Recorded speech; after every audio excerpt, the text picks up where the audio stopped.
Oh, wow. The fellas are alive. Not Jerry. We don't even know if he is alive. That's going to be news for all of us, one way or the other. Justin Havens, how the hell are you?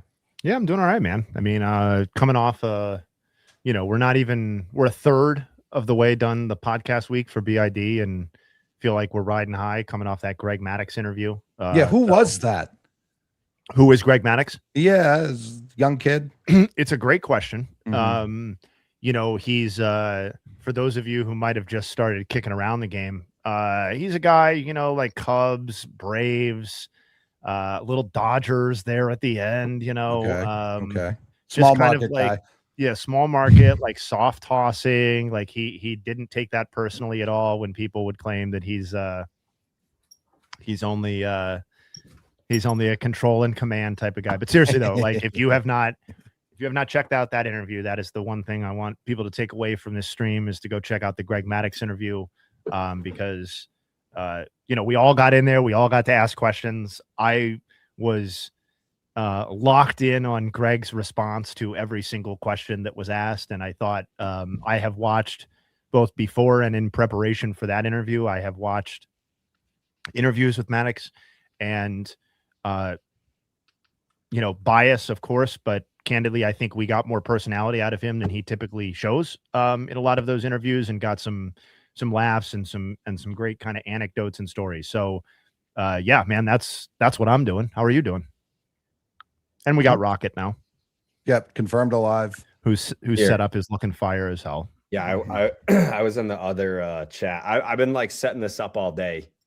Yeah, very excited. Hell yeah. Hell fucking yeah, brother. That's what I'm saying. People don't want to talk about it, but I'm going to do it. I'm going to force the issue. Jared, when you asked, was it Maddux again? Yeah, Maddux. Greg? If he would even like consider playing baseball in this day and age, knowing how soft and weak he was, that was a great question. That's not what I said. I know. I think what I said was, I was like, yeah, I said, you're definitely not talking into your mic, by the way. Right, hold on. First time. Hold on. No, I know. That's why I didn't want you to get too deep into the stream. Jose spotted it too. I double checked when you put that remote down. Gang shit. Yeah.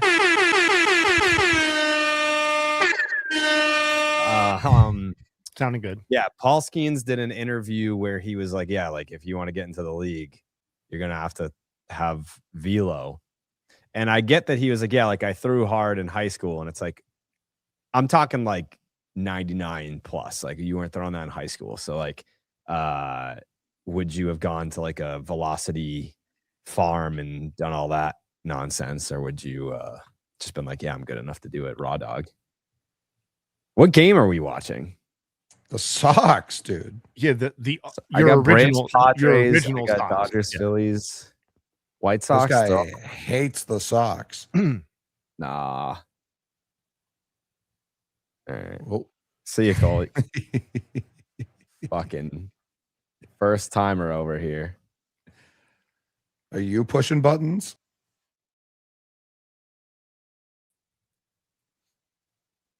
Jerry should not be allowed of buttons. I'm pushing buttons. Don't worry. All right. Just making sure. Oh, never mind. Yeah, I keep seeing people being like, MLB TV this year is really fucking up. They keep bumping people. Like you log in, and if you don't log in for like 2 consecutive days, it's like, all right, now you got to jump through all these fucking hoops to log back in. It's all right. I'm in. What games do we want to talk about? The fucking Sox. I got the Sox. Great. Right. That's what we're here to talk about. So that's perfect. Oh, great.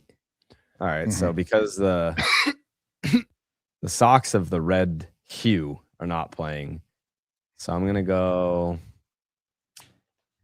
White Sox.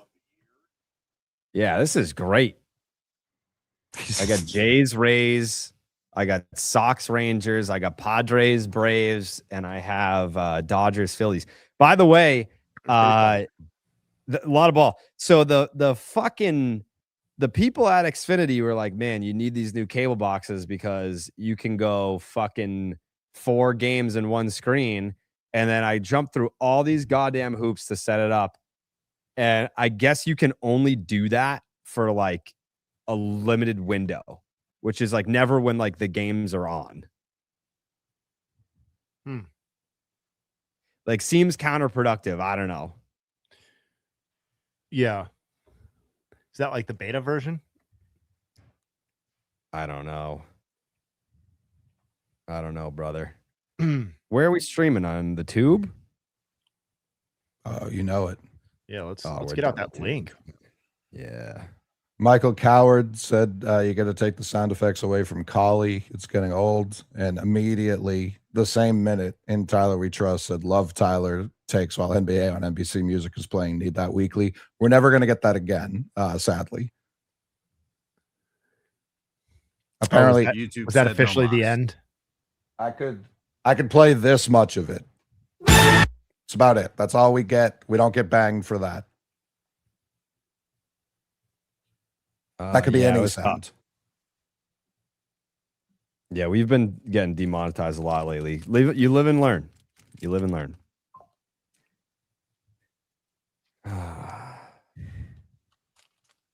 I'm super prepared. Yeah, I got Skittles. I got 4 games cooking. I started at 6 p.m. to set up the camera, and this is a new microphone, which is really this is my podcast mic. I was trying to find the other one, and I remember like Mikey has all 20 of my microphones. I just wanted to know that I'm also very prepared. But I was having a side conversation, a business conversation. Yeah. This business,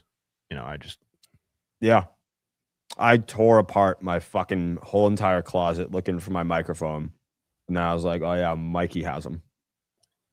That's tough, but it's all right. We got mics. They don't call him Mikey for nothing. No. First JTN of the season where we're streaming off of BID as well. So shout out to that. Wow. That's the one I tweeted. Long time coming. Who knew? Oh, Zach! Shout out Zach.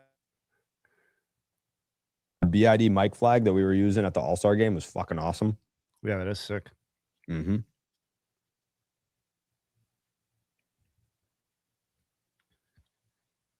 Yeah, we saw. Whose birthday is it? I think Danny's. What's just happened? The Mets? This is cool. So, like, behind me, like, you'll be able to see when guys hit home runs. You'll see score changes. Yeah, that's going to catch your attention.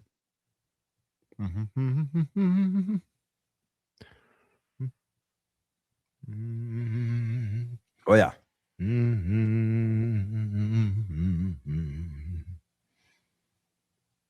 Shout them out. Who are we shouting? Zach from Mike Flag. Oh, yeah. Of course we are. Any talks going in pre-deadline? None that I want to discuss yet. So, yes. Well, I mean, am I wrong? Well, like you're privy to some of the smoke, Coley. I just don't. I mean, if we're basing that on that, no, there are no talks. Yeah, I don't. Craig doesn't even have a phone. Yeah, I don't trust the smoke. It's more of like those things like the like those like things, the snappers you throw at the ground. Sure. Yeah, it's like that. Yeah, it's fabricated smoke. I'm not buying any of the smoke right now. If there were to be a team that I would buy that smoke, that would be the team, though. The Red Sox? No. Yeah, the Red Sox. Well, the Sox and the other team. You know what I mean? Yeah. I think there's a decent amount of trade partners that the Red Sox could dance with, but This is someone said you're a Goodman guy, right, Jerry? Over I don't think Adley's getting moved at the deadline. Definitely not to the Sox. Was Adley an all-star this year? Oh. I think he was. I'm pretty sure I saw him, and I want to be like, what are you doing here? Rude. Great guy. He is also Great hurt guy. again. Yeah. He's a 3-time All-Star, so he hasn't been in the league that long. Yeah, he was an All-Star this year. Dun, dun, dun, dun, dun, dun, dun, dun. No, I would take Bangaliers over the three of them. You would take Bangaliers over Goodman? Yeah. That's irresponsible, it feels like.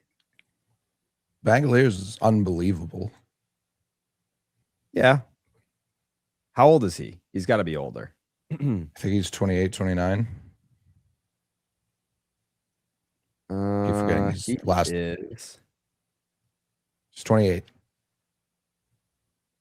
28 going on 45. Doesn't turn 29 until November. Yeah. And that really is the bonus. If you get Shea Bangaliers in a deal, it ruins Dallas. Big time. He has to be someone that's like he would have to root for the Red Sox. Like he has no rooting interest in the A's for the rest of the year. Like he didn't seem interested in rooting for the Red Sox when we brought it up. Bangaliers being traded there on Monday. He says a lot of stuff that's just not true. I feel like he would be closeted rooting for the Sox the rest of the way. Like Shea's his guy, and I think he would be very happy to see Shea get a ring in Boston. Yeah. Imagine too if then we also called and got Blade. Day, baby. Yeah. I mean, they need a left fielder. They don't really have one.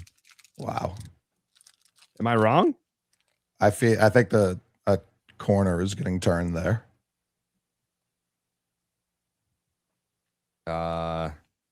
He's been seeing the ball well lately. Driving in a lot of runs. Making catches all over the place. Threatening fat people. He's doing it all. Listen, man.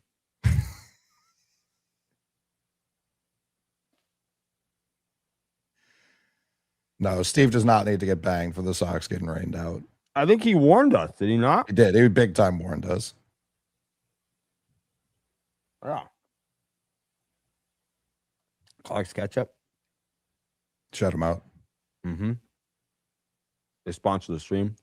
Someone asked if we'd be comfortable moving early for a big move. That's probably the most notable person I would be comfortable moving. I almost feel like Meyer and Early are married to each other in a trade. I don't disagree with that, but I wouldn't put Meyer ahead of Early if I were ranking everybody. You know what I mean? That's why it's like I think that's the largest chip I'd be willing to part with. Unless like someone unreasonable became available. Genuine question: whose horn has Dallas been blowing since he showed up? Like who was he talking about in that clip, Jerry? Could be anyone. Probably someone that he was just referencing for the first time. Lawrence Butler. Was it Jay Willie? No, I don't think it was someone on the A's. Oh, really? Oh, I think it was almost assuredly someone on the A's.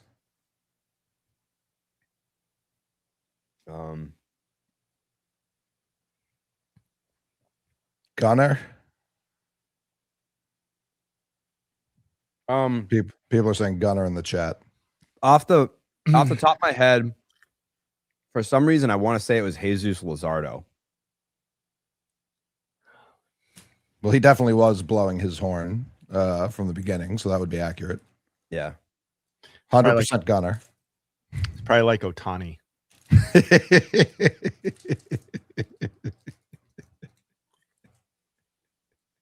You know, this Skeens fella, I've been blowing his horn the second he was taking 1-1.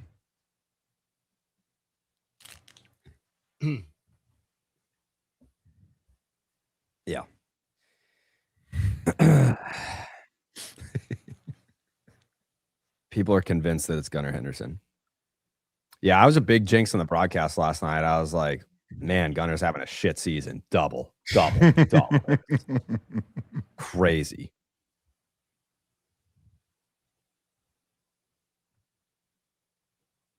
Will T be doing more AMAs or is his privileges revoked? Why would they be revoked? What do you do? Drove a lot of business Mm-hmm. to the site. Yeah. Guys just plowing subs. Come on. Get up there. Wow. Brandon Nimmo, come on, man. Nemo. This is a different soundboard, so I don't have all my stream sounds. I'm gonna have to figure out how to do all that. I have too many devices. You got a lot of devices. Yeah, I have 2 soundboards. I have I have 2 laptops and now a Mac Mini. There's a lot of shit all over this place. Mm-hmm. I did see Dan. I sauced him the link. It's just I was watching the live game feed. Yeah, so I saw the homer and then I left because them's the rules. But yeah, I missed Dan. If there weren't the streak, I would have hopped out immediately. But with the streak, I wanted to see it to the end. Did you guys stay? Oh, Jeremy Pena has been red hot. He wants to come to the Sox, bad. Astros should sell. Yeah, he hit a grand slam yesterday. Just hit another home run. Now I see. Mr. Pena. Shout out JA. That would be shout out JA, man. The realest of the real. That would be a fun Family Feud guest, Justin Havens. Mr. Pena? No, Joseph Duffield. Oh, yeah. No, he's been brought up before, for sure. Yeah. I've seen him mentioned. I agree. It would be fun. You're on fine terms with him, right? Yeah, it was a very what's the word I'm looking for? Amicable. Yeah, it was.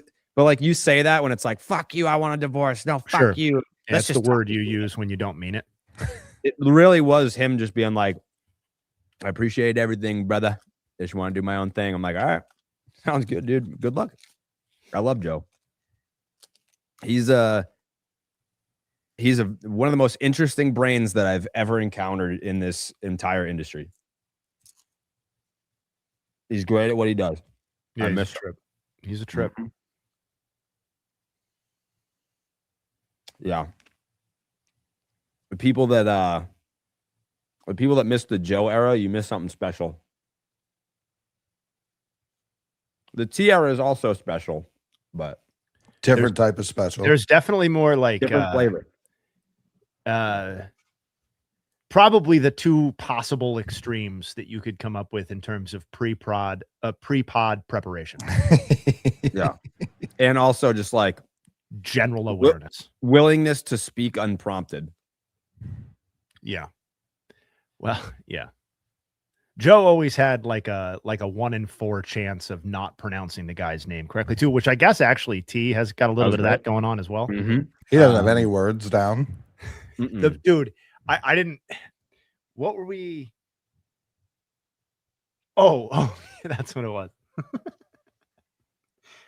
I feel like Jared wasn't on the podcast for some reason.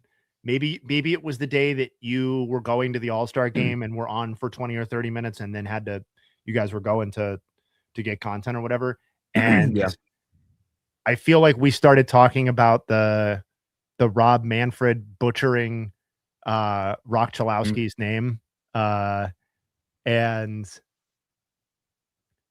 T mispronounced pronunciation or pronounced or something, or like in delivering like the rant. It was just so good. He's like, fucking Vintage Rob too. Manfred can't I don't even I Pronunciate. yeah, it was like pronunciate or something like that. It's like, god damn it, dude. Like my brain always gets caught up in wanting to say like enunciate, which is like a really pretentious way of saying that. And then I will go to pronounce and then I'll get caught up being like, did I even say that word correct? Like that will happen to me. But T doesn't know the word enunciate exists. So that's that's the difference there. Yeah, he there was I think it was during like the first year. It was the first year of Name Redacted, and he dead ass referred to laundry detergent as laundry syrup. He was like, "What's it?" He's like, like the laundry syrup. No, Titanic was another one. He's almost got your name down. He's getting there. Couple of years. Yeah, he's getting there. Tough swing from Benny. Kumar Rocker, man, that was also the Coley wedding draft. I was all in on Kumar. Yeah. Actually, you know what? I saw a TikTok the other day about, like, it wasn't even, it was just like slides of the Red Sox first round draft picks. It went all the way back to Pat Light, and I was like, man, we suck at the draft. Yeah. It was their like big league stats, career WAR, and it's like the best one by far was Benintendi. Yeah. And he was what, 7th? What pick was he? Yeah. Get up. No. I thought he was in the mid-teens. No. I just want to report quickly while you're debating that the Guardians have in fact taken the lead over the Twins. Bottom of the 6th, 3-2. So there were some people who were waiting on that update. I wanted to give it to them. Oh man. I thought Benny Machado just went deep. was like their earliest draft pick since Trot Nixon or something like that. That makes sense. That sounds correct. I mean, somebody just said the English Jamaican accent from Joey was a great moment. We can move on from Joe in a second because I'm sure we'll see him on Feud eventually. But I think, I mean, not that it's measured this way, but his entire contribution to the podcast history was worth the in-person cat dying story. Yeah, Like yeah. that was, I mean, Grant, it's always funnier when you're in person. Like I'm the difference in being able to get me to like cry, laugh in person and cry, laugh over Rivers or StreamYard is like way different.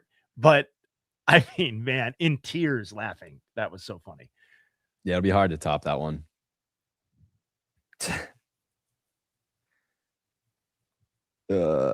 All-time moment. Shout out to London. What was London? Shout him out.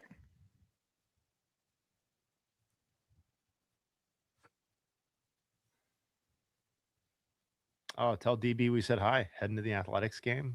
Oh. That's the only way to view an A's game, really, is with the nuts on. Riley the cat, yeah.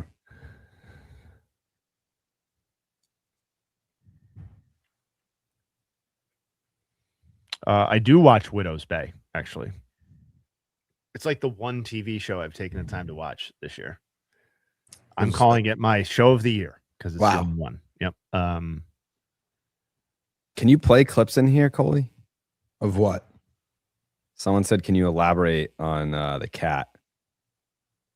Why wouldn't you be able to just plug it into your fucking machine and play? You gotta see it. You gotta see it. I have no control over the back here. That's only Jose. Okay. Yeah, if you send me the clip, I can play it. All right, let me find it.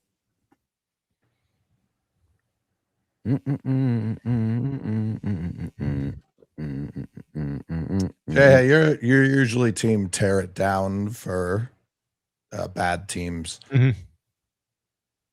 Should the Reds start shopping Ellie De La Cruz?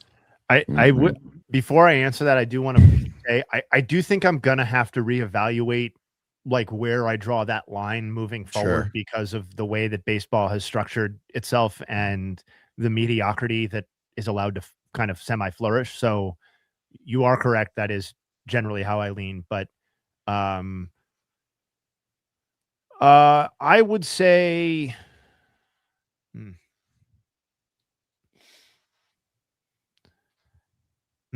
I mean, I guess yes is the cold, rational yes take because they feel further away now than they did when Ellie first broke onto the scene. So that's like that's a tough sequence to go through. Like they feel, I love Tito. I think everybody here does. It just doesn't feel like it's moving forward at all. And I know we sort of touched on it at the end of BID on Monday when we were talking about the Chase Burns extension and like the fact that they have him and Hunter Green under contract and whether that changes anything for them moving forward. Is that a sign that they can get Ellie under contract? Is that a sign that they can get Sal Stewart under contract? And I'm not going to really speak to Stewart because I don't really have a good grasp on what his appropriate contract would even be. Right. And I haven't given it a lot of thought, but the answer on Ellie to your question even is a clear no. And I don't think it changes anything about how I feel about the Reds other than it's great for their fans that they have 2 of the 15 most electric pitchers in the sport locked up and good to go for half a decade and longer in the case of Burns. But I don't like they don't have a recent history of like much ebb and flow in their spending. It's like they don't really load up for like a good era and then right they're always where they're at. And like their owner is, in the scheme of owners in baseball, is very poor. I think I haven't looked it up recently. Last time I read about it, he was the least wealthy owner in the sport. So like that's never going to change under this situation.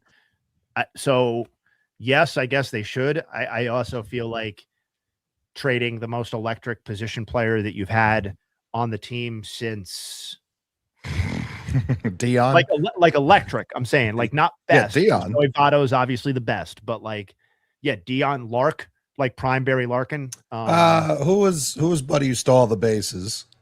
Center fielder. You're talking Billy Hamilton? Billy Hamilton. Yeah, he had a like stretch of electricity. Yeah, there were like currents of electricity. But Yeah. Billy Hamilton was like never actually good. No, you know what I wasn't. mean? Or wasn't good for any like sustained period of time. Like Brandon Phillips was fun for a second. That's like, yeah. Ellie De La Cruz is already better than Brandon Phillips ever was. So, I guess, if it was like my job on the line, like to build a semi-competitive team, which seems to be the goal there, then I would say I'd probably start investigating that more. I think that's an off-season deal. Sure. It doesn't feel like a trade deadline deal to me, but I've seen a couple of people say like wait till the new CBA. There's no world where like the CBA is going to help the Reds afford. Yeah, I don't spend more. I understand like the idea that people want to get clarity on what the financial future is, but I agree. They're not going to like, I think it was Foolish Baseball, but might have been Tipping Pitches. Maybe it was Tipping Pitches. He made a point. It was Tipping Pitches. He made a point that like, and he has made this point repeatedly, that a salary cap will in many ways benefit teams like the Dodgers because what they are no longer able to spend on payroll, they will invest in infrastructure and ways to spend and make their situation attractive, make their operation more effective in ways that are not in any way constrained by the salary cap, minor league facilities, things of that nature. Thought that continues to be a great point. And yeah, the Red situation, to the point I made about the wealth of their owner, is never going to change fundamentally. It might change by degree, but you need a fundamental change to get Ellie under contract. You don't need a change by degree. So, right. Off season, I wouldn't be surprised if we start to hear more legs to your concept. We found the Riley the Cat clip. Fucking great. Yeah, Jose, if you would, please. Guess what? My cat died today. Yeah. My cat died. And guess what his name was? Riley. Riley. Yeah. Rest in peace. So Riley. my cat died today. Fucking rest in peace. I might cry, but my cat died. Yeah. And you know what? He was old, 17 years old. 17. My mom, I text my mom after the game, "Go Braves, Mom, we did it." She goes, "Yeah." You know, hi, Dallas. Oh shit. I'm like, what? Oh, this is a real thing. This is real. I walk today, into, we're recording this in Jake's hotel room. I walk into the hotel room. I sit down on the couch next to Joe. I look over at his phone and like, my eyes aren't as good as they used to be, but I can see an M and I see that it's 3 letters. I was like, fucking pussy, what are you doing texting your mom? And he goes, Oh no. he's Oh, like, no. yeah, bro, my cat just died. If you must know. I'm sorry. I don't want to. It's not. It's really not funny, man. It's really, but it's not funny, but it's beautiful. You know what? He died for he or she died for the Braves. Yeah. You know, it's not funny. It's You're- sad. like but Riley's last moments in this world was watching Austin Riley hit a fucking game-winning home run for the Braves, dude. He was like, look, I could. As soon as it cleared, Joe, you got to know that cat gave his fucking soul for that homer. Nobody, literally nobody gave more to that game tonight than Riley. Like, well, you guys are going to straight hell, up. and I'm going to the World Series, motherfucker. So hey, thank you, Riley. I love Riley. I love you, Riley, and I love Austin I love Riley. Riley too, man. I'm What sorry. a legendary puss. Yeah, I rest got in with peace, tears in man. my eyes. legendary puss. Look at that. That's a great call, Jay. Legendary puss. Oh man. He was a good cat. You know what? He was a great. Someday your pets will die too, guys, and I'll be here for you. I told you I will didn't be want to here for laugh you. at this. I hope they get as good a send off as that. They Damn. won't because they Oh. weren't as special. They weren't as good as my fucking cat. Your dogs and the cats and birds or whatever, they're just gonna die one day. No one's gonna know about it. My cat is going viral on the podcast, and his name hit a home run, and it's gonna win the World Series for us. Was he named after Austin Riley? No, he was named way before Austin Riley was. Austin Riley must have been like 5 Yeah. Yeah. Old when cat. Riley was born. Yeah, to be honest, if it was named after Austin Riley and it's already dead, we should do an investigation. Yeah. Yeah. That's a little weird, And the dude. internet does not fuck with cats. Do not fuck No. with cats. Yeah, We have Sounds learned like that. collusion to me. Man. Oh. What a send off. Hey, Joe, like a broken bat. Riley died a hero. All right. Not a There hero. you go. I feel like Jared, of all people, chirping someone else for texting their mom is the most preposterous part of that by far. What is the fourth box? Someone just join us? What the hell? No, this is how they got to get the background back there. That's why I was asking earlier if you were in control of the buttons. No. No. Yeah, Dallas was the highest. That was man. like an 80s music video.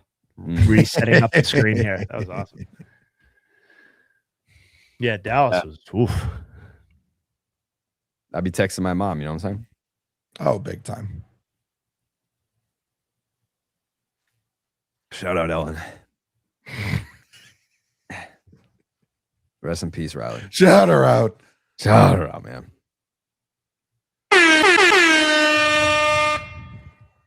Oh yeah. This is a great setup. I'm happy. 4 games. I like your trophies back there, by the way, Jared. Oh, you noticed my trophies? You've got some great stuff back there. My many awards that I've won over the years. Very decorated, very celebrated blogger, podcaster.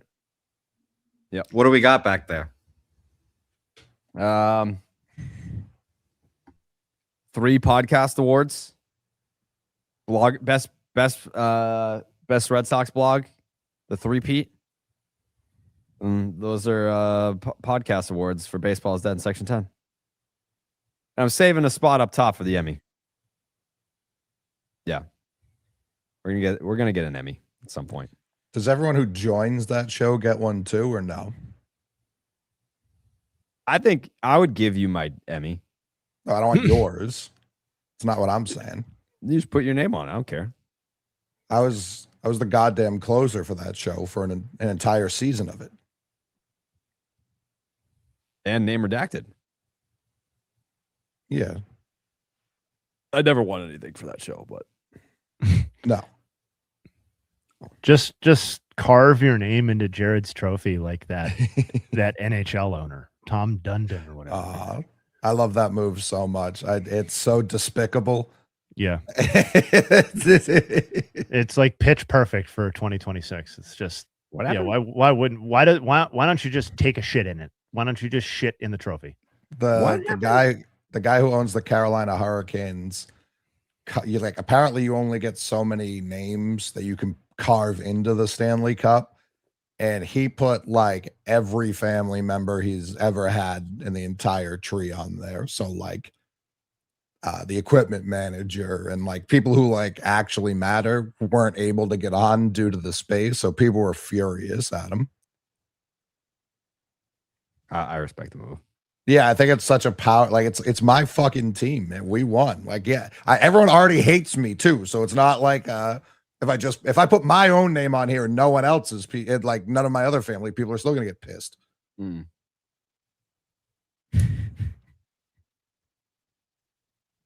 Yeah, I feel that. The Marlins are falling apart. I mean, they had what? June? June was their month? Yeah, the gay Marlins. July has been less so. Less gay. Well, I mean, that's on them. They probably weren't the fourth best team in baseball or whatever they reached at the peak of their win percentage. I think they were the best team in baseball for the month of June. Oh, I just meant like overall. Like Oh. I thought at one point they might have reached like the fourth best overall win percentage in MLB prior to this skid. I mean, that's not you get past like first and second, the bar is not super high for what that win percentage needs to be, but I also might be making it up. It could be. It could be. They've lost 7 straight, so they were 52 and 40. Whatever. I'm not gonna bother. The Blue Jays are getting their balls blown off right now. It just simply doesn't matter. It really doesn't. I feel like I have to change this game. This is fucking boring, man. How about I got Guards Twins locked down, so don't feel overly compelled if you don't want. maybe I'll go Royals Giants, the heated rivalry. Mets Brewers. What else is on? The Rock Show against the Nationals. I mean, that could be Pretty compelling. That could be 1,000 runs. Mm-hmm. I think I'm going to lock in on Giants and Royals. All right. I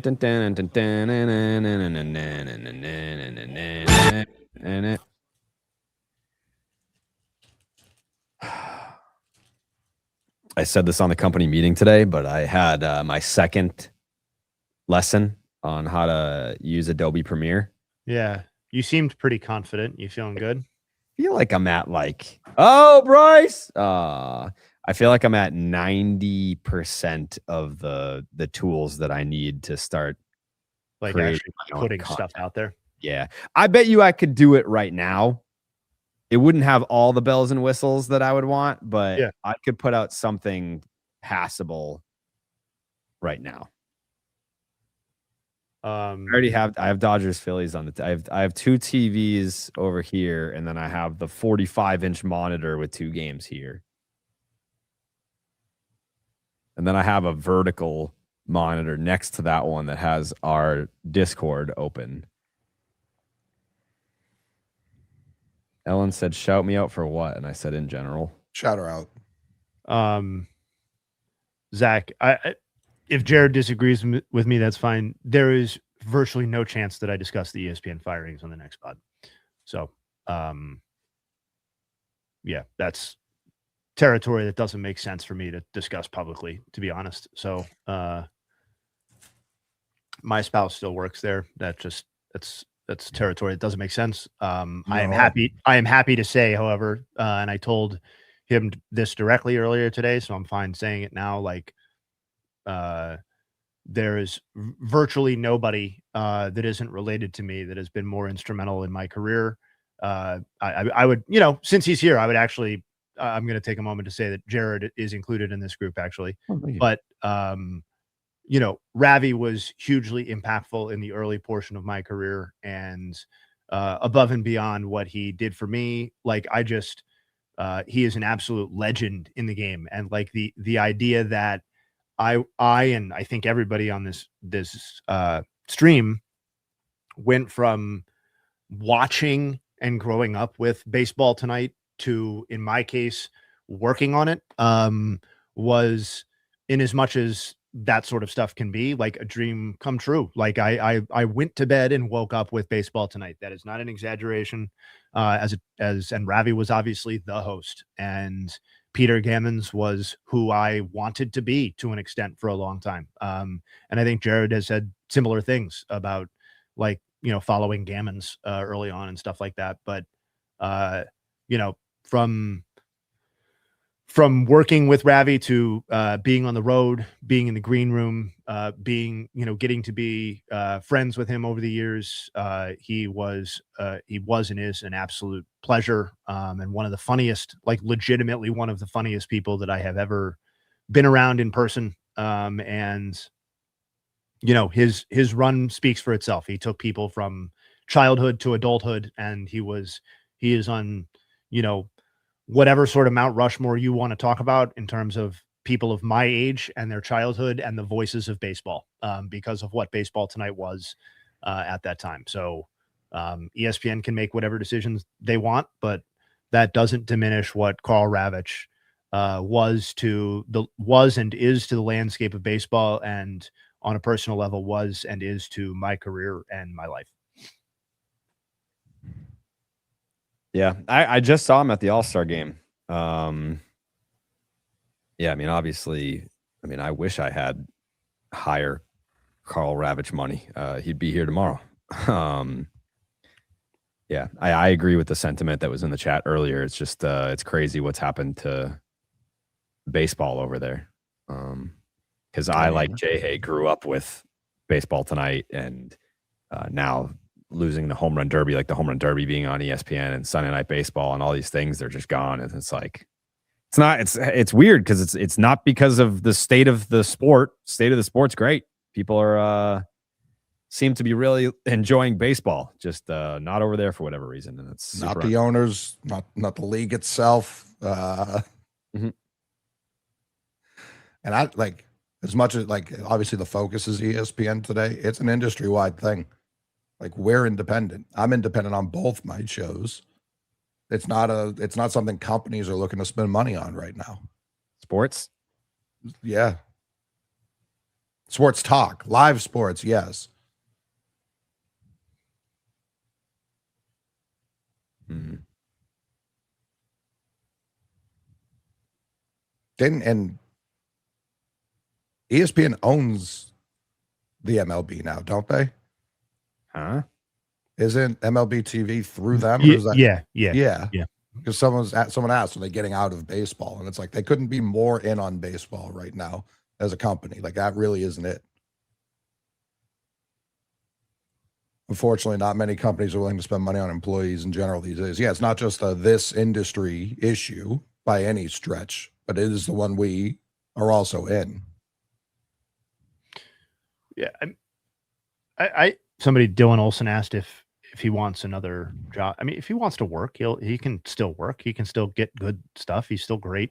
He's still plugged in on the game. I haven't asked him that question, and I don't really intend to in any public way. But like, you know, I know if I was him, I would be like, man, what a fucking run! Like, let's enjoy it a little bit here. Let's slow it down. But I have no idea what he's thinking. I know he has a relatively new house within the last 3 or 4 years that he enjoys, and his kids are all grown up, or, you know, I think, I mean, one at least has a kid. So he's a grandfather at this point. So yeah, man, whatever he wants to do, he can do. But yeah, Coley's right. I mean, it's not just exclusive to the worldwide leader. Max Muncy in the bushes, dead center. He will do that. Mm-hmm.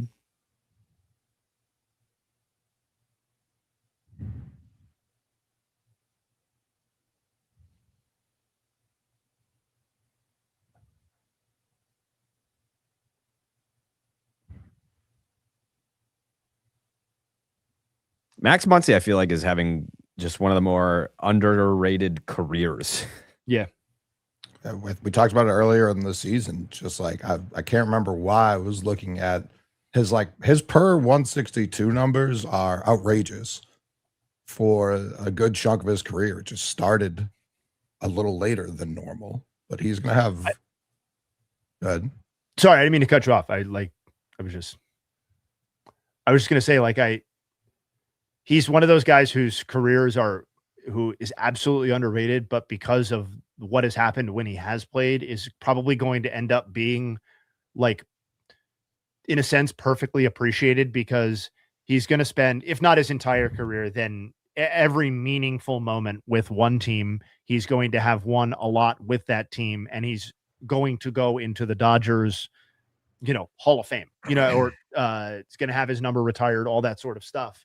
And like, that's kind of the coolest kind of legacy to have in a lot of ways, is like a one-team guy who did a lot of winning and was like uniquely appreciated by that one fan base. So yeah, it's going to work out well. And it's another guy who might have had like 30 home runs stolen from him because of the 2020 season too. That was his age 29 years. So it's like that just gets him that much closer to 300. Not that he was going to be a 500 or 600 guy, but yeah, I mean, he started with the Dodgers when he was 27. That was 18, Jerry. Like he had their lone win in that World Series game against, or that World Series against us, was because of him.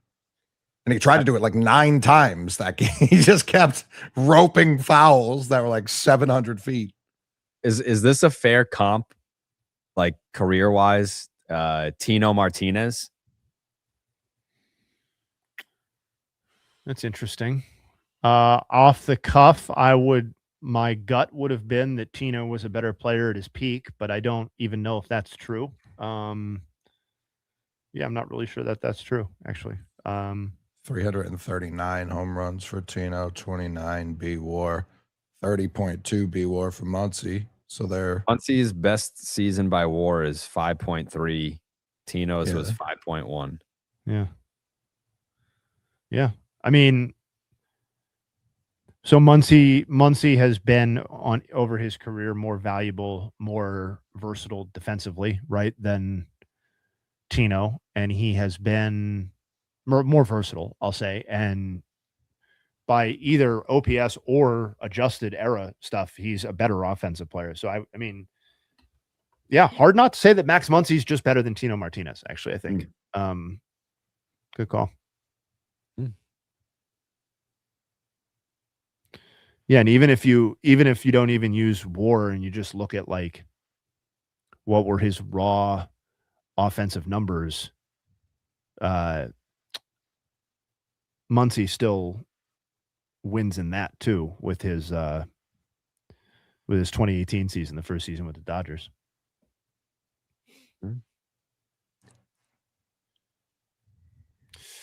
Oh, off the wall. Did Tino win any Gold Gloves? No. 2-time All-Star, 4-time World Series champ.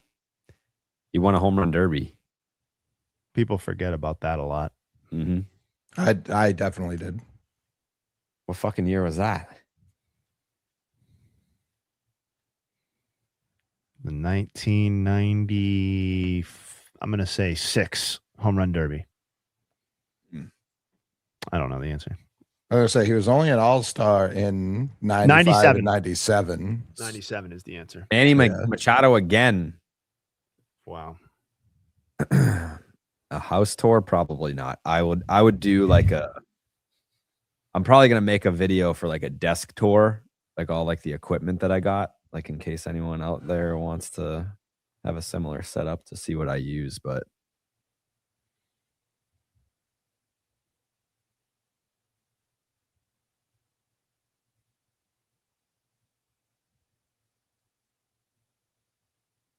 there was an Ashanti concert at SeaWorld. SeaWorld puts on some bangers. SeaWorld where? San Diego. Oh, like that's a stupid question. Why didn't you fly out, Rocket? That's crazy. I would have if I had known about it. This is my first time hearing about it. You don't have Ashanti alerts? Yeah, that's what it's kind of. Yeah, You can call yourself a fan. You're right.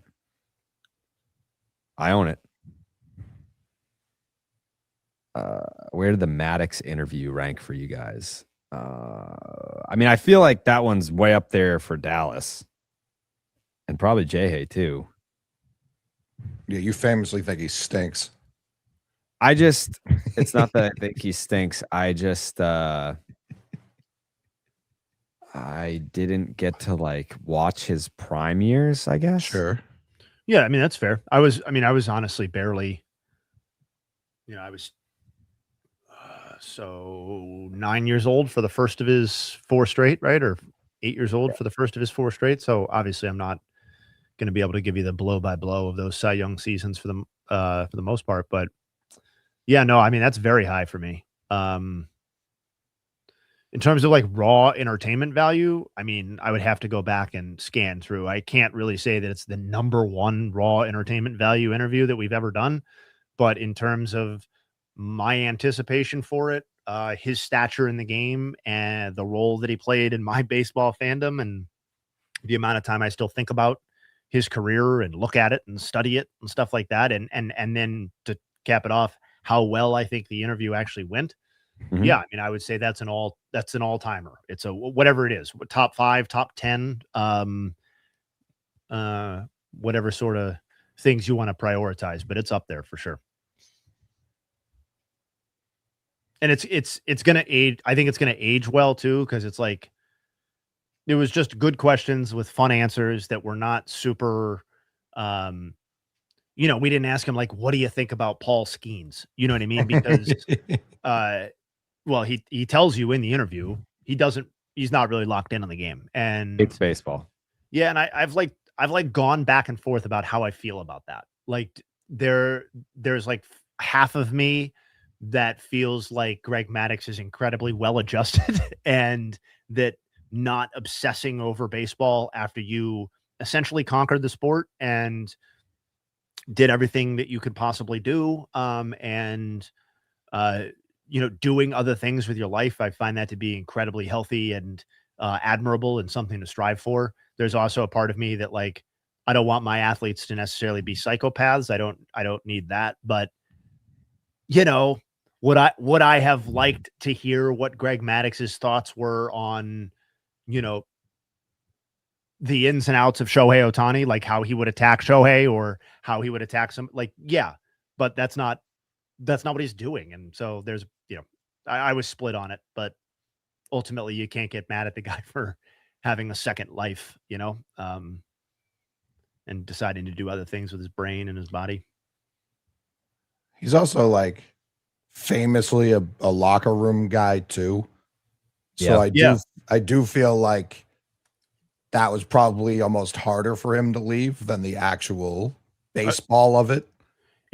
I like that you brought that up because like that stuck out to me in the interview actually was, I think it was towards the end when he was sort of talking about some shenanigans and stuff like that. And he was talking about, he tells a story about John Smoltz and the Masters. He at one point said, that's the stuff that I think about and I miss now. And it's like, damn, man, I that's so relatable, because we've all been in work environments or, friend dynamics when we were younger that was like,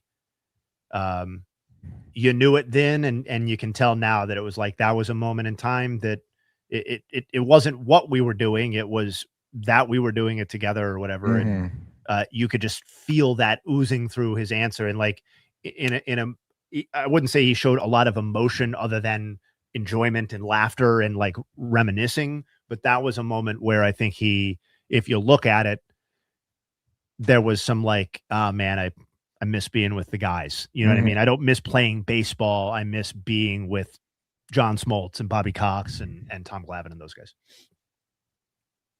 which is very relatable too. He seemed like pretty much a normal person. He really did. I mean, we got him to loosen up a little bit towards the end there. I think he didn't know what to make of us at first, had no idea that Dallas threw a perfect game or ever pitched in the big leagues. That was real obvious. Yeah. Like I asked him, I was like, one of the most decorated athletes of all time. Never mind baseball players or pitchers. Like one of the most decorated athletes of all time. There's got to be some box that you didn't check. And he's like, man, I would have loved to have thrown a perfect game. That must be sick. Anyways, it's like Dallas is like, yeah, dude, it's awesome. He's like, shut the fuck up. Like, what is it? Who is this guy? Like, why does he keep trying to like talk to me about like, yeah, I was in the league. He did not plug anything. No, there was no plug. He was not on there to sell anything. He was just on there to talk some ball. Dude is just talking ball with the fellas Against his will. Yeah. I think like if I got to talk to Randy Johnson, that might crack my top 5. I don't think he cares either. No, he doesn't. He's a photographer, right? That's what I mean. Yeah, he doesn't care. And he doesn't really do interviews from what I've seen. No. He'd take your picture. That'd be great. Probably be a sick ass picture. Definitely. Maybe he could get you, maybe you could do some like candid boudoir, a boudoir collection for your significant other. Yeah, that'd be great. I like that. Griffey, another one. Also hates baseball. Yeah, these guys all hate the sport. Mm-hmm.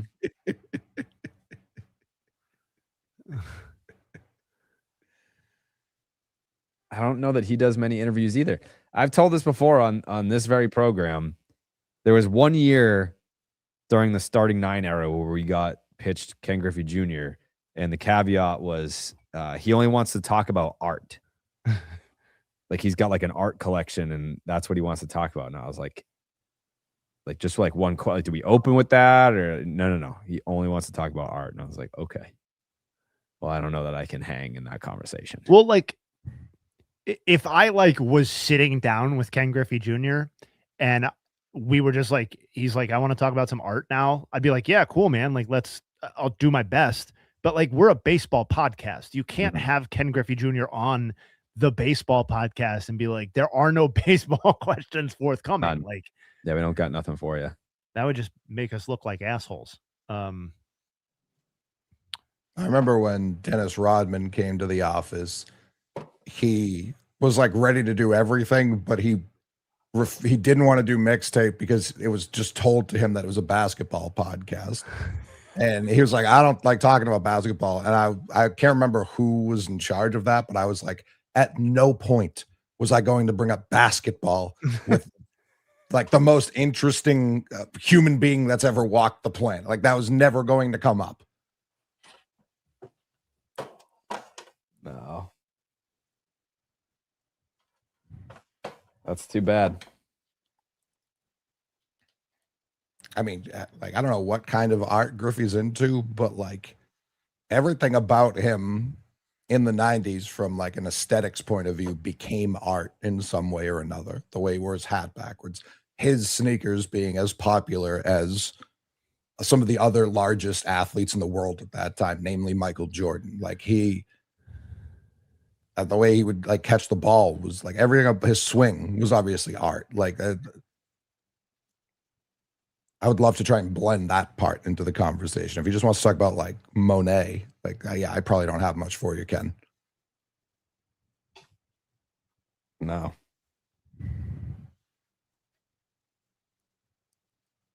I love Ken though. Great guy. Has anyone ever called him Ken?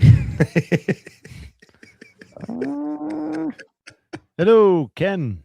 Kenny. Like even his Kenny Griffey Jr. I don't think he'd mind it. Kenneth. His dad was Ken too. His dad definitely wouldn't do it.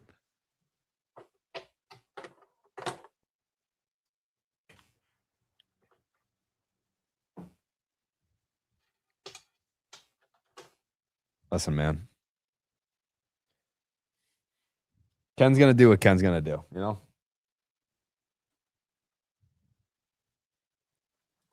He had like the Peacock did a documentary on him trying out to be a photographer for the Masters. Like that's the kind of stuff he's into right now. The cock and golf. Shit, man. Hell yeah. Jerry just dicking balls out. Just the nuts, Nice. baby. Oh man, I just officially locked in tomorrow's guest for the feud, like literally just right now, and I am. Oh boy, this is a good one. Joey Duffield. No, Ah. good idea, and one I will be filing in. But this is a good get. It's a good get. How good is the get? Well, I think there's going Very to be a wide variety of reaction to who I've secured. And I think people are going to be various degrees of extremely excited. I think you'll be extremely excited for one or set of reasons. I think Tyler will be very excited for a different set. It's just going to be perfect. I think it's going to be great. What's this look for? What is happening? I had to plug in my keyboard. Oh, okay. It's a wireless keyboard. You wouldn't understand. There we go. I would know. Now it's plugged in. That, yeah. Brian Wilson. Yeah, that's Also, can I poll you guys and the room while I have you? Yeah. Why? Can I not? Did you have something else? I just said yeah. All right. I can be pulled. Paul, Should we be doing feud on Wednesdays or Fridays? Yeah. Wednesdays. Okay. All right. Yeah. Because somebody tried to tell me on Friday feud, the alliteration. I was like, that's cute, but I feel like Wednesdays, it's just going to get more attention. Yeah. Plus, like Fridays, like we got to go. Yeah, that was my feeling too. Okay, good. You have affirmed my beliefs. So when is the Craig interview? I can't imagine he would ever return a text message from me at this point. Really? Honestly, he's very self-aware. Like but you got to own it, right? I have to be like, yeah, I thought you were going to get fired. I mean, every reporter was like, there's no scenario barring the apocalypse that he doesn't get fired. I can't remember if I advocated for it. I want to say I didn't. I want to just say that It's not a you kind of move. No, I would have probably said that I think it's inevitable, but I definitely don't think I would have said he needs to be fired. I don't really do that. If anything, you would have said clear house everyone. Yeah. I said fire everyone. Yeah. You wouldn't have singled. I don't know that you've ever, other than like a player you Farrell. clearly knew. I wanted John Farrell gone in a Sure, big but way. that was even like a different era of everything. We had the podcast at the time. Yeah, of course you did. You also had like a fifth the following, like just on social media in general. Like it was just a different era. You saying something now is different. Yes, I mean I was on TV still in 2017. I was doing the baseball show with Louis. Like I was. Yeah, locally for sure. And if you had said it on TV, that would have been different. But if you had said it on the podcast back then, that would have been like, who is this fucking dweeb? Still true. Still aligned. I mean, where you deserve a lot of credit and like a good guardrail for me. Like if you didn't care about certain things that should be cared about, we absolutely would have put out you fucking stiff shirts. Oh yeah. Like, but you're smart about like, listen, even if he gets fired, it's not worth it long term to just be like, we can always turn on the next, just the team in general at a given point. Like, it's not a smart move. No, like we couldn't do like the sell the team stuff. We couldn't do the stiff stuff. It's just not. It ain't The closest we could do is the thumbs down, and that is completely different. Yeah. Completely different. Yeah. If Craig went on the pod, how many words until he cusses? Faster than Fleming. Yeah. Faster than Fleming. He would sit down and be like, "What's up, motherfuckers?" Yeah. Oh, listen, we would have sold $1 trillion. We would have Rabbit would already be signed with the money from those shirts if we had He sold would them. have quit. Yeah, we would have lured him away. Yeah. And like that's where I'm going.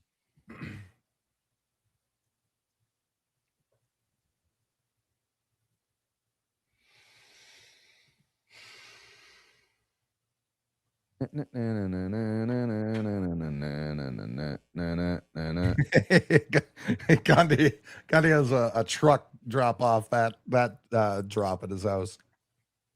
A what? Gandhi what? would have had a pallet of that, not a truck of a truck. A truckload Oh of yeah. shirts delivered. Yeah. Yeah. As he just normally does anyways. Yeah. Shout out Gundy, man. Number one. Trade people are asking trade deadline stream. Yeah, I won't be there in person, but yeah. I mean, streams are just better like this anyway. They They can just- be. Last year, if we had actually got Joe Ryan, that would have been an unbelievable moment to have in person. Mhm. But yeah, I love streaming the deadline. Mm. It's one of my favorite things to stream. It's an off day. Yeah. What did I think of the Schittler interview with Mookie? I threw it on this morning. My first takeaway was he's super boring. Like he was just very monotone, low energy, didn't say anything interesting, and then tried to be like, my mental skills coach put that clip in there and they didn't even know who he was. Like, sure.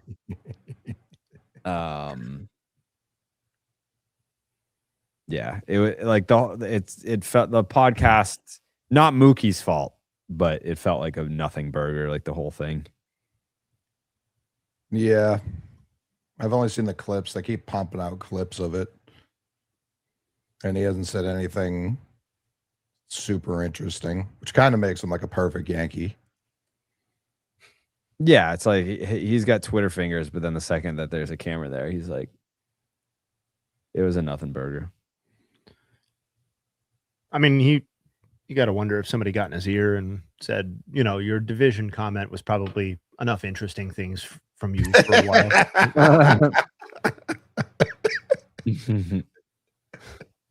We're going to turn down the interesting. Yeah, there are only so many bulletin boards,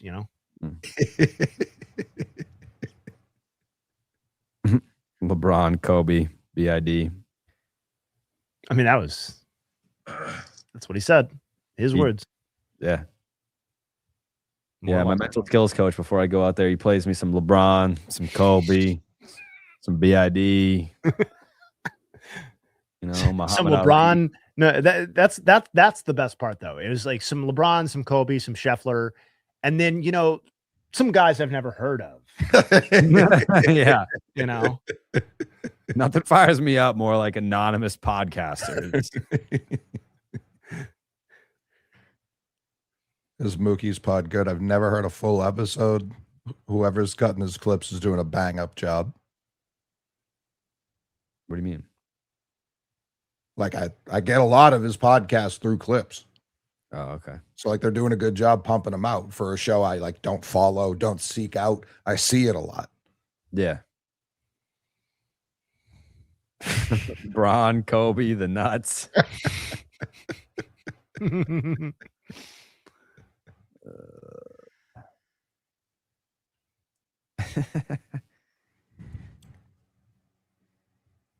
Yeah, anonymous podcasters whom I followed on Twitter since I was in high school. All my friends and family from home still do. I don't know who this guy is, man. Eventually, he's going to have to cave. I don't know how long it's going to take, but there will be a face-to-face. There has to be. There always is.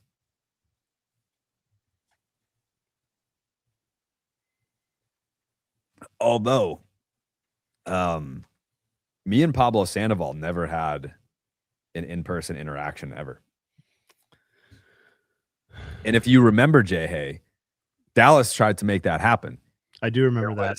There was like it was like a like a charity auction, like baseball lessons with Pablo, and Dallas tried to bid on it for me, and they were like, "Nope, you can't do that." I do remember that. Like it was, I felt like we were real close. Like it was actually, I know it sounds like one of those things that would never happen, but I feel like he actually did try and bid on it. No, he did. Yeah. Yeah.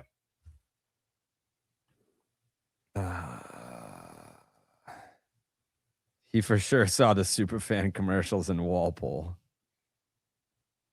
Oh, that was something that that's the only thing I remember from the whole interview was he tried to say, he's like, oh, like, because Mookie asked him about the Boston accent, and he was like, only 1% of people like in Boston have the Boston accent. I was like, how the fuck would you know, dude? Like, you live in Foxborough. Every time he talks about Boston, it's never correct. Ever. Oh. It very much seems like a guy who's never even heard of Boston. Yeah, he's like, only people in Dorchester and like Revere have the accent. I was like, that's not true. It's not true at all. No.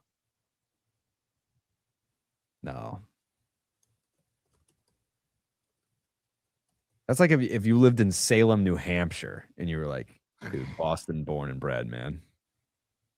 It is kind of the same. Yeah.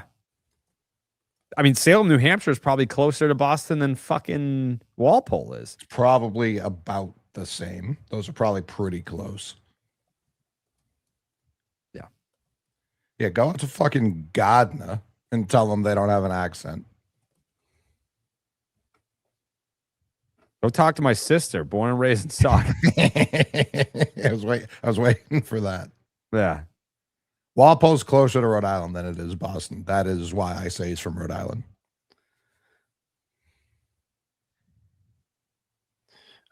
Quick little nug time. Jared's brought up Manny Machado a few times. He's got a multi-homer game. That's now 45 career multi-homer games for Manny Machado. That breaks a tie with both Mike Schmidt and Willie McCovey for 22nd all-time. He's in sole possession of 21st now, and he is of 22nd, and he is now one multi-homer game behind Mickey Mantle and Harmon Killebrew for 20th. Those are some big names for Manny Machado. I just saw this as he got smoked in the hand unintentionally. But Salvador Perez was one home run away from tying the Royals' all-time home run record. Pathetic.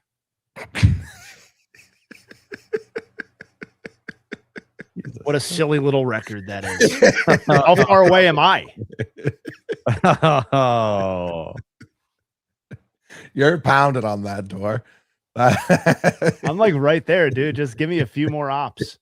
Yeah, Wow. George Brett, obviously the all-time leader with 317. That's a pretty low number. I mean, my snarkiness aside, that's a very, very low. I mean, doesn't all-time. fucking Manny Machado have the Padres all-time record? Yeah, but Manny Machado's got more homers than that. Manny Machado's got 389. Actually, now No, three- the Padres, three- no. Padres. no. Yeah, the Padres, he's got 216. Yeah, it's even more pathetic. Mhm. The guy who held the Padres all-time record, I am going to admit, had to have been the most anonymous all-time leading guy ever. Who was it? That's how not like we don't know. No, I'm trying to it's escaping me. Give me 1 second. Ken Caminiti. No, it's It really is a guy that you've probably never heard of. Nate Colbert. Nate Colbert. Mm-hmm. Big Nate. I was gonna say Colbert next. Yeah, he had I mean, all due respect to Nate, he played 6 goddamn seasons for the Padres. Like, he was their all-time leading home run hitter. He played 6 seasons for the team before Manny showed up. That's pathetic. Sounds like he was thumping. I mean, he hit a lot of home runs over a truncated period of time, but like not He had 24, 38, 27, 38, 22, 14 off the team out of baseball. Like it was over real fast for Nate. I had 6 years where he just went to Fucktown in San Diego. Yeah. I So saw 14. Hit the bricks, loser. this was crazy to me. Is I saw the Rays retired Evan Longoria's number on TikTok. No. I didn't Well, see. like that's how you found it out. You're saying? Yeah. I was Okay. like, That's different. yeah, that's like a guy from our prime years of life. Oh and, God. a motherfucker to the Red Sox for a long time. Got his number retired, and it was just like, and that happened. Mount Rushmore of players from my youth that I thought were for sure going to the Hall of Fame. What Like- War Games Evan Longoria? I bet it's high. Oh, 50s. it's quite high. It's quite Yeah. high. Yeah. Yeah. Is he high Um, 50s, low 60s? Yeah. I'm gonna say Longo is at I'm gonna say 50. I'm gonna say a little lower than you're saying. I'm gonna say 52. I'm gonna say 50s. like 59. 57 was the first number that came to mind. All right. Well, let's see. War Games 58.9, folks. Wow, Jerry. Sorry, Rice. I was off by 0.1. My bad. I mean, that is good enough to get serious consideration for the Hall of Fame. He has not, and will not. But I don't think. Well, I guess. I mean, I can't say for sure, but I would be surprised if he gets the sort of Hall of Fame consideration that his statistics might suggest. But there was a period of, like, if you look at what he did basically through age 30, like, it looked like he was cruising to a Hall of Fame career. Yeah. I mean, he had 48 wins above replacement through age 30. Yeah. Take a guess. Take a guess right now. This is an unfair question, but all time third baseman through age 30, where do you think that ranks in wins above replacement? Second. Yeah, second or third. Let's take a look. Schmidt, and that's it. Brooks Robinson. Yeah. I'm going to say it's not quite that high. I'm going to say it's like fifth or sixth, but fifth or sixth all time would be pretty fucking insane. Let's see. So he tied third. All right, so we were all a little aggressive, but I do think it's ninth. It's ninth. Okay. But it's baseball history, and I'm going to read the names that are ahead of him. Eddie Matthews, Hall of Fame. Ron Santo, Hall of Fame. George Brett, Hall of Fame. Mike Schmidt, Hall of Fame. Manny Machado will be in the Hall of Fame. Wade Boggs, Hall of Fame. Dick Allen mercifully made it into the Hall of Fame. Buddy Bell is basically the one exception here. And I think a very, very interesting comp for Evan Longoria, actually. And then you have John McGraw, who played in the 1800s and is obviously not relevant to this conversation, really. Scott Rowland, Hall of Fame. David Wright, another interesting comparison to Evan Longoria, and a guy I would also put on that list for a guy who felt like he was going to the Hall of Fame. Home Run Baker, Hall of Fame. Jose Ramirez going to the Hall of Fame. So where the fuck is Brooks Robinson on that list? That's the company he keeps. I want to say Brooks's peak might have been a little bit skewed a little differently, like from 25 to like Beltray. Yeah, it's even Beltray, it's more he started off hot, weird middle, the strong end, but continue. Yeah, so I'm gonna sum it up here. So Brooks Robinson was at 42.8 wins above replacement. So I cut it off at 45 just to get a quicker answer on the search. Let's see where Brooks would rank. Brooks would rank. He's 18th. So after Jose Ramirez, you would get to Adrian Beltre, obviously Hall of Fame. Chipper Jones, Hall of Fame. Nolan Arenado, Brooks Robinson, Hall of Fame, and then Sal Bando, who is another one of those guys who is an interesting comparison for this conversation. But yeah, that's the company Longoria keeps, man. Many worse players have ended up in the Hall of Fame. I just don't think the shape of his career and necessarily how he went about achieving his production is going to help him in the voting. Does Machado get a boost there from the brief? It wasn't that brief stint playing shortstop. A boost in what sense? Oh, like from his WAR WAR total? Yeah. Yeah, I mean, he would in the sense that, if you're able to capably field shortstop, then you're going to be an even more valuable player by that setup. But like, it's not like Manny was faking shortstop. No. Yeah. No, but when I think third baseman, like especially for you are that correct age. in what you're asking. That his production at shortstop is being factored into that number. Yes. Right. Yep. Because if we had to even guess people who'd be in that range, he's just not a name who would have come to mind because of that. And he was like fourth. Yeah.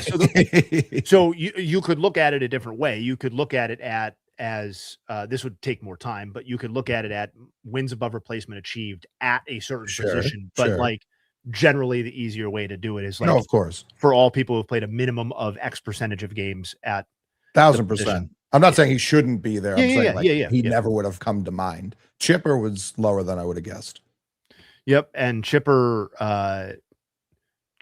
like Beltre, actually, in a lot of ways, shows up on the top of some lists for most productive players, from whether you want to use just age 30 on or late 20s on. Like Chipper didn't debut late necessarily, but his first real true great season was 24, which is not early for a Hall of Fame caliber player. True. But his production was just so remarkably consistent. And if you whether you use OPS plus, weighted runs created, or wins above replacement, Chipper Jones, like 3 of his 4, 2 of his 3 best seasons were deep into his 30s, like age 35, 36. Like, 2007, when he was 35 years old, he led the NL in OPS and OPS plus. The very next year, at age 36, he led Major League Baseball in batting average and on base percentage. He had a 470 on base percentage as a 36-year-old. That's like prime Joey Votto. He was just 36 years old doing it. I don't know if Chipper's underrated, but this conversation is making me think that, like, do people really appreciate like how good he was for as long as he was? Because I know he was like, I know there's like the TBS element of all of this, and the Braves constantly being on, and like him being that young, kind of like annoying punch me face looking guy on those very successful Braves teams. Like, I remember not liking Chipper because I was like, who's this smarmy looking, awesome player they've just added to this team. A guy who you would see like every fucking October, and it seemed like more often than not he was delivering in the postseason. And now that I'm looking at his postseason numbers, that's absolutely true. 287, 409, 456. That's an 864 career postseason OPS. How many games? Like 200? 93 games, 417 plate appearances. So yeah, you got like Real JA did Lyle Overbay War Games, but before we do that, without looking, Coley, do you know how old Barry Bonds was when he hit 73? I want to say like 38. 36. 37.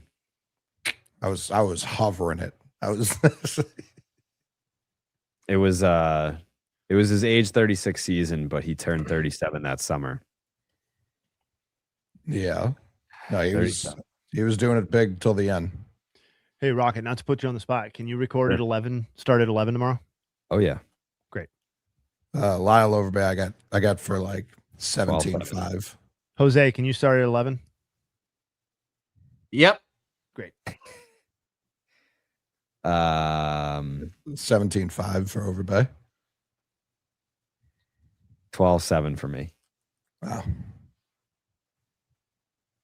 Jay, you want to take a stab at it? What is it? Sorry, we're Lyle Overbay War Games? Yeah. 14. 16-3. Okay. Feel good. We with were that. all right there. I mean, I'm heat seeking right now. I mean, I fucking was off by 0.1 on Longoria. And then off by several here. I was off by Uh, one. I was in the neighborhood. Of course, you're in the neighborhood. I've been one off for both and less than one here. I went first on Longoria. Yeah, but I had my answer before you said anything. Are you suggesting that I can read your mind? No, I'm saying your answer had influenced me 0 is what I was saying.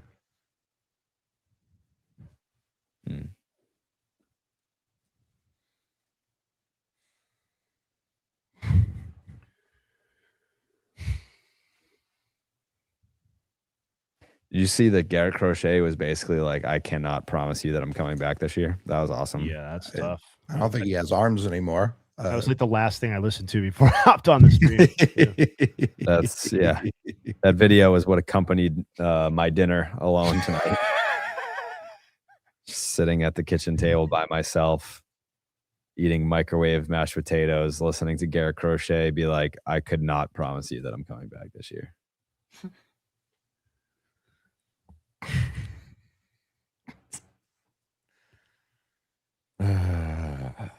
I just saw a commercial for mac and cheese, and now I think I gotta have it. That's why they do them. That is exactly why they make them. But like, that's the thing is like, you can't DoorDash mac and cheese. Like, that's something that you gotta make. Do you have a go-to mac and cheese like recipe or approach? Oh, I've never made it myself before. Hey, who do you think you were started asking? doing- I know. He's like, I call my mom. She Yeah. brings it over. She He brings just it started over. talking about it like I thought maybe there was a chance he had like a No. Can you even make like the boxed mac and cheese, Jerry? That's what I'm talking about. Like, I could do the easy mac. I used to make Okay. that all the time. Okay. Buddy, used to make it- it takes so little to like upgrade to like real thing. your own mac and cheese, and it tastes so fucking good, and you can customize it to exactly your taste profile. Like I put on a Ritz cracker, sea salt, butter crumble on Yeah. top of it. Yeah, it's I mean, kind of white trashy, but How many I like that though. how many cheeses are you using? I know it's not just one. So I do lately I've been doing both a cheese sauce and like a cheese kind of top to Sure. it. So because I used to go and get the brick of Velveeta, Yeah.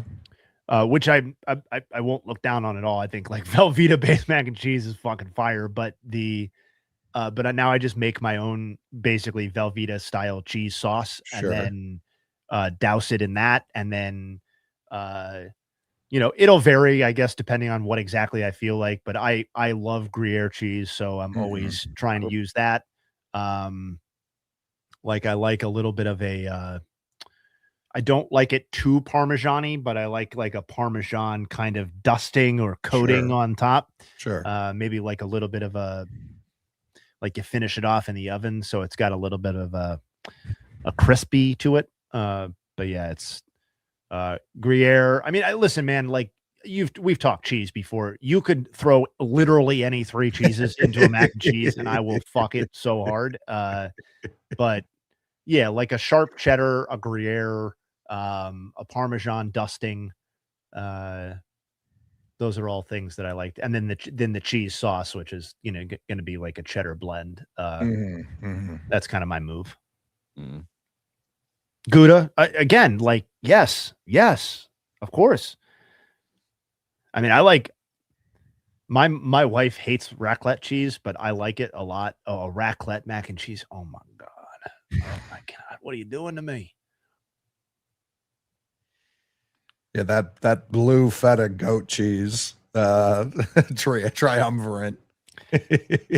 I mean, You can do a mac and cheese that features that stuff, but you can't build you it off can't. of that. I would argue you couldn't even do that. I think those three need to be excluded here. The trying to bargain. Gorgonzola mac. Yeah. I'm trying to bargain with Train's oldest right now. She's basically like we're both like skinny fat kids, and anytime like Crumble, want to go get cookies, like she's down to get cookies, and I was just like, you know what sound good right now? Mac and cheese. You just gotta put the thought in their head. You know, it'd be so good. We have mac and cheese right now. Unless she's high, I don't see how 937 mac and cheese sounds good to anyone Oh. other than someone in a conversation currently about mac and cheese. No, you don't have to like, it doesn't take much to be like, hey, mac and cheese, good idea, right? She'd be like, you know what? That is a good idea. We'll find out here on Just the Nuts. Yep.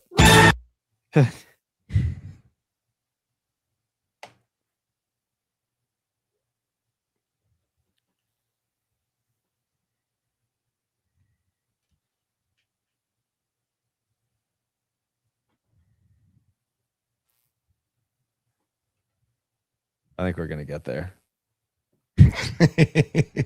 Oh, I'm fucking pumped about this draft now. I gotta think about this shit. Oh yeah, what is the draft? Movie draft. No one tells me anything. No, We're just talking about it on the. I mean, it's the baseball is dead thread because we're talking about our podcast tomorrow. But like, we're gonna have to figure. So, Guess I'm not Jose- allowed to be dead. hold on, Jose. So Jose was, I think Jose was trying to tell me about this. Are you not? You can't go before like during our window. Is that correct? Or was that only on Thursdays that was true? Me? Yeah, I was saying because we want you in the drafts. Which I was saying it should happen on Thursday so it can be released on Friday. But I understand that's a little bit more difficult to get everyone there. got it. So Yeah, I would we even have great difficulty getting in the same room when it's No, not I get planned that. recording day. Yeah. That's Can you do Wednesdays during our recording window, or is that a well, now it sounds like you're doing feud on Wednesday, so I don't want to overpopulate that day as well. well, we're doing Yeah, it I mean- anyway. No, I yeah, get we're that. yeah, we are doing. I think we're going to try and be doing feud and drafts both on Wednesdays. Whether that works or not long term, I'm not really sure. I think that'd be the best for releasing it. That's what I You know think what I too. Yeah, because we can release pod and feud Wednesday and then release the draft on Right. Thursday that we recorded on Wednesday. Draft could also be like Thursday night special. If that's Like what got released. release it or release it, yeah. Yeah, Wednesday I can definitely make work. It's this Friday though? What time? No. We're doing it tomorrow. Oh, I thought it was Thursday, so that's part of the confusion. Oh yeah. No, we're doing it tomorrow, and it sounds like we're starting at 11 a.m. and starting with the draft. Okay, it's just any movie. It seems that way. I think we're just drafting movies. Like, That's broad. That's so broad. let me just double check that that's what it is. It's gonna be Just blockbusters or something more sure. specific than films. Do we want to narrow it down a bit Yeah. to a specific type of movie? See, these are good questions to ask. There's no question about it. Yeah, just movies in general. Like I feel like we're dealing with people, Dallas, that like are just not in the draft world, you know. No, all movies is crazy. yeah, like comedy, drama. Like probably. I think need- summer blockbuster, like Or yeah, it is the summer. Yeah, that makes sense. one Summer. just came out. Spider-Man's lurking next week and the next week, I believe. Yeah, blockbuster talk is hot in the streets. I'm going to suggest summer blockbuster best comedies.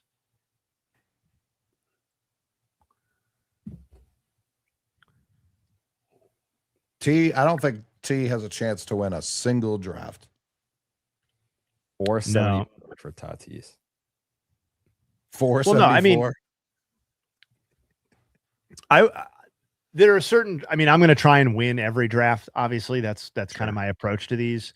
The last draft was a difficult one to plan in any way to win, right? Because it was best or the albums that you would take to a deserted island, which I had a great time doing, but like Dallas has no music taste, right? Like he self admits to not having any connection to music at all, and he won that draft like in a landslide. So it's like, all right. And I don't, I'm not arguing with that. People feel the way they feel about it, but movies I do feel like might be a little bit more towards like still subjective, but like I don't know. I feel like there's more consensus on like what a good or great movie is than there is on everybody's favorite music artists. Sure.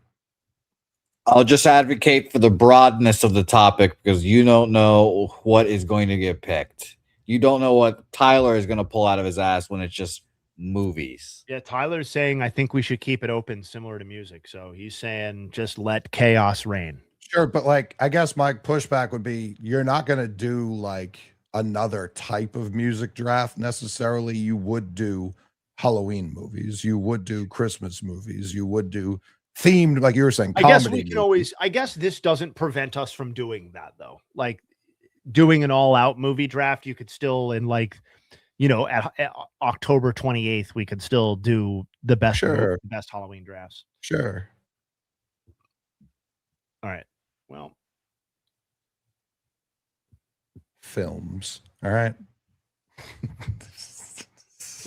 Videos. Moving pictures. Animations. My microphone is buzzing when I talk, and I don't know how to fix that. Play something off your soundboard again while I'm talking, because I do want to see what happens.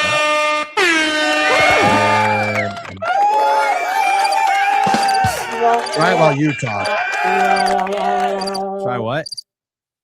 Wanted to see if it was doing the loop thing again. Like, are you listening to yourself on your headphones? Yeah. Well, fucking don't do that. Well, Jose said he could hear it too. I've been hearing it the whole stream, but I thought it was just annoying for me and not for everybody else. I haven't been able to hear it, but it's another reason to also just not listen to yourself.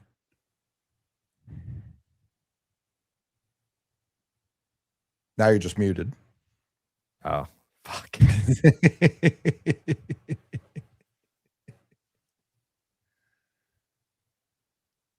Whatever, man.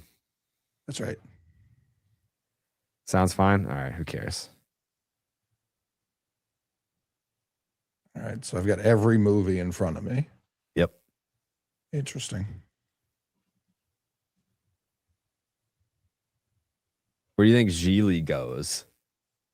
I don't want to tip my board. So what do we decide on? Movies, Just movies. films, Just movies. cinema.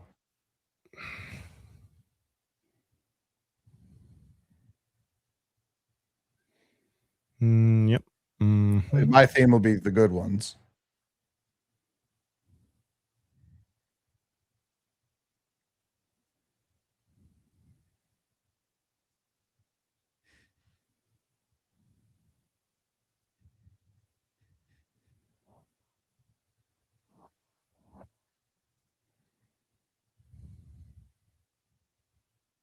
I'm trying to figure out this idea. If like every week one person just didn't know the topic and we didn't announce it during the draft, so they just kind of had to figure it out as it went along. They're scrambling the whole time.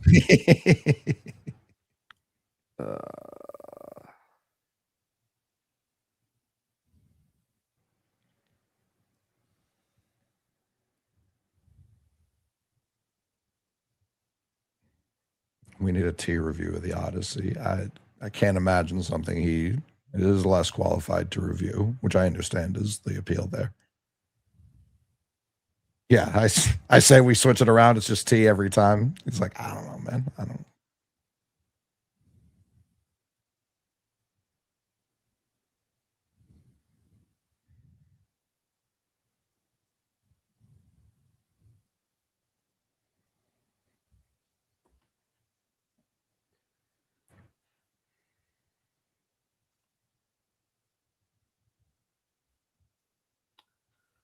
Oh, big fly. Oh my, this is getting ugly, folks. Langford. Wyatt Langford. Oh, Wyatt. Yeah, that was a big boy stroke. Oh, Ella Della just hit one too. He did.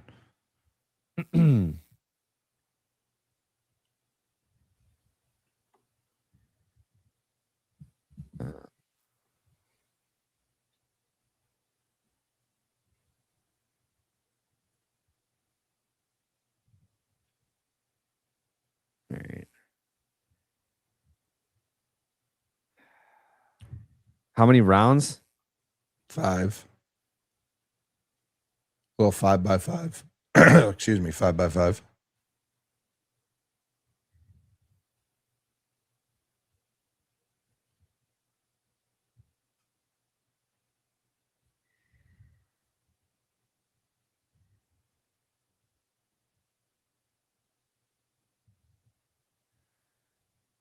Yeah.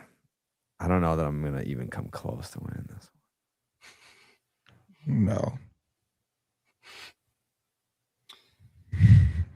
I think every movie you want will be there when it's your turn to pick. one.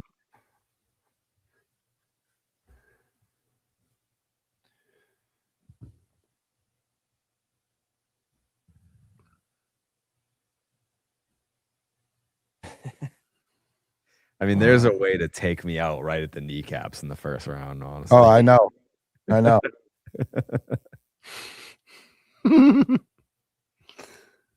But I don't care if you have that. I would never take that. I guess. It's obviously a biggin, but it's not my speed. Yeah.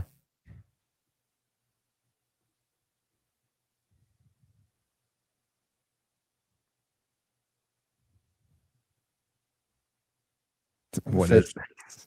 This is a baseball stream talking movies. Where am I? How did I get here? You've stumbled upon a baseball live stream called Just the Nuts, where we Who are are you? drafting movies. Any and every movie. All of them.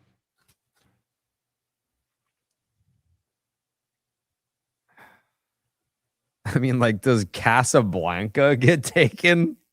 It's a movie. One of the best, some are saying. I don't fucking know. Didn't Lucas Giolito's like grandfather or something? Okay. Set up the See ya. cables for it. Ah, this isn't where I park my car. No, he just walked in the wrong bathroom and was like, oh, sorry.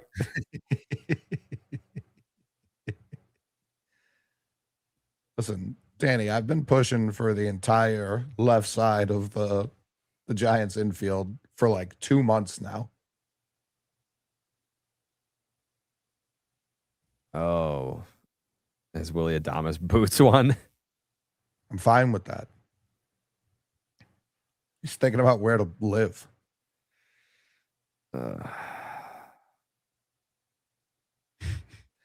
curious.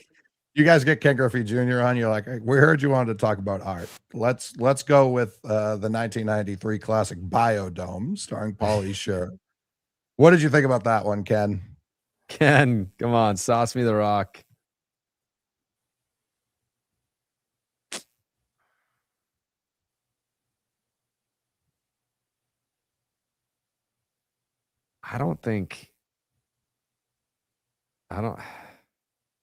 I'm not worried about Dallas in this draft. It's basically just Jay Hay and Coley.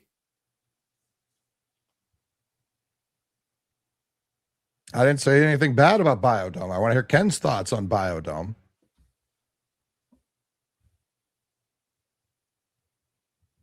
Give me Sogi.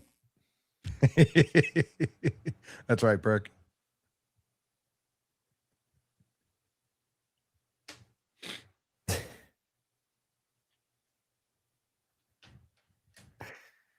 You could have me to spit in chiclets, and I'd have them talking about things they've never even considered. Yeah. Jay, hey, what's your first round pick? I'm not telling you. Why? I'm not gonna take it. Oh man, no, I don't give a fuck if people vote for me. I'm just gonna take all of my favorite movies. It's gonna be great. I feel like I talk too much about my life, so people could just take my entire draft if they wanted to. I think only Dallas would throw away his entire draft to take your draft and ruin your draft. I think I want to walk out of here with the movies that I want. I don't want your horror films where they turn the guy upside down and slice his dick off and stuff like that. I His don't dick off. shove his head down his asshole or whatever they did in that one movie. Bone Tomahawk will be drafted. Yeah. First round.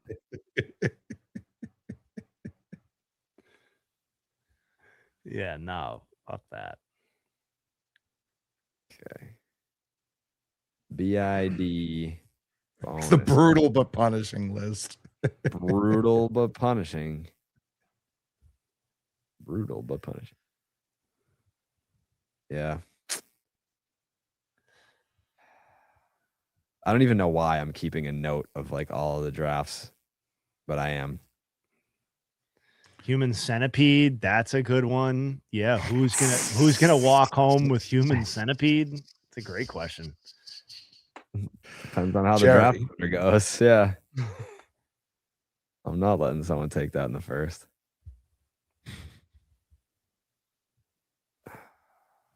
All Yes. right.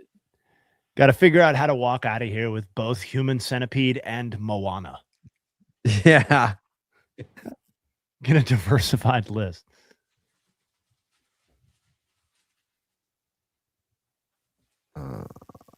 Man, there's no point in even fucking putting this on the list. It's a first rounder, and I'm not taking it in the first round, but whatever. I'm going to use this basically as a soapbox to inform some of our Patreon people of movies that I think more people should watch. That's really what it's going to be. Okay, it's a strategy. But not super obscure movies. Like, I'm not going to waste people's time. It's just all-time great stuff. My board needs a ton of more diversity. Too much Bone Tomahawk. It's just like this is the fucking October scary movie draft, and I can't have that. I need more diversity. No, I don't have a letterbox. I am not a movie expert by any means. I'm right there on movies like I am on music. I just I'm just gonna take a lot of shit from my childhood and a couple of the funniest movies of all time, and we'll call it a day.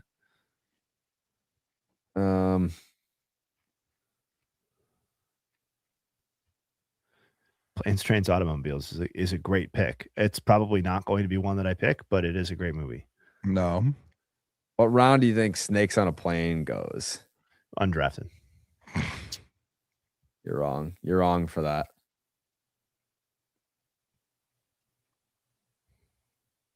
Snakes on a Plane could go. Dallas is going to take some stupid fucking movies. I already know it. I already know it. How did he not take Revolution? Because he's full of shit. Hey, two people just threw two movies into the mix that will absolutely be on my working list. Okay, Big Lebowski could go. If you haven't seen Tremors, oh boy, Tremors is big heat. oh yeah. Tremors. A lot of people call Tremors the peak of Kevin Bacon.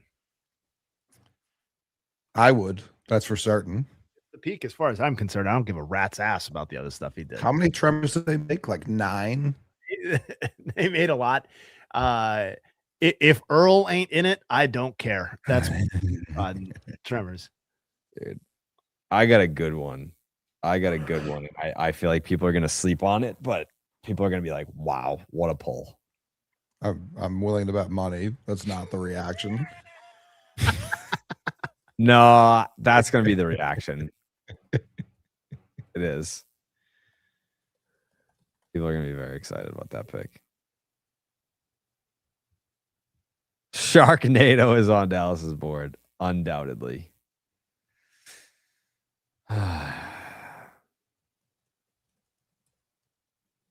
James Wood just do some wooding. He sure did. RBI double. Dallas is gonna have try hard picks. Like he's gonna go like Scarface.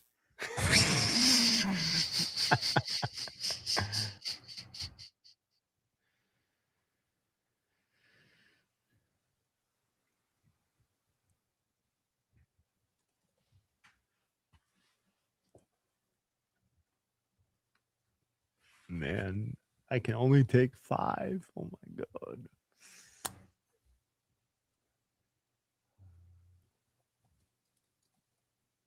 Mm.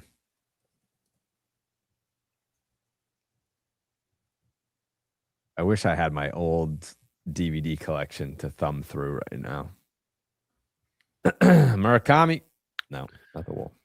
I think I'm the only person on the planet who prefers the Michael Keaton Batman to the Christopher Nolan era Batmans. No, they exist. They certainly exist. I mean, I know it's nostalgia, but like you have Jack Nicholson in that movie. You have Michael Keaton. Like it's not like you don't have heavy hitters. Oh, Jack, you are my number one. God. I had to stay in a hotel Saturday. We were at a wedding. So when we got back to the room, I didn't feel like tooling around the impossible cable to figure out that hotels have for reasons I don't understand. But they had HBO Max logged in. Like they were like, it's just free with the hotel. So I played the Dark Knight. That auto played in The Dark Knight Rises, which then auto played back into The Dark Knight, which then auto played back. Like that just played throughout the night every time I woke up, a new scene from one of those two movies was on. I said, this is pretty good. Little snippets. Yeah. I watched that Jim Carrey Riddler Batman 2 weeks ago, maybe, and what you talk about cinematography? Yeah, the color choices are unbelievable. Geez, you don't see it anymore. You don't see it anymore. Because that was what's his name, right? Nightmare Before Christmas. I'm blanking on his name. That little freak. Tim Burton. Yeah, Burton. Thank you. Oh, A's are already down. God damn it. Poor guys. I've got a board. 5 rounds. I have 1, 2. I got 13 in the holster. So I'm gonna have to make some cuts somewhere.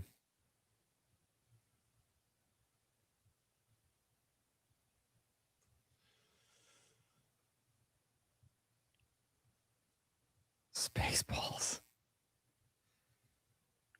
Dude, don't sleep on John Candy, man.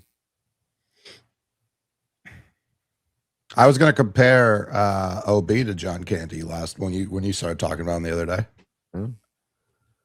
Hey, like OB's kind of John Candy in Rookie of the Year, where he's just like, if this team sucks, boy, do I not give a shit.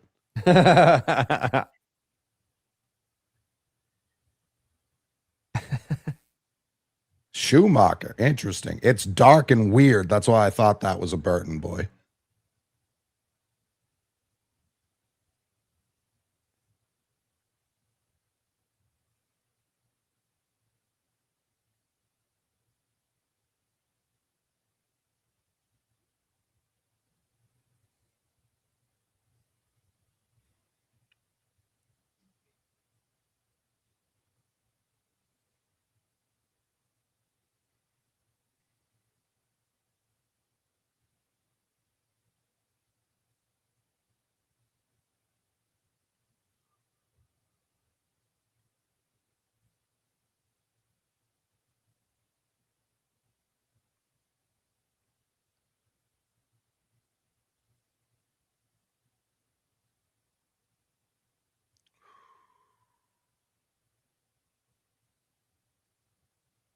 I'm just scrolling movies now. Boy, oh boy, there are a lot of good ones. People have made movies. That's for damn sure. Oh, for a while. Yep. I think The vastness is making it so much more difficult.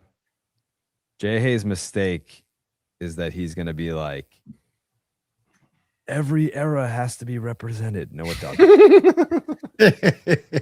No, You it got doesn't. talkies. You got black and whites. You Yeah. got- Yeah. Yeah. That's going to be his strategy, and it is going to blow up in his fucking face. No. Dude, I'm a little worried that if you don't get the mac and cheese that you need, that you're not going to be, your brain's not going to be nourished enough to execute the draft that you need to execute tomorrow. Yeah, I feel like I got ghosted on the Mac. She Yeah. didn't respond really. No, she was basically just like telling me where it is. I'm like, all right. Sounds good. I think Spotlight is the #1 Boston movie. That's my take. He's going to OG SpongeBob movie. A heater of a movie. I don't have any connection to SpongeBob. Makes me feel old when people talk about it. It hit, like, I remember watching the debut. Like, there was a big build up on Nickelodeon. It was probably like my last year watching Nickelodeon regularly. So I would check in on Bob for a few years, but every time I have it on, if I'll like push my kids that way because I know I'll enjoy some of it. Yeah. And yeah, it delivers. SpongeBob's a Mount Rushmore cartoon character, I would argue, along with like Homer J, and then like the mouse and the bunny. Like those four would be my picks for like the Mount Rushmore of cartoons. Yeah, it's a bloody savant on Bob.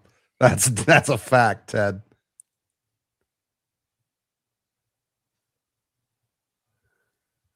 T is going 8 Mile and All Eyes on Me. I hope not.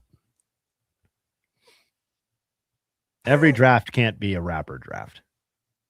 No, nor should it be. Well, every single album that he took to the desert island was like the same era of. It was bad. It was really bad. I knew it would be bad, and it was.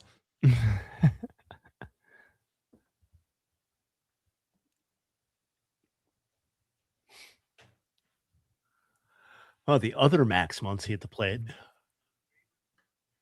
I still don't like that. I agree with Coley on that. There can only be one, really. Do you think he like has to totally change his name, or does he need to go by like Maxwell? Maxwell. Yeah.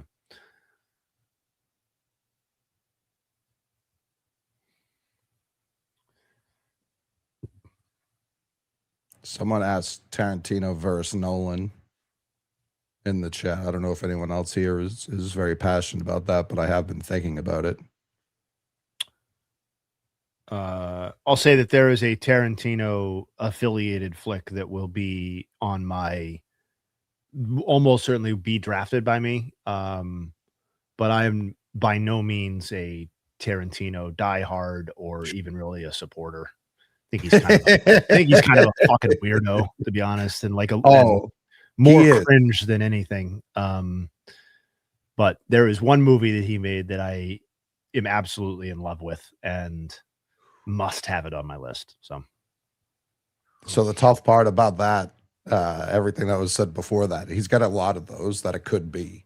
Yeah, and it's actually like I don't want to give too much away, but it's not even like a necessarily recognized as a Tarantino film. Okay, may have given it away. Yeah, but we'll nobody said it yet. I was gonna say Django. Those are Tarantino films. Yeah, no, it's not either of those.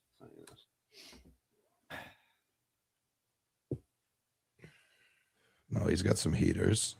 I mean, this real heaters. This Nationals Rockies game has in fact produced 11 runs in the bottom of the fourth, so we're delivering.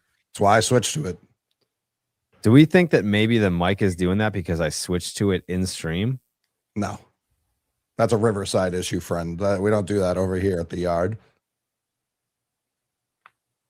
And someone said my mic is trash, and it's definitely So- not. It's the Perfectly same- fine. Yeah, it's the same mic that fucking Joe Rogan uses. I would say it's a good mic. Travis, we're looking at a 902. You'd think I'd have it memorized by now how often we do this. 902 career for Brian Giles. Yeah, all right, we're checking in with Brian Giles on the stream again. It's literally he bombs in here out of nowhere, Travis, and it kills me every time. Because Coley, it's Brian Giles o'clock. Shout out that career OBP. I'll yank phallus and listen.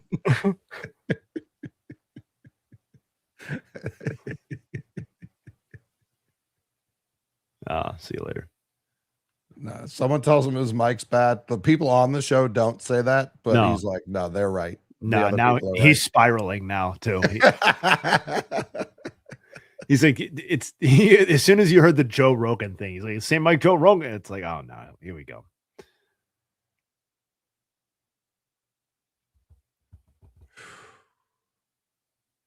By the way, I just saw a comment in the chat that reminded me of it. I didn't just come in wanting to do this. I just, there are some things that I never thought I'd feel this disconnected from society this early in my life in so many ways, but like I fundamentally don't understand the number of people that are responding to my Caleb Ferguson tweet where I said, did you see the clip of him yelling at the umpire? Yes. So I don't understand how many people are just not only okay with, but like fervently endorsing the idea that screaming like, you fat motherfucker, get out of the fucking way, you fat piece of shit, essentially, whatever the exact quote was, Yeah. is acceptable in that context. Like, it's not about what level of sport I played. It's not about any of that. It's about, are you a child or are you an adult? And the contrast in that moment could not have been more stark for me, where you have this fucking man baby. I figured it out. Diaper. Yeah, you sound great. Man baby diaper child fucking screaming at this umpire, and the umpire having the fucking presence of mind and the maturity to just fucking absorb it in the moment and not bite back, not fucking throw his ass out, not take any sort of shot at the guy at all, even though he's being like incredibly demeaning to the guy in the moment. Like, I don't, and it's besides the point, but like, I've now watched that video a dozen times. In my opinion, it has essentially nothing to do with how much the guy weighs, and it has everything to do with the fact that these two, like the infielder and the umpire, were indecisive about the forward, back, like front and back dance, like who was going front, who was going back. He tried, and it doesn't matter whether he's overweight either, or if his weight caused that problem. I don't give a fuck whether him being fat caused him to not be able to get out of the way in time. If that's a separate conversation from whether Caleb Ferguson screaming like a fucking asshole at the guy in the middle of the game is like a basically socially acceptable thing to do. I just like, we have lost touch with like basic human decency. It's not, that's not a competitive environment thing to me. He has every right to be mad. He has absolutely no right to yell at somebody in that way and say those type of things in that moment. I just found it to be fucking a joke. I don't get it. I'll address what you just said. Travis, I shouted out the OPS. Oh, OBP. Sorry, I read his OPS. So hands up. That is on me. Wow. I'm an audio technician. That's true. OBP 400 on the nose for Brian Giles. I'm gonna go PP. You mind? For you No. just left. You Well, I could have didn't done it then. leave. No, you left. I mean, that No, feels I like didn't you leave. used up your PP break, to be Yeah. honest. Nope. No, I didn't. You're gonna have to. You better hustle up, dude. Bring a bottle back if you have to have a pee again. That's right. I was shocked he didn't get tossed. shocked.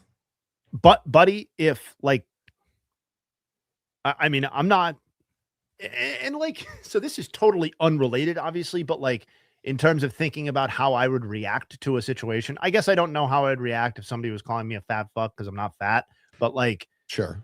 if you picked on something that I was self-conscious about, then, and were screaming at me about that in front of fucking 40,000 people, I don't know how I would react actually, but I do know how I would react if I was sitting down at a baseball game and maybe I was not from this country, or maybe I was sitting down for other reasons that are nobody's fucking business, and some old ass fucking boomer bitch came up behind me and slapped me in the back of the head and told me to stand up for the national anthem.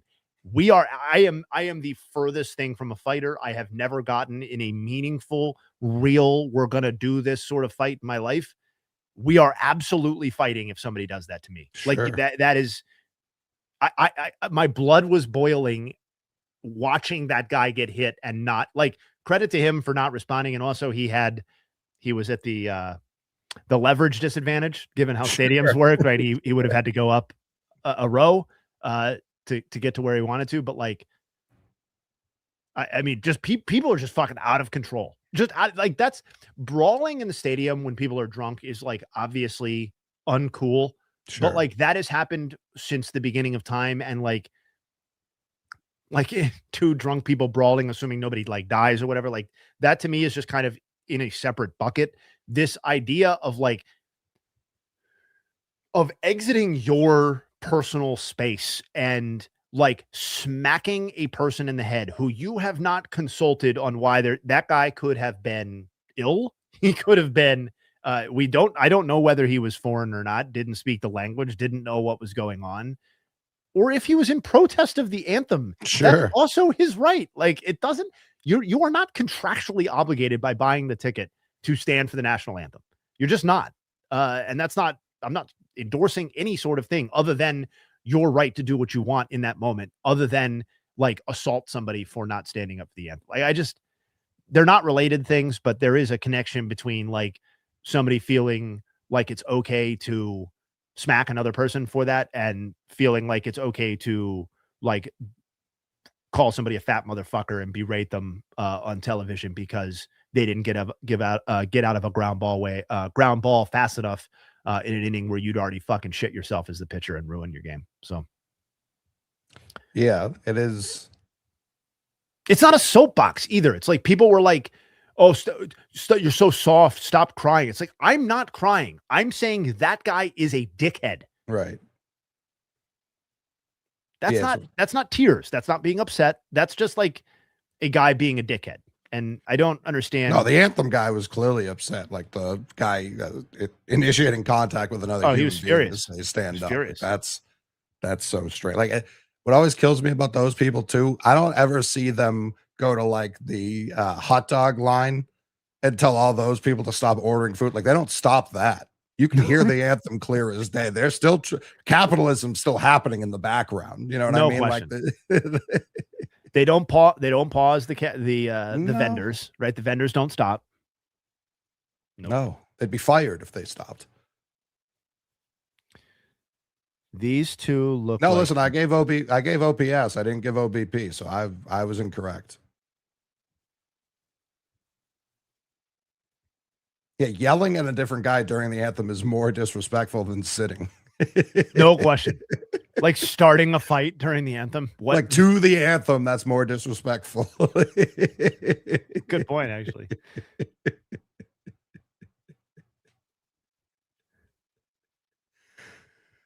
But yeah, I think the ump was just more like, because you can't be like one of the other umps and toss him too, because then it looks bad for the fat ump. I don't want to call him that, but I genuinely don't know his name. Bill Miller.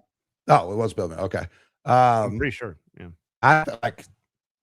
I'm no one to defend umpires or anything like that, but there is like a certain way to berate them that isn't demoralizing as like a human being. You know what I mean? Yeah. There's a way to just talk shit about an umpire, and there's a way to be like, no, I don't like you as a person, just like how you appear, that are very different to me. Like even get out of the fucking way. I would not have tweeted anything No, about of that. course. It doesn't go viral. No, nobody does anything with it. Yeah, you're right. Yeah, he brought that on him. Somebody asked why I don't have a Guardians podcast. The main reason is because when podcasts became a thing and I started getting involved in them, I was getting brought on to do national baseball content for Buster's podcast with Ravi on Fridays. So there was never like Jared starting out like growing a Red Sox specific podcast and then moving into other things. Like my first foray into it was the national side. And I would also say that there are the people that are doing local Guardians specific podcasts. Like I think it's important to have a foothold in the community when you're doing those sorts of things. And I don't and will not have one in Cleveland anytime soon. And I just think it would come off as a certain way. And I really, really, really enjoy talking about the entire league. So that's the answer to that. Mostly circumstantials, but when I got started. It also so infuriating when they're not doing well. For sure. Yeah. I mean, well, yeah. What you guys endure with the ups and downs of the single team stuff is wild for sure. But who's this fucking Your Thoughts guy? Speaking of your thoughts, don't give a fuck. What are your thoughts? Oh, he's just talking shit. He's saying Coley and I don't have any sense of style, which I think we know is self-evidently untrue. Not true at all. Yeah. That is not true at all. Yeah, I mean, like, just point of fact. This is Ralph Lauren, okay? You ever heard of him? Fucking idiot. This is baseball lifestyle 101. So what are we even talking about? Better. And this is a shirt with a moose on it. Fucking idiot. Cincinnati Reds channel. It is a good moose. Let's watch some fucking Reds ball, man. Fighting Tito's. I had a great pee. I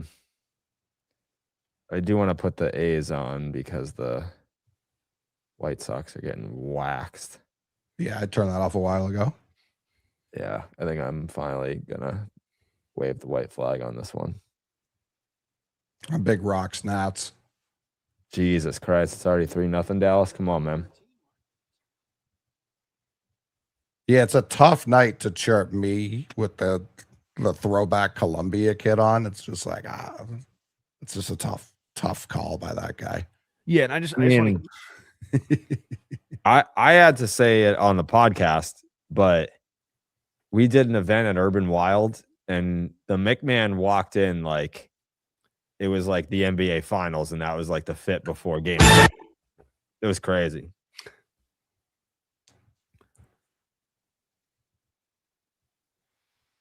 Am I still having mic issues? No, they're doing that because they know it bothers you, man. Yeah, they're getting in. It doesn't bother me. It confuses me. I'm trying to fix things. No, you're bothered. I am bothered. We got a 6-6 game. I haven't been bothered recently, though.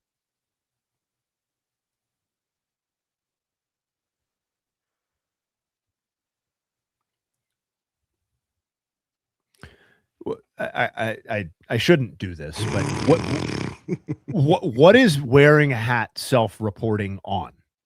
I'm curious now because I don't really give style that much thought. So what is it? What are you self-reporting there when you wear a hat? I did fix my AC. Thank you. It also hasn't really been hot. Also, I got this Ralph Lauren used. This is from a thrift store like 15 years ago. So like, I think that makes me cooler. It's like vintage. Yeah. And I didn't pay anything for it. So pretty much the best. Take your hat off. Let me see what you're hiding. Yeah. Jay has got nothing but moss. Yeah. You got great lettuce, brother. You look like a big dickhead now. Look at you. Mm-hmm. Look at you. Yeah, I'm not hiding anything either. I'm famously bald. Yeah, so what's your point, dude? That's Cam? The Yankees got rained out. It's Cam in the chat. That would be this feels like the type of stuff that Cam would come in here with. It's not beneath him.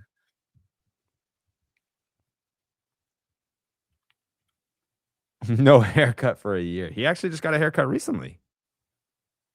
Yeah, too much hair. Exactly. Haha. What do you? Okay, I see what you're hiding. No haircut. I just got a haircut. Look at any previous picture of me. There's way more. We just We played, just the played video. a video. Yeah.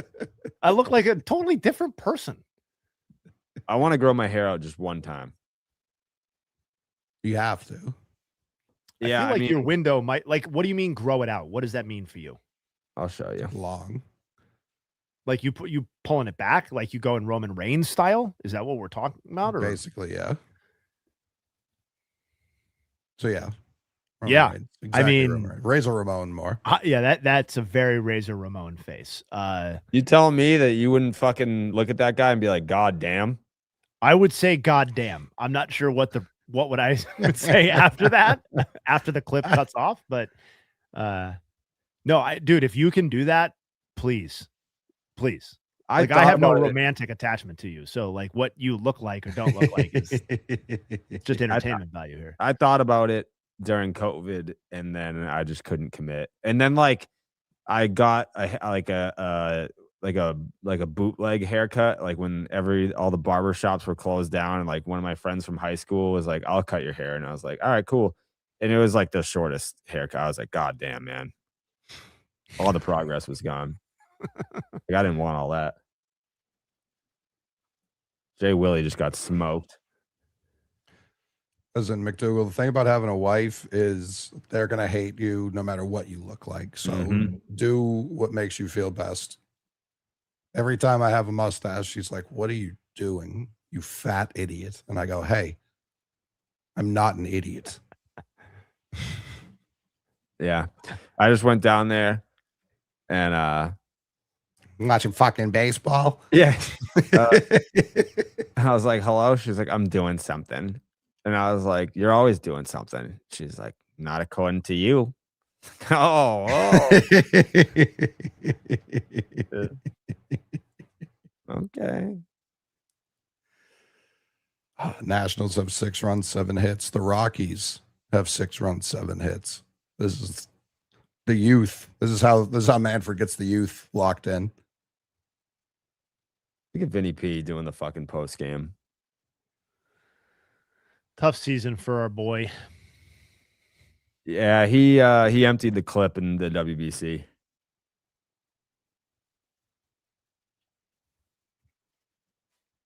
I feel like there's one player who really is having a tough season. Everyone else can be having bad seasons, but I don't know if anyone's having a tougher season than Big Dump.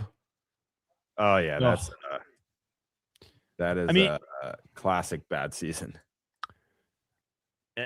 Yeah, classic in the sense that there's like very little historical precedent for it. In that it's almost unprecedented.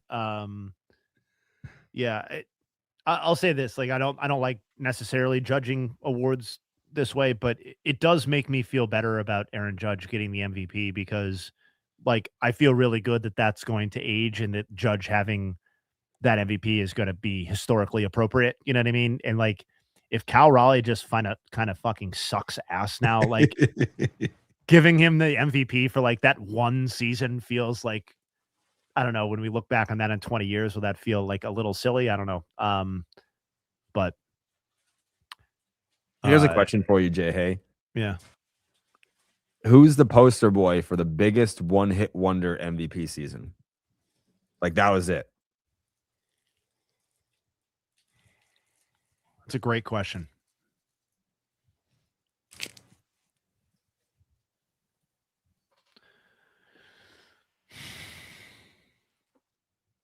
Was it? I'm not looking at the chat, so don't say anything that's happening in the chat. I want to come up with what I think are the answers, and I want to see what you guys think.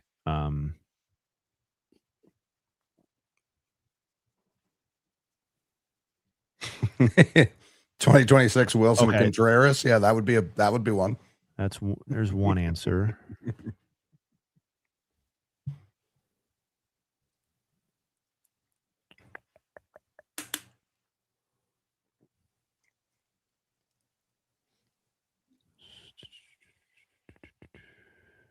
Sorry, this is not going to take that much longer. Just give me a second. No, take your time.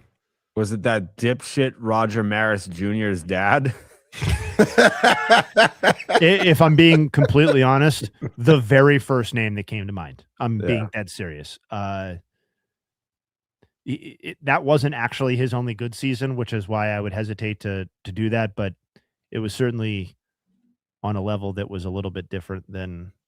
All right, so I've got Roger Maris is certainly a name that we could throw out there. I'm gonna throw out Ken Caminiti. Okay. Yeah, that's a good one. What was that, obviously- 96? 96. He never registered a single MVP vote in any other season. So not only did he never win one, he never got a single vote in any other season. 99. I mean, but but at Hall least, of Famer, but like, yeah. So the way I interpreted there, you can interpret the question that you asked in many different ways. Like, had like a 7-year big league career and was like a 1-win player the other time. yeah, like the season, the quality of the season that he had was completely different than pretty much anything else that he delivered. Like Terry Pendleton won the MVP, and you could argue that that's an answer to this question, but Terry Pendleton should not have won that MVP. You know what I mean? Like, and he was a very good player for a fairly extended period of time. Like that to me was just, that's more like an MVP that shouldn't have happened. Ken Caminiti. I'll tell you who was well on their way to that, but he resurrected his career after leaving the team that he won the MVP with, and that was Cody Bellinger. Yeah, Cody 100% would be a great answer to this question. I think still is on some level an answer to this question. I mean, he's a over $100 million player. For sure, but like not MVP, but like all-star. Like I'm talking like, all-star MVP this year, Jerry. Mm-hmm. I do think he is a possible answer to the question in the sense that for as well as he has rebounded, his MVP season is in fact so much better than anything else he has done. But was never even considered for an MVP again. No. Willie Hernandez is an imperfect answer to this. He won the 84 MVP. That to me is like a partial Pendleton, but a partial answer because he should never have won the MVP as a relief pitcher. Did Jimmy Rollins win an MVP? Yeah, Jimmy Rollins did win an MVP. He was not even the best player on the Phillies that year. I would say that this is Jeff Burrows was an MVP winner. I don't think that again, it's how you interpret the question. Like the year he won MVP, Jeff Burrows, father of Sean Burrows, who you might remember better. Burrows won the MVP and never finished better than 16th in any other season. But the year he won the MVP, it was really just a function of that he had a lot of RBI. It wasn't actually any better. In fact, it wasn't his best season. Although, fun fact about Jeff Burrows, you want to hear something kind of crazy? I do. Jeff Burrows in 1977 for the Braves had a 41 homer, 114 RBI season that Baseball Reference says was worth 0.7 wins above replacement. Okay. All right. So if he had 38 home runs, he's looking at like a 0. Pretty crazy. So Maris, I think, is still an answer to the question. You know, I mean, some of these older MVPs are, they're not tremendous in the sense that they never should have been MVPs. But I do think, I don't know, man. I think Ken Caminiti might be the answer. Might be my favorite personal answer. Yeah, and he was also juiced to the gills when he did it. Eugenio. People, I see more no in the chat. Yeah. Yeah.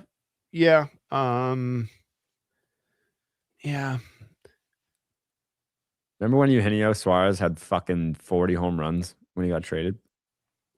Morneau, to me, like the year that Morneau won the MVP, to me wasn't really fundamentally different than the rest of Morneau's admittedly pretty brief peak, but he should never have won that MVP like that. Sure.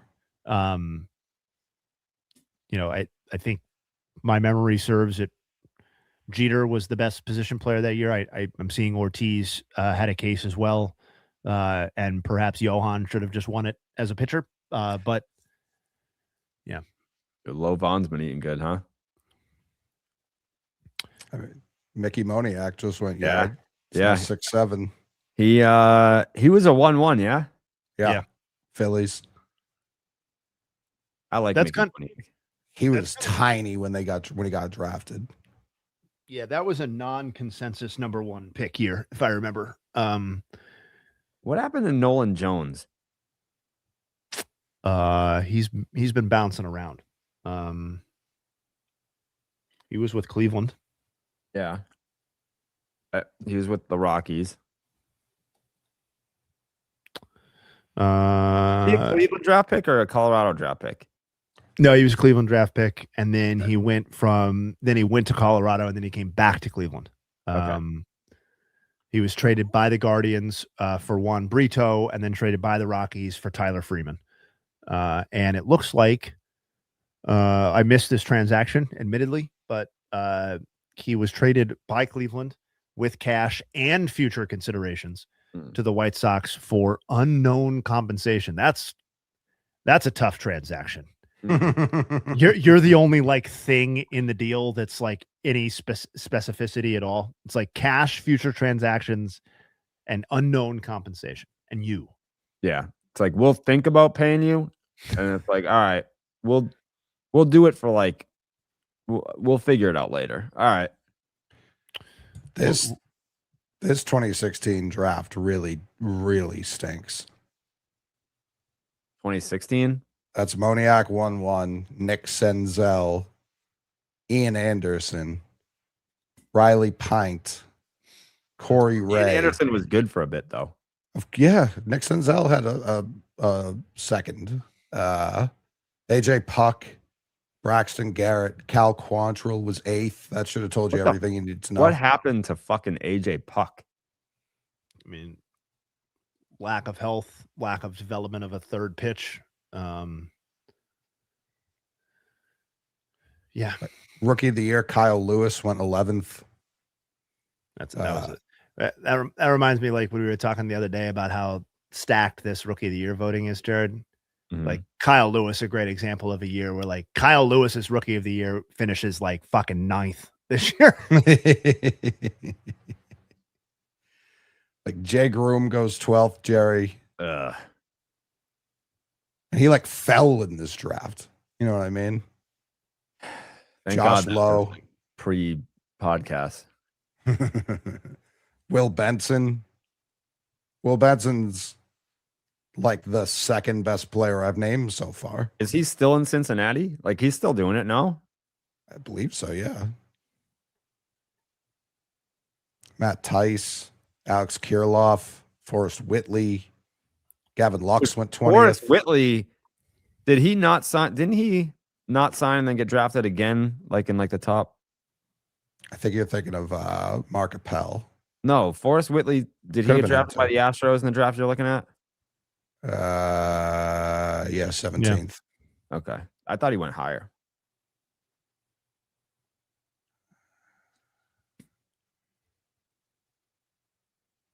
Cole Ragans went 30th. Will Smith, the catcher, went 32nd. What's up with his neck? Doesn't seem good. Oh. Yeah, I thought Forrest Whitley was going to be a guy. Like Lucas Ursig went 46th, and he's maybe the best player we've named so far. Maybe. No, Will Smith, the catcher, obviously is, but yeah. Nolan Jones, 55th. Shout him out. Brandon Marsh went 60th. Now we're cooking. Alonzo Bichette, 64, 66. Yeah, you see that like kind of threw a jab at Rob Thompson at the All-Star game talking about Brandon Marsh? No. They're like, yeah, like, you know, some people had him as a platoon player. Now he's an all-star.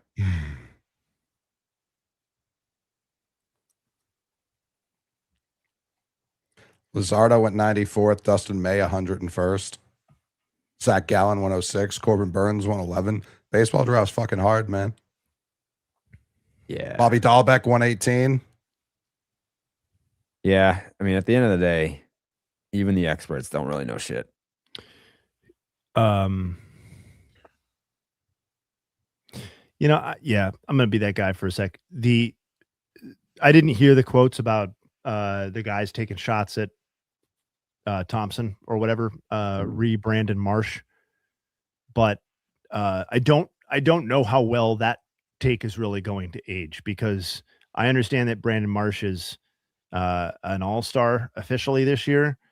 I don't know how much has really changed about Brandon Marsh's game, and whether or not he's still probably better off as a platoon outfielder. I mean, I didn't look at his splits. no, I'm not saying you're saying this. I'm saying, like, I think taking shots at Rob, like the players taking shots at Rob Thompson, if that's indeed what was happening, over this idea that Brandon Marsh was being held back in his previous role, like, it might be correct by degree. It's not correct by magnitude. Like, his OPS plus is functionally the same as it was last year, and his he still has a fairly significant platoon split between his right-handed pitching OPS, which is 868, and his lefty OPS, which is 670 this year. So we're talking a 200-point gap in OPS. Now, his OPS is better than it was last year against lefties, but we're also talking an extremely small sample size. So I think that's kind of horse shit, to be honest. I know they're standing up for their guy, but Brandon Marsh is still Brandon Marsh. Listen, Travis, you asked for on base. I gave you OP. Like, everyone fucked up today. It's okay. Next week, we're going to nail the Giles in a way we've never nailed it before.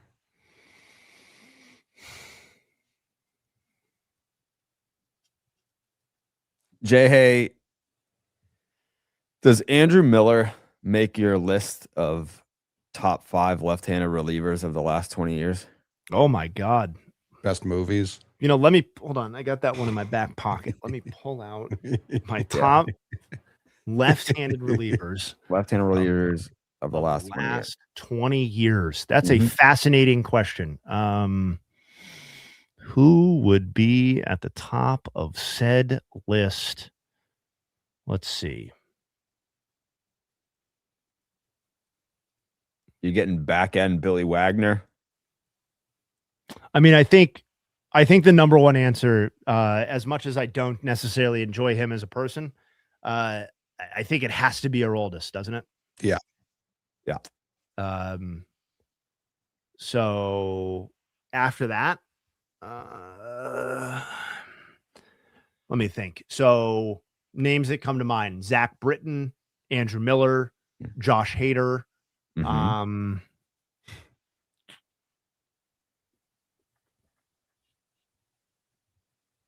I don't, to your point, I'm not sure you're getting enough of Billy Wagner for him to really be in the conversation, unless his prime is being grandfathered in. You're just kind of assuming because he's great, but I don't. So I think it's Chapman in some order: Chapman, Hader, Miller. I'm going to put Zach Britton in, even though he doesn't have the same number of innings as some of these guys. He's a monster. His per inning dominance was great, and certainly his peak was worth having here. So I'm missing one dude.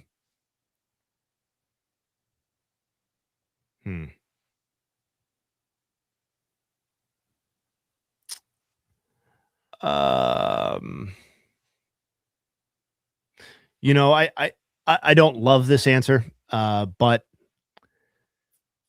I do like this dude to the extent that I've consumed his thoughts and feelings via social media and what he's done for the community. I'll put Sean Doolittle as my 5th. I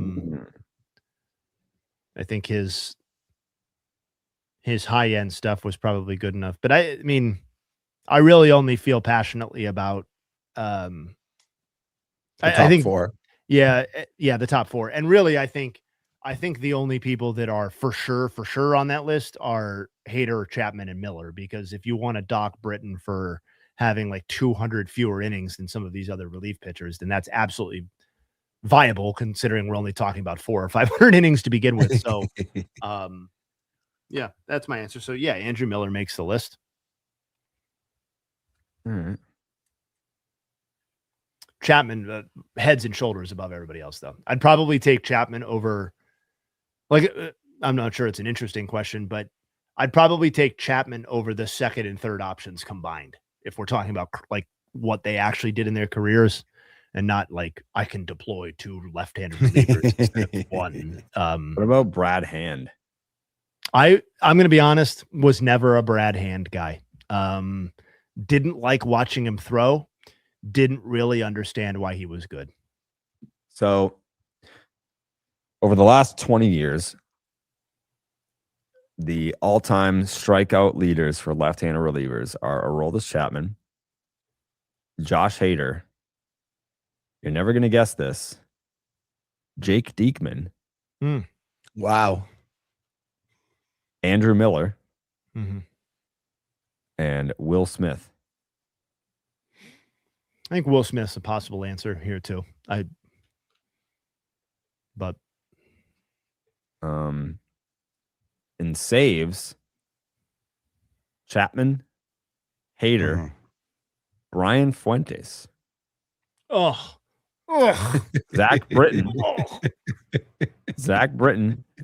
and then at number 5, Jay Hay, Handy man. Billy Wagner. Oh wow. Brian Fuentes, all-time short list for people I hate watching pitch. Like I like his it like hurt to watch him throw, and it was like such garbage stuff. Like obviously, I mean, garbage in the context of major leagues. Yeah, Brian Fuentes was never like that. Never liked that look. He's kind of hard to look at too. I feel like I didn't really like looking at his face. That's fair. Yeah, I mean, I'm sure there's people who don't like looking at mine. You know, it is what it is. But Yeah, he was in the chat earlier. yeah. Your thoughts. Doesn't like looking at my face either. So Wow, Matt Thornton. Huh.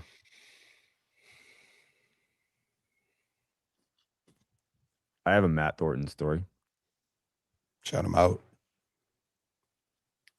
Matt Thornton is 5th on the left-handed reliever innings pitch list of the last 20 years. Matt Thornton was on the 2013 Red Sox, and when they won the World Series, we went to the parade, and we went to Fenway because that's where the duck boats left from, and I was with my buddy, and all the players got on the boats and they left, and all the fans exited, and I was like, he was like, where do you want to go in the parade route? And I was like, why don't we just hang here and see if anything happens? So we stayed. So then we stayed behind. No one said anything to us. They closed all the gates. And then the players came back, and all their friends and family were there. And someone like they basically had like a picnic in the outfield with all the players. And they were like, who the fuck are you guys? And we were like, we're Matt Thornton's cousins. And they were like, oh, okay. I was like, just name an obscure player on this team. Classic Thornton cousins. We heard about you rabble rousers. Yep. So while they were gone, while the parade was happening, like I have pictures like doing snow angels in like center field. We went out to the bullpen and like recreated like the bullpen cop picture. I have a picture in front of the scoreboard in front of the monster from like the final score the night before or whatever it was. What a night. What a day. What a day. Somehow not my best parade experience, but You at least remember this one. I do. Yep, I have photos to prove it.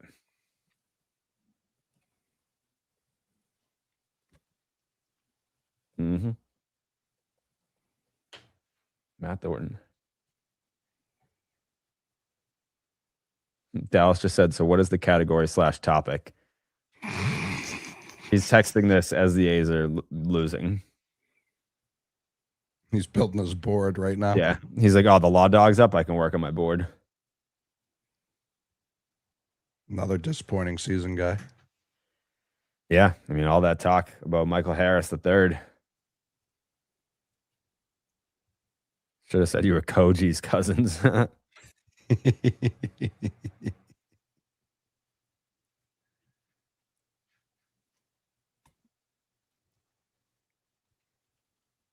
That's a Pat Carrabis move. He used to like he would go to concerts and bring like a camera and then go to like the side stage and say he was with the school paper, and then they would let him up on the side stage and he would watch the concerts from the side. Did he actually take pictures? I'm sure he did. I can't imagine that he had a fake camera. I could just see him like forgetting he brought the camera and just like just vibing out. Yeah. Yeah. His camera's just a cigar holder. He would open the camera and take out a cigar. Yeah. Sir, that's a radio.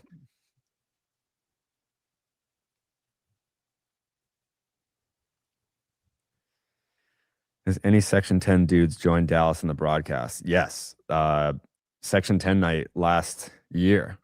I think I did an inning and a half in the A's broadcast booth with Jenny in Dallas.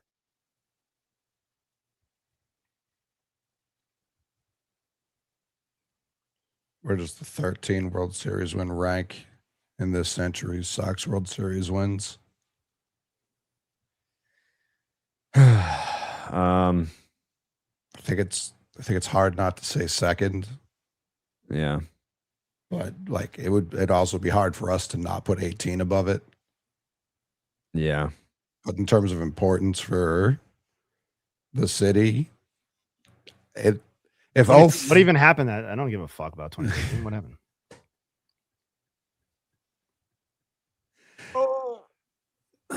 if 04 didn't break and unfold the way it did, I think 13 would be like unquestioned one. Yeah. If they got the job done in fucking 75 and 86 and 67, then 04 is just like a really cool one because of the way that they came back against the Yankees. But Right.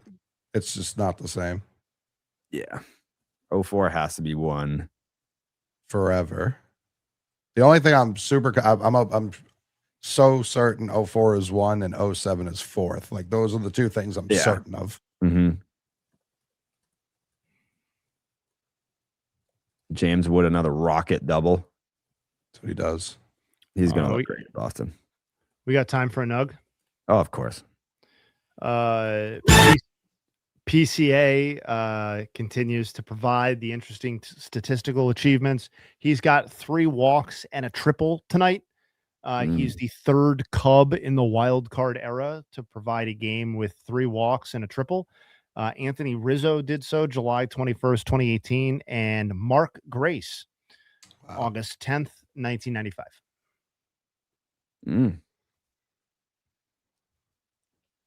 Someone said War Games, Ben Sheets versus John Garland. I mean, I still think Sheets. This feels like a trick question, but I still think Sheets got him. Would be my guess. I think Sheets was better at his peak, but I would imagine Garland has him by like. I'm gonna be genuinely surprised if John Garland has more career wins above replacement than Ben Sheets. I'm just gonna say that. John Garland was on the 05 White Sox, yeah? Yeah. Yes. He was part of the epic pitching. Yeah. Yeah. It was like fucking what's his name? Was it Contreras? Yep. Yeah. Burley. And was there a Freddie something in there? Oh, there was. You can Burley, Garland, Contreras. You're missing 2 people actually. Is the other one in prison? Freddie Garcia. Oh yeah, the fucking kingpin. Loiza? That's the Mark Loiza. No, that was post Loiza. We're looking at a White. Nope. He was the 5th starting pitcher on this team. Brandon McCarthy also made starts this season, but this gentleman made 22 starts, but he posted a ERA north of 5.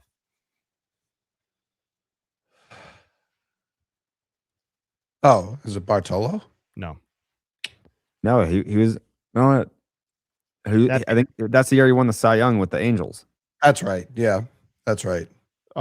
This pitcher was not part of the starting rotation epic performance in the World Series, but he did pitch in relief in Game 3 of the World Series and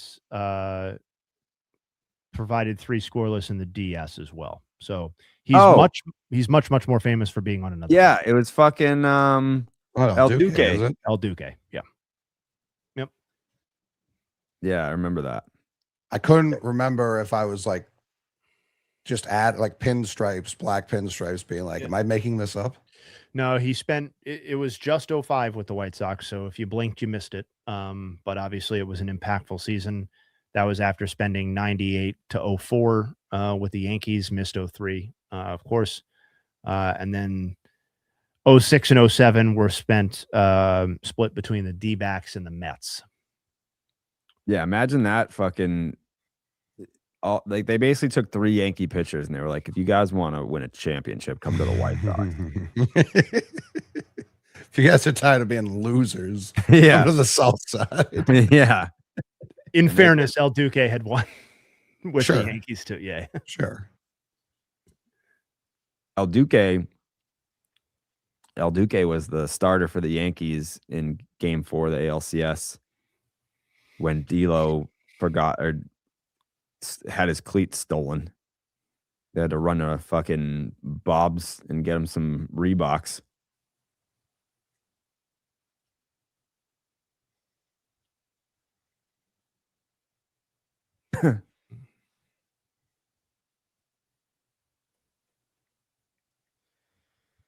Shout out Adam. Dallas Brain versus Brock Holt. It's got to be Brock. I know it's close. It's got to be Brock. You think?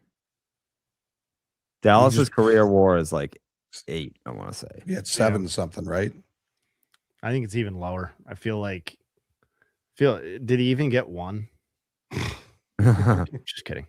It's 5.1. It's got to be Brock. Has to be. Shout him out.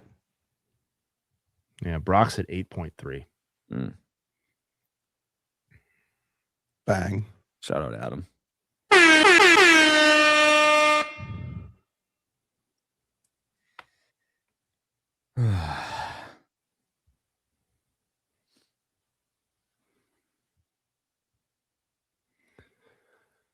Oh, baseball. I'm going to pull this up because I don't know the answer, but I'm going to ask Jay Hay some questions right now. Pull it up. Mm-hmm. Pull it up.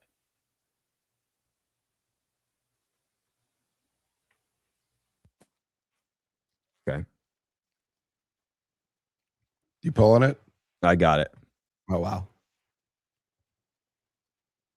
Oh, he's never going to get this one, but we can go team by team here. Jay Hay, do you think? All right. Oh, he's there. Jay Hay, do you think you can name the WAR leaders for every MLB team? Nope, but I think I can do pretty well. Let's do it.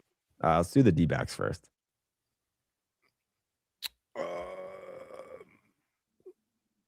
D-backs all-time WAR leader. Don't overthink it. Randy Johnson. Mm-hmm. Yeah. You're not going to get the A's one. I'm sorry. You don't think so? No.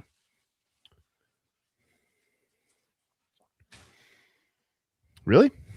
Really?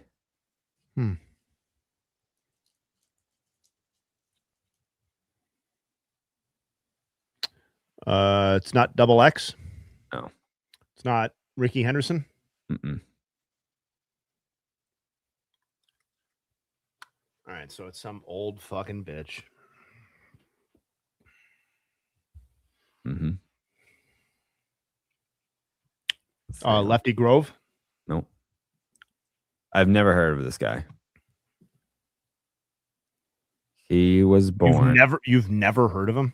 Never heard of him. He was born in 1875. He died in 1926. Is it like High Pockets Kelly or some shit? He played 17 years. Yeah, obviously played for the Philadelphia A's for 14 seasons from 1901 to 1914.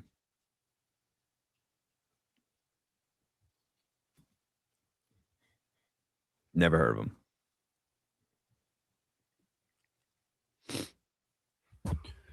Eddie Plank. Eddie Plank. Okay. Correct Well, I got that one wrong. Bang! Bang! Braves. One for two. Braves, let's go with Hank Aaron. Yeah, that's correct. The Orioles. Cal Ripken. Mm-hmm. What about the Red Sox? Ooh, the Red Sox. I'm going to say still Ted Williams. Yeah. The Cubs is hard.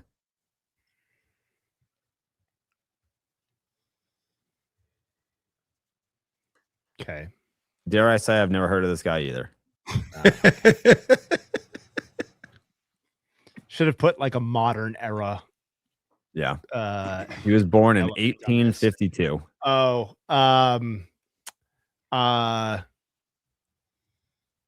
Cap Anson. Cap Anson. You've never heard of Cap Anson? No. He played for the Cubs in 1876 all the way until he was 45, finally retired in 1897. He made Mr. Burns' rotation. They want you to say Ernie Banks. That's what they want you to say. White Sox. Another oldie. Yeah.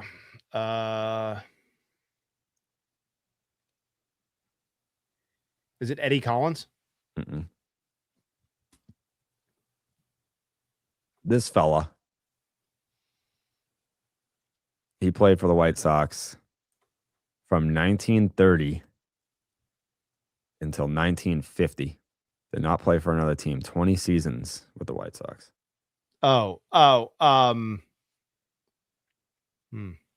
Yeah, he missed the 1944 season because he was fighting the enemy. Hopefully.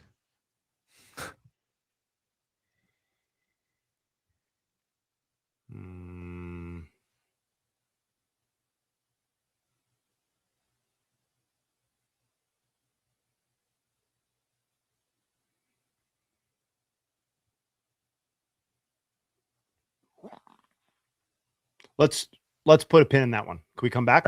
Yeah. Okay. The Reds. Joe Morgan. No.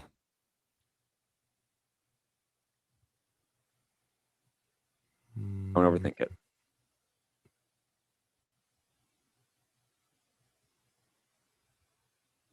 Middle infield. Pete Rose. Pete Rose. Oh, wow. The Guardians. The Guardians is Lajway. Yes. The Rockies. Helton. It is Helton. The Gritty Tigs. Ty Cobb. Yep. The Houston Astros. Jeff Bagwell. Mm-hmm. The Royals. George Brett. Mm-hmm. The Angels. Mm-hmm. Mike Trout. Mm-hmm. The Dodgers. Mm-hmm.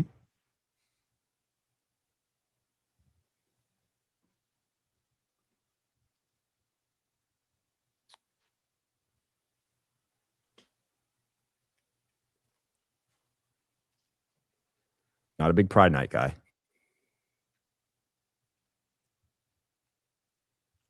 Yep, you're muted.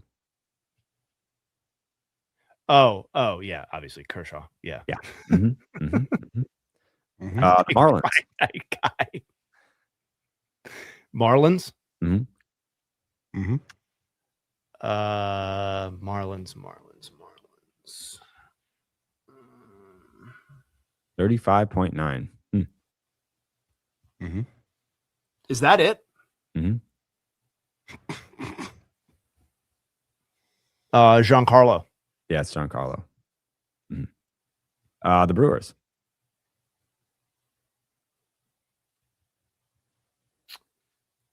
I always fuck this one up. Robin Yount.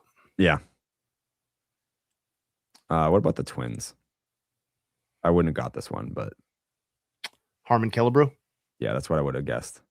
It's not that. Mm-mm. What a terrible way to answer his answer. Mhm. Yeah, he threw me off there. Oh, God damn it. Yeah, it's kind of a trick question because he didn't play for the Twins.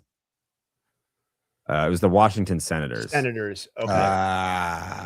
It's a trick Yeah. question. So, Walter. Yeah. Yeah. Okay. What about the Mets? For a lot of our lifetime, this individual was the highest voting percentage to get into the Hall of Fame. Tom Seaver. Mm-hmm. I think Griffey broke that. Yep. Yeah. The Junkies.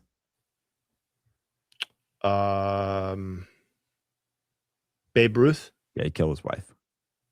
Mm-hmm. Mm-hmm. I wonder how many franchises Lou Gehrig would be the all-time leader for. Separate question. We don't have to answer it, but the Philadelphia Phillies. Mike Schmidt. The Pirates.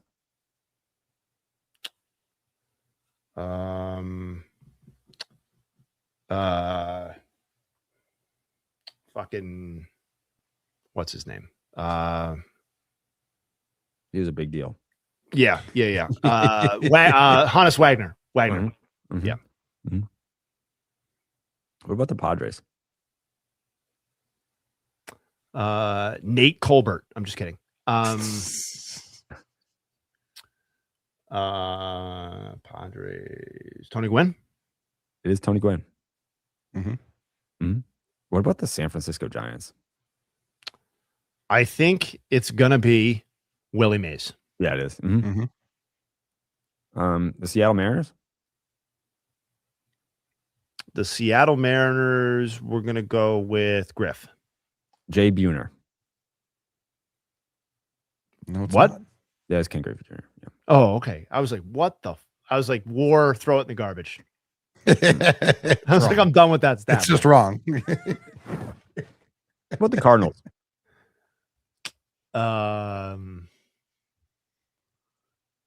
So it's.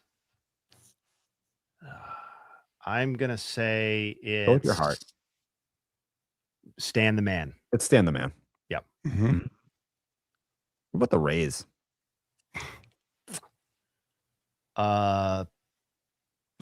Is it not Longoria? Ooh, it is Longoria. It is or is not? It is. Nice. Okay. Good. Mm-hmm. The Texas Rangers.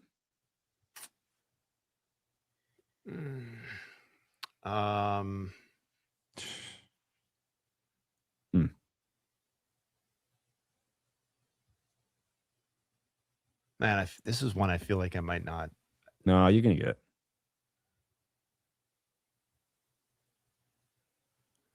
Is it Beltray?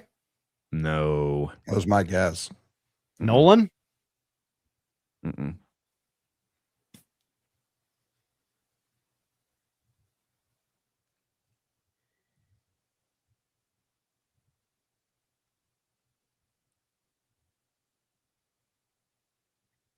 Oh.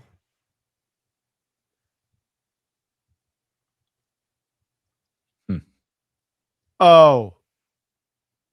All right. Yeah. That's the first one I actually feel genuinely bad about not getting immediately. Pudge. Elvis Andrus. Yep. Yep. What about the Blue Jays? Pudge is a bad miss.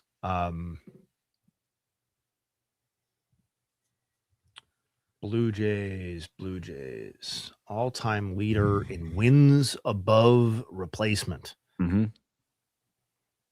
That's the stat we're looking for. Yeah. Mm-hmm. Mm-hmm. I think I'm going to go with my gut. I'm going to say it's Dave Stieb. It is Dave Stieb. Nice. Wow. Yeah. Nice. How close is Halladay? I don't know. Oh, okay. I didn't know what. I don't know what list you're. Different looking at. question. Oh, okay. Yeah. Not what we're asking. Okay. So the Nationals is an expo. Mm-hmm. It's gonna be. Yeah. Tim Raines No. should be. Yeah. Mhm. It's actually Yeah. the answer that I meant to give you. Mhm. Gary Carter. Yeah, that's correct. Mhm. What about them White Sox, though? What about the White Sox? I'm going to say it's Juan Uribe. Billy Pierce. No. Oh. This is the wartime guy, right? Yeah. First one too. He never hit more than 8 Oh, home no, runs in a what's the second one? season. What about second one? he never hit? Oh, okay. Never I'm hit not more than going- 8 home runs in a season. Never I'm had never more go- than 7-3 WAR in a year, but he played 20 seasons, all of which were with the Chicago White Sox. He ended up recording roughly 9 more WAR than Frank Thomas. Luke Appling. That's correct. I was going to say Red Faber before you started talking about Mm. how many home runs he didn't hit, and then Not that Red. became an even worse guess. Yeah. Okay. That's it. Okay. So there were like I think 4 or 5 that I did not get. I mean, you still got there. Yeah. Pudge is bad. That one I should have gotten. I don't really feel so bad about not getting Luke Appling immediately. What was another one I missed? Eddie Plank. Mm. Still a little surprised it's not Ricky Anderson, if I'm being honest, or Jimmy Fox, but yeah, not bad. Not bad. Okay. Yeah. We'll call it 25, 26 out of 30. We'll take it. Yeah. Coley, do you think you can name the home run leaders for every MLB team? No. Well, you can phone a friend every single time to Jay if you need to. I'll give it a shot. All right, let's do it. How about the D-backs? Gonzo. Mhm. Mhm. Mhm. What about the A's? Is it Ricky? No. No, Fox. Fox. What am I talking about? No. It's not Fox either. Oh, no. Who was there long enough to do it? Oh, he was there long enough to do it. He did it. Super long? He did it. You know he did it. You're overthinking it. Clearly. Going right to Jay. I'm going to go Reggie Jackson. No. Yeah, athletics, not. The Athletics. Oh, I have a second chance at it. Yeah. Mhm. Big Mac. Yeah, it's Mark McGuire. Yeah. Okay. I never remember when he joined St. Louis, so I was going to give him most of those home runs and also not pick him for St. Louis. Yeah. How about the Atlanta Braves? That feels like an insulting question. Mhm. Yeah. Hank. Yeah, he hit 733 of them there. What about the Orioles? Is that Murray? No. It's Cal? Mm-hmm. Okay. All right. Yeah, 431. The Boston Red Sox? Oh, man. Who's to even say? Yeah. Ted? Yeah, it's Ted. Okay. Heard of him. Cubs?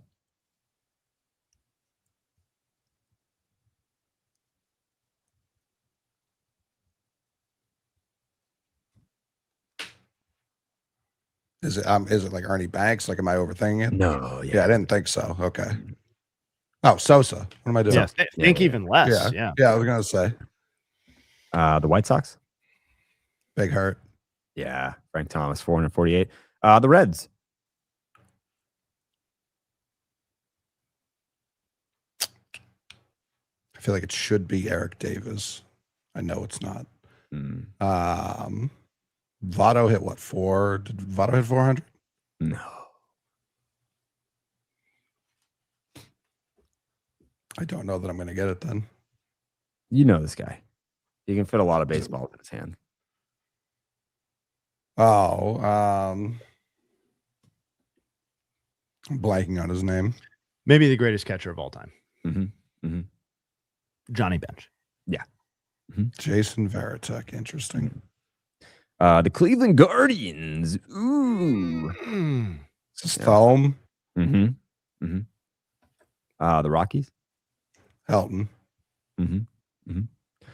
The Tigers. Is it Inspired Miggy? Nope. Inspired one of the greatest cartoon characters of all time. Oh, Al Kaline. Yep. The Astros. Bags. Mm-hmm. The Bagslewski. Mhm. Who's Royals. next team? The Royals. It's going to be Salvador Perez in minutes, from what I'm told. It is. GB. Mm-hmm. We already talked about it. That one's, I'm not counting that one for me. Sure. The Angels. That's got to be Reggie. No. That was a Trout. Yeah. Okay. Jay, I'm blaming Jay for that one. Yeah. Wait, why? Because you said him earlier.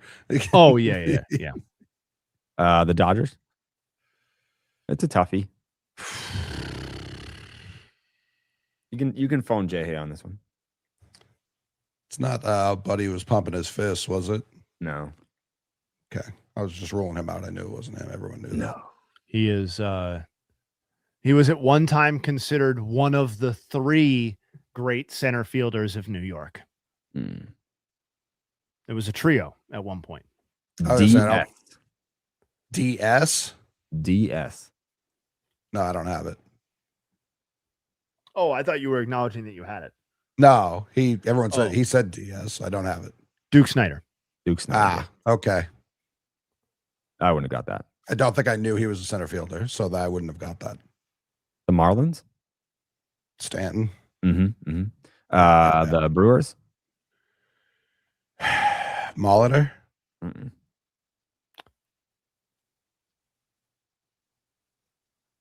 Brewers. You watched them. I'll take a Prince? stab at it if you won't. Oh, Braun?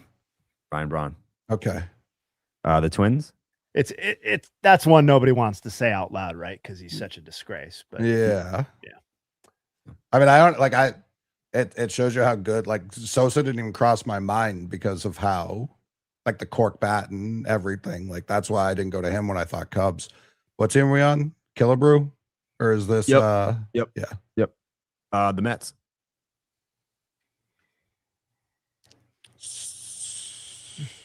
Is the Mets like Keith? Mm-mm. You're never gonna believe it. you might though. No, isn't it? It, I feel like this is one I've heard before, and I'm like, there's no fucking way. Oh, I just saw it in the chat, so I'm not going to cheat. Pete Alonso. Mm-hmm. He just said it. Did he break Keith? Who did he beat? Daryl Strawberry. Okay, that's right. The Yankees. Skip that. Could got be it. anyone. Phillies. Schmidt. What am I doing? Is it not Schmidt? Michael Jack Schmidt. Yeah. Like any Phillies question is Michael Jack Schmidt. No, I know. The Pirates. Is this Clemente? I have his jersey. I have Clemente's too, but I was going to say that doesn't help. Mm-hmm. You have his jersey. Mm-hmm. You do have that Jason Kendall jersey, but I don't think he's the answer here. Nate It's not- McLeod. It's not Bonds, right? That is shocking that it's Nate McLeod, actually. Yeah. That's It's shocking. Nate McLeod? No, come on. Oh, okay. I was like, what? I'll, Bonds? I'll tap in.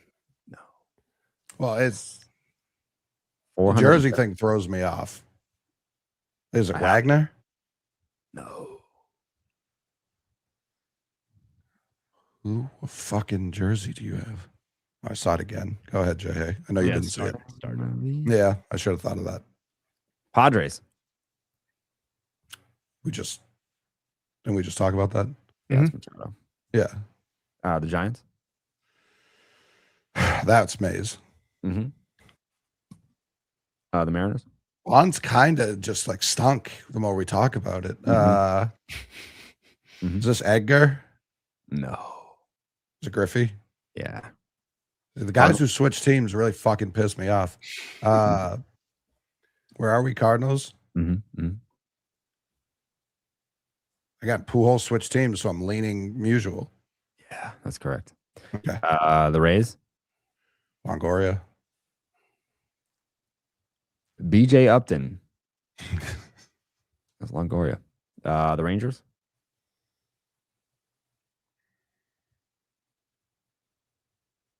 Who was socking him for the Rangers? Socking and bopping for the Rangers, dude. Because when do they even come to the picture? Like the 70s? 1950, I think. Okay, 55. so the 70s. I'll say this. It's less.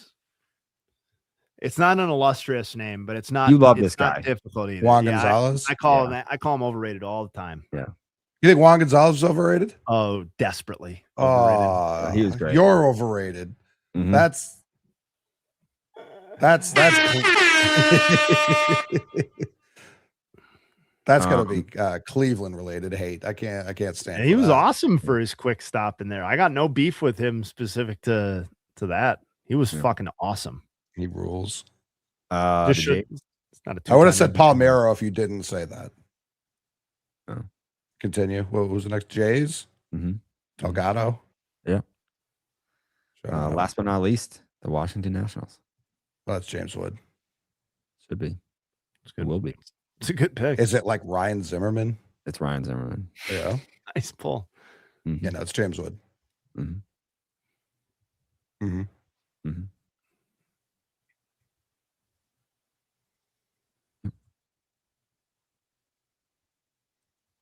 Jay, hey, Hmm. you know every team's strikeout leader? Probably most of them. Okay. Mm-hmm. It's Mhm. fine, you fucking snob. Well, I mean, How about the Blue Jays? Dave Stieb. The Orioles? Jim Palmer. Yeah, I heard he didn't get along with Earl Weaver. Is that true? Ah, well, I don't know. I'd have to ask him. The Rays? The Rays Mm-hmm. strikeout leader. Strikeout leader. Oh, Thank you, man. J.A. What? Real Mhm. J.A. donated $5 from Mm-hmm. Oh, sorry. I'm not looking at the chat.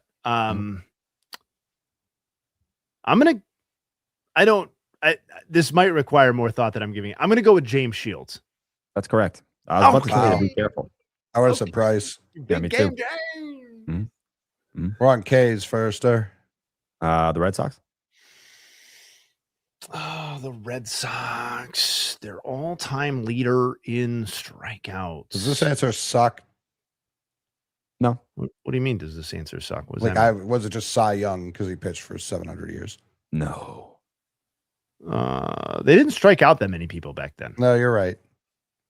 It's got to be the Rocket though. It is the Rocket, yeah. The Rocket, Roger Clemens. What about the Yankees? I think the Yankees leader is. I don't think you're going to get this. Whoa. Okay. Said you're an idiot. You Mhm. don't think I'm going to get it? No. In fact, I'm calling you stupid. That is exactly how I took it. I think the answer is Be careful. Whitey Ford. It's fucking not. Well, then you were right. I didn't get it. All right, let's regroup here. Did he double rocket you? I know he didn't. But No. I know, he, I know. He Well, has I mean, maybe he did. I don't know. 64 more strikeouts than Whitey Ford. Damn it. Yeah. Almost. Oh, is it Pettit? It's Pettit. Oh, man. The Guardians? Bob Feller. Yeah, it is. The Royals.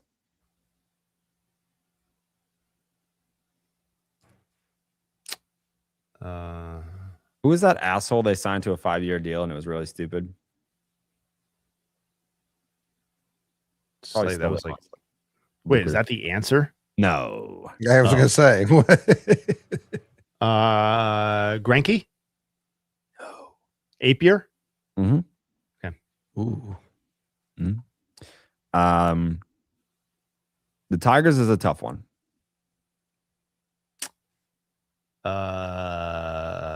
Why is it tough? You want to tell me that? Is it because he's old? He's older, yeah. Hal Newhouser? No. He does have a World Series MVP though. Denny McLain. Mm-mm. The last 30-game winner, Denny McLain.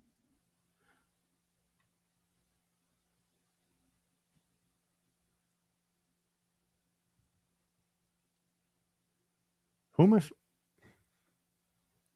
The 1968 World Series MVP. All right, let's skip this one. Come back to it. All right, pussy. The Tigers, or excuse me, the Twins. Blyleven? Or No, Walter that's- Johnson? Walter yeah. Johnson. Yeah. Sorry. The White Sox.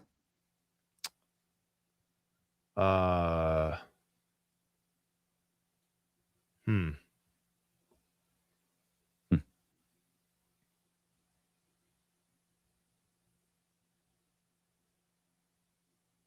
18 Major League seasons, 13 with the White Sox.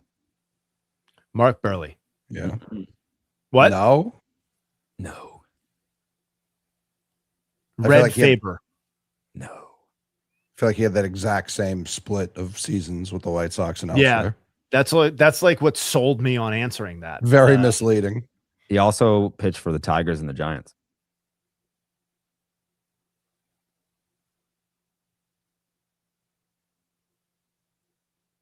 Hunter Goodman. Yeah. He did it again. Mm-hmm. Hunter Goodman just homered. Yeah. Oh, I'm seeing it now. Barely.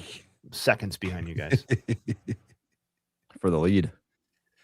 Every hit in this game's been for the lead. All right. Well, then I'm going to answer a guy I answered earlier for their war. Billy Pierce. That's correct. Yes. Okay. Mhm. Should have answered him before Faber. I answered Pierce before Faber and War. That doesn't make any fucking sense. That's not. There's no narrative consistency there on my end. God damn it. Mhm. That's the less Angels? forgivable than Pudge. What? The Angels. Angels.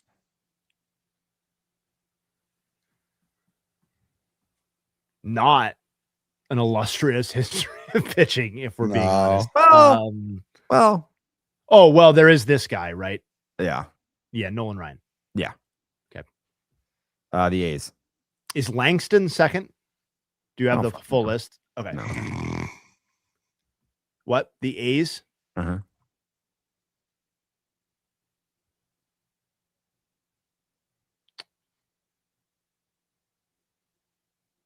Yeah. He's had a stranglehold on this record. He's had Lefty Grove. No. He's had it for over 100 years. No one's even touched it. He's had it for over 100 years. Mm-hmm.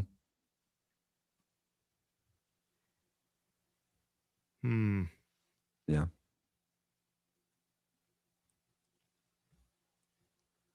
Of his 458 starts. This fucking 362 guy. of All them. right, fine. Eddie Plank again. Yeah, that's correct. Whatever. Mm-hmm. What about the Astros? It's like I'm playing this game all completely separate from having just played the other game. What? The Astros? Yeah. Mm-hmm. Mhm. If you hate Eddie Plank, this is the show for you. Just the plank. The Astros. I'm Eddie going Plank's to super say- dead. He's like, finally, they're talking about me on a baseball. Wait, they're slandering me? I'm The gonna. Plankster? They I'm gonna hate say this is my first. This is the first twofer. I think. I think this is Nolan Ryan as well. It's Nolan Ryan as well. Yeah. Wow. It is. Yeah. Okay. What about the Mariners? Wonder where Roy Oswalt is. Bet he's pretty high. That was my guess. That was going to be my next guess if it wasn't Nolan. What? The what's next? Mariners? The Mariners? Randy Johnson. No. The King? The King. King. The Rangers? Can you do three?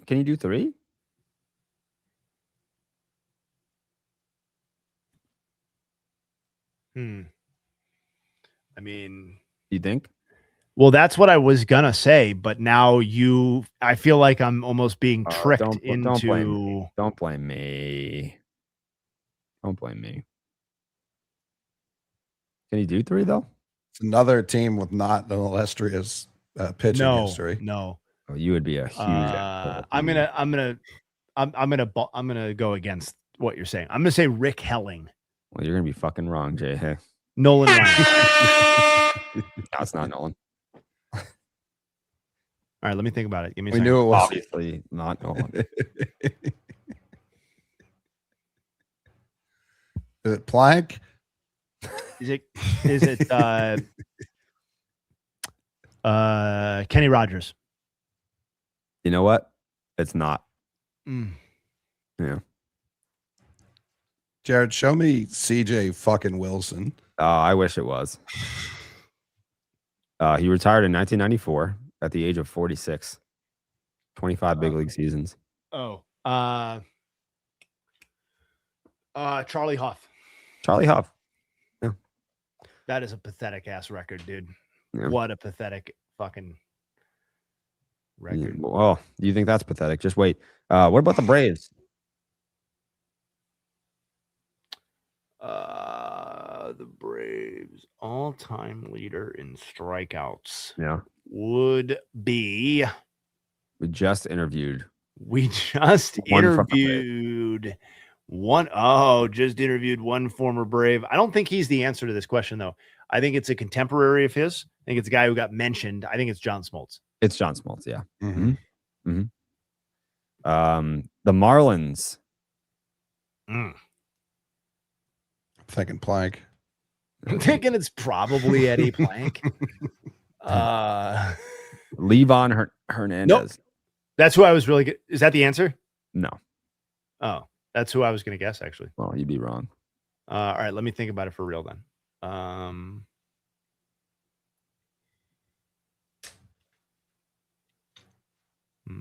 Did this guy sign a fat deal somewhere, Jerry?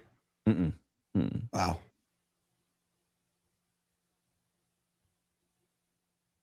That rules out like two of my answers. Yeah.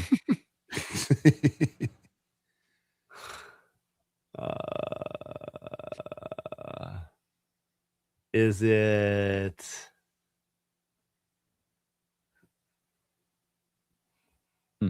I'm going to reach back. Okay. Is it Ricky Nolasco? No. Oh, Good reach, though. Thank you. Are we talking? Did you come bring us here tonight to talk about Brad Penny, Jerry? That's a good one. I honestly didn't. Okay. He did date Eliza Dushku, though. That is true. Local kid, shout her out. I know his run was brief, but was it long enough to be Josh No. Johnson? Oh. No. What about? I mean, I guess by Marlin standards, he's been around for a little while now. What about Sandy? Yeah, that's where I was gonna go. It is Sandy. Okay. The Mets. Tom Seaver. Yep. Nice. The Nats. The Nats.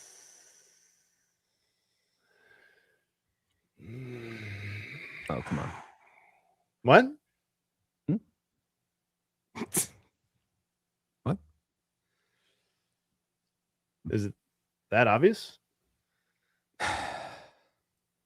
Oh, it might be. I'll say which one to go with first. He's got so little, other than all the money in the World Series and the MVP. Steven Strasburg. It's Steven Strasburg, yeah. So I was even wrong. I was gonna say Scherzer. That was who I was going back and forth with. Yeah. God no. The I mean, Phillies. he's certainly gonna be close. What do you mean, God? No?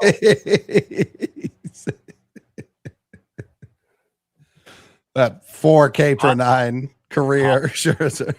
Javi Vasquez. I mean, we already answered the question. I'm just naming pitchers, but okay. What's else? What's next? The Phillies. The Phils. Steve Carlton.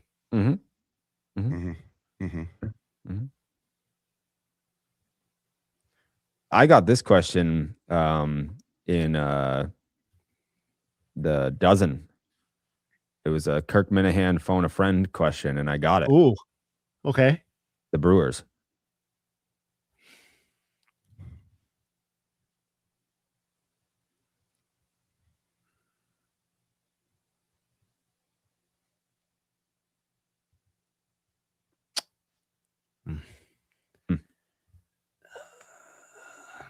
Mm. Yeah, fuck, It's a tough one, man. Or maybe it's not. I mean, you wasn't for got me. it. Yeah, It wasn't for you. No. I am gonna say careful.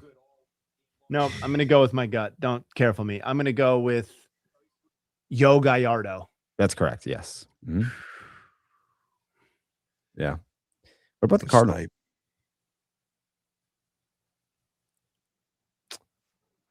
Dustin May. Mm-hmm. Mm-hmm. Nice. Okay. Coley? I mean, he clearly didn't mean Dustin May. I know that. I think it is Dustin May just casually striking out 3,118 batters this year. I think it's Bob Gibson. Yeah, that's correct. Mm-hmm. Yeah. The Cubs? Fergie Jenkins. Mm-hmm. Mm-hmm. Mm-hmm. What about the Pirates? Paul Skeens. It's gonna be. The Mm. Pirates. Mm. Not illustrious. He was on the 1960 World Series team.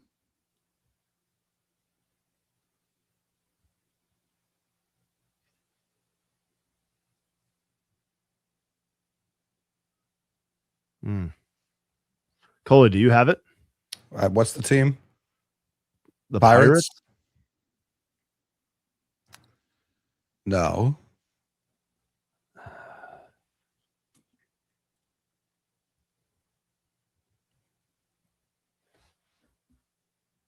No, I sure don't.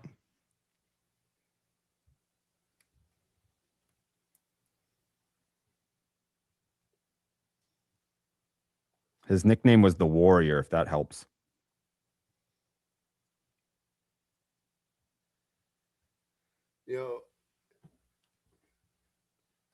It does actually. I think it does does help. Yeah, I think it does.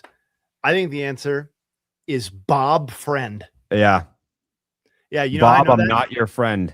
You know how I know that? Because I was looking up the Zach Wheeler stuff on pitchers to lead baseball in F4 over any 9 season period, which is what I think it was. Yeah, which is what Zach Wheeler is working on right now.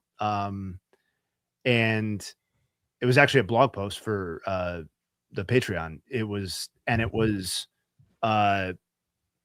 And I went back through every 9-year stretch in the modern era and whether those people ended up in the Hall of Fame or like what those accolades were, whether they won Cy Youngs, if applicable. And Bob Friend was on the very short list of pitchers who have led baseball in F4 over a 9-year period, but who did not have hardware or Hall of Fame to show for it. So, and I remember his nickname being, because I did not honestly have a great grasp on who Bob Friend was or his career prior to doing the Zach Wheeler stuff. And in my digging around, I remember the Warrior thing. So that's interesting. Yep. Anyway, Bob Friend. There you go. Mm-hmm. It is. The Reds might be tough too. Jose Rijo. No. Damn. More like Jose Reno. Mm-hmm. Careful. Why would it be tough? Like, what makes you say that? Not a Hall of Famer. Mm-hmm. We're talking about the 60s. Mm-hmm. Okay, so it's Like not Aaron Harang. Entirely the 60s, I would say. Yeah, that does make it more difficult. You're right. He Is did it throw 2 no-hitters? One of them was in 10 innings. I think I know who it is. I'm going to take a beat for just a second, but I think I might know who it is actually. He also once lost a no-hitter in the 11th inning. Actually, I don't know. And he had 2 separate no-hitters going and through 7 innings and had to leave both of them with an injury. This guy fucking hated hits. Yeah, this isn't who I thought it was. I thought it was Mario Soto, who Greg Maddux had mentioned in our interview, actually, but I don't. The additional details or any details at all make me think it's not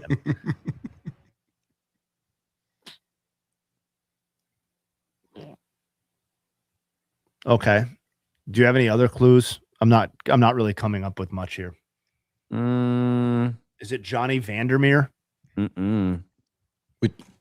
thinking blank? Could be blank. I think we just. I mean, I could guess other people now that I know that it's not because of the time frame you told me. I would have guessed Johnny Cueto.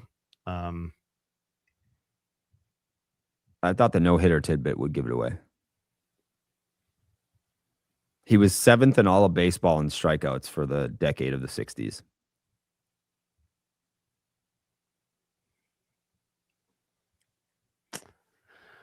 This is not coming to me, if I'm being honest. I might just have to take the L on this one. Are people? I'm not looking at the chat. Are people saying things in the chat? Everyone's got plank in the chat. Yeah, that makes a lot of sense. Show me Eddie Blank.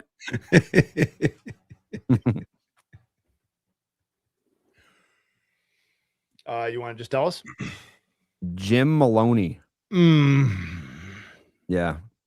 I'm glad I didn't spend too much more time thinking about that. I know who Jim Maloney is. I'm not sure I would have gotten that, honestly.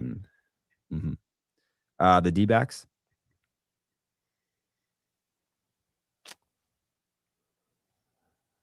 The D-backs. Big backs. I mean, I'm just going to say Randy Johnson. It's Brandon Pfaadt. No. Okay, I reject that answer. Okay. The Dodgers. Clayton Kershaw. It is. The Giants.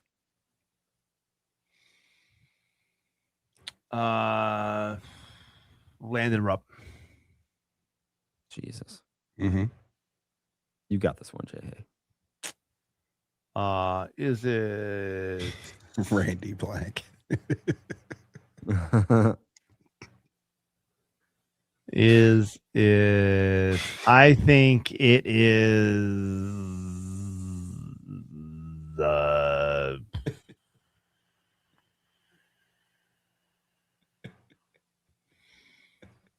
This is Wait. Why is this?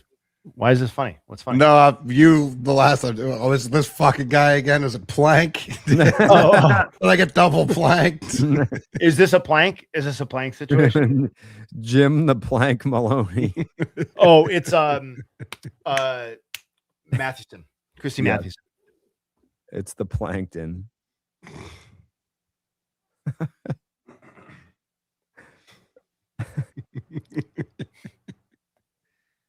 Jim the Plank Maloney. I say we scrap the Cy Young Award. Best pitcher just Call gets a it the plank plank. of wood. And they just give him a plank. piece of wood. Yeah. Bang. You got planked. The Padres.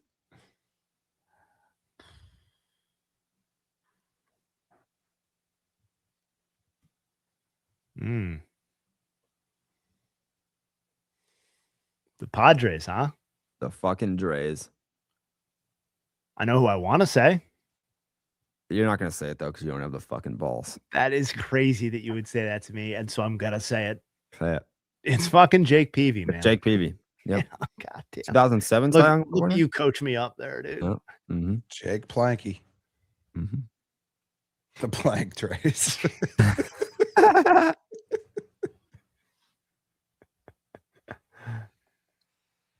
What about the Rockies?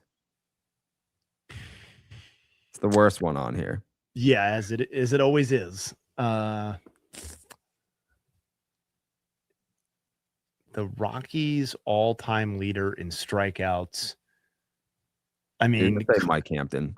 could it be Herman Marquez? It is, yeah. Oh God, No. that's no, it is really. No, it is, I right? know. It's Oh, okay. it's disgusting. Yeah. All no disrespect to Herman. Was there one that you skipped? Herman. Oh, you skipped the Tigers. Herman Marplank. What? Mhm. We skipped the Tigers? Mhm. Yeah. Wait, what was your clue about this one? World Series MVP. World? Yeah. Yeah, 1968 World Series MVP I do remember that, Jake. Stop buying jerseys. against the Cardinals. Oh, 167. Mickey Lolich. That's correct. Yeah. Yep, got it. You got the World Series most valuable plank. Manfred just comes out with this long piece of wood. Did it. You gotta walk the plank. I've been dreaming of this my whole life. Plank, Aaron.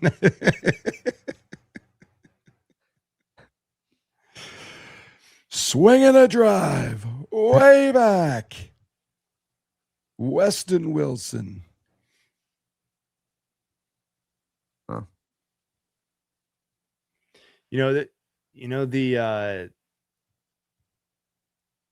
The thing on, you guys know the thing on Reference where they show like everybody's heads for like the leaderboards or whatever, or like the retired numbers. I forget where they show the heads, but like wherever we should do a t-shirt where like it's just a 12 pack of heads and every head is Eddie Plank. Mm-hmm. Mm-hmm. The Plank estate is litigious though, so we got to be careful. That's true. Mm-hmm. Maybe we just blur out his face. Jake, if you And buy the it, shirt's called Blank Plank. Mhm. Plank Bank. Jake, if you buy a Tully jersey, you will be beaten with hammers. I'm just letting you know. Bless you. Thank you. Mm. I don't want to do hits leaders. That's what I got right now. No. Mm-hmm. Yeah, let's do it. It's technically my turn. All You right. only- I'll be you only have to call in. I'll be the phone a friend on this one then. That's fine. Coley, who's the all-time hits leader for the Arizona Diamondbacks? Oh. Can I call an immediate timeout? Mhm. I was going to suggest smoking. I think I'm going to be better at it. Okay, yeah, sure. I'll be right back. I'm going to go hit the plank. Yeah, rip the plank and come back. Do you know this one, Jay? I think I'd give the same answer that the home runs. I think it's Luis Gonzalez. Yeah. How close is oh yeah, no, I don't know why I keep doing this. You don't have the full list up. So No. I can look it up on my own, I guess. I was gonna say I wonder how close Cattell is. Mm. Let me see. Can't be that far, honestly. Excuse me. All right, the Dodgers is going to be hard. The Twins is going to be hard. I think I know the Dodgers. Do you? I think. I don't know for sure. Oh, he's back. So Gonzo again? Mm-hmm. Yep. Yeah. Mm-hmm. Mm-hmm. I can see that. What about the Braves? It's Plank Aaron. That's Plank Aaron. Mm-hmm. What about the O's? Cal Plankton Jr. Yep. What about the Sox? Is this Yaz? Yeah. Mm-hmm. Wow. The Cubs? Banks. Nope. Sandberg. Mm-mm. Jesus. It's the same fucking trick question with old Black and White before. It's Cap Anson. Oh, dumb. Yeah. Mm-hmm. It's bullshit. The White Sox. Is this the guy we talked about before? Yep. I don't remember his name. Eddie Luke Blank. Appling. Yeah, Appling. What about the Reds? Is this Votto? No. Oh wow. God. So Pete Rose. The Guards.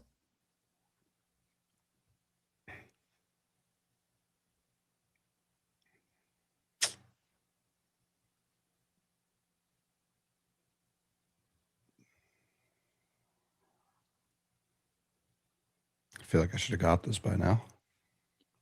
Mm-hmm. This is 90s. No, he was the war leader.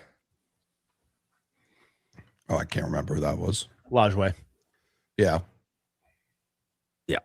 The Rockies. Helton. The He's- Tiger. Kaline. Mm-mm. No. Think less. Think less. Miggy. Think less. Mm-mm. Or Less. Maybe, or maybe more. I I don't was know. gonna say. I don't actually know now. Fucking Pete Dummer. like the original baseball player. We're Mhm. going that far back. Yeah. Mhm. Yeah. Cobb. The Astros. I get Cobb and Wagner like mixed up in my brain for which team the other. Like I get those two teams mixed up because color hadn't been invented yet, so I can't help that when I picture them. Mhm. Okay. All right. The Astros. Biggio. Oh yeah. Mm-hmm. The Royals. Mm-hmm. Brett. The Hitman. That would have been a great nickname for him, actually. Yeah. The Angels. Oh, poor Dallas. Is this not Trout? No. Jackson. No. Garrett Anderson. Garrett Anderson. Rest in peace. Rest in peace, Garrett Anderson. The Dodgers. This one's tough. Jay Hay said he knew it. The Duke. No. Okay. Give me Jackie. Kike Hernandez. Definitely not. Jay Hay, do you know? Dodgers all-time hit leader. I would I not don't have know. I don't It's- know. It's more. It's like it's a trivia thing. Either it's you know it or you don't. I don't. It's stupid. It's a black and white guy. Yeah, it's Zach Wheat. Zach Wheat. No. The Marlins.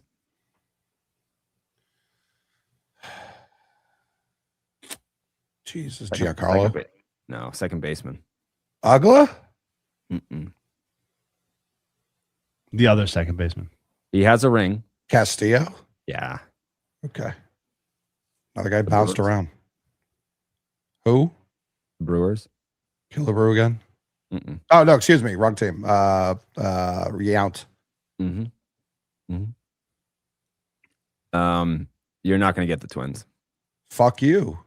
Go ahead. Wow, you're not gonna get the Twins. He says. Mm-mm. Is it because they were like the Senators? Black and white guy, yeah. Okay. So, no, I won't. Now what? I would have assumed it was Kirby Puckett, honestly. So this No. is I don't have the answer either. Sam Rice. Oh, that's a tough one.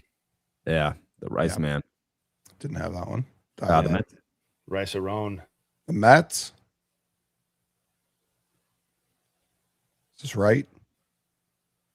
You're not wrong. Oh, the Yankees. Pass. Cheater. Yep. The A's. This one's gonna be tough. Fox? No, I'm just going to always guess him. Plank. it's blank. Mm. Mhm. Jay, hey, do you know this one? The A's. Mm-hmm. You said it's hard. Yeah. So Philadelphia, A? No. Oh wow. I think I do know it actually. Who is it? No, I don't. Chavez. May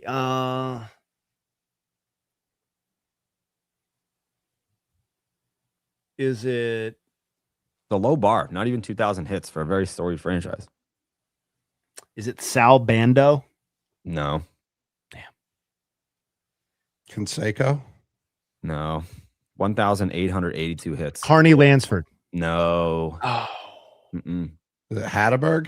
No. I wish. Might have been Hatterberg. Could have been. Tejada? No, obviously not. Derek Barton? That doesn't sound right.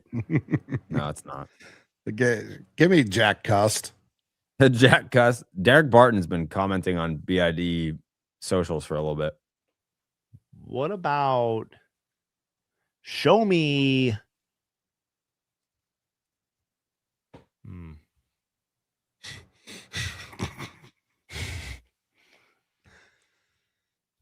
I don't know. No clue. I give up. Initials BC. Big Cat? Mm-hmm. Mm-hmm. Mm-hmm. Bert Campaneris. That's right. That's right. Yuck. The Phillies. Schmidt. Nope. We saw this guy. Utley. Mm-mm. Abreu. No. We saw this guy Who's we? We all did. like in person. Oh, yeah. I mean, it's got to be J-Roll. Mm-hmm. All right, it was dumb to just not guess it after saying Utley and everyone else he played with. Mm-hmm. It should be Abreu. I'm going to call the Phillies and talk to them about that. All right. It's not Carlos Ruiz.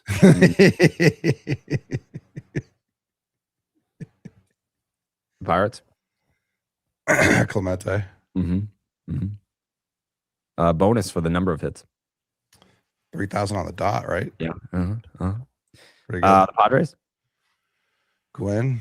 Mm-hmm. Mm-hmm. The Mariners.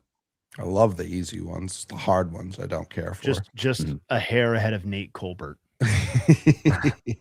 Yeah. The Mariners. I feel dumb every time I don't guess Griffey. Now I'm going to guess him, and it's probably not going to be him. So Ichiro. Correct. Yeah. The Giants. Aaron. Or excuse me, Mays. Jesus Christ. Mm-hmm. Mm-hmm. The Cardinals. Stan.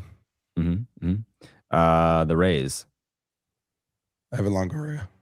Oh, no. Zobrist. No. Crawford. Mm-hmm. Mm-hmm. Yeah. What about the Rangers? Show me Michael Young. Yeah, you can have them. Show me him right now. Yep. The Blue Jays might be tough.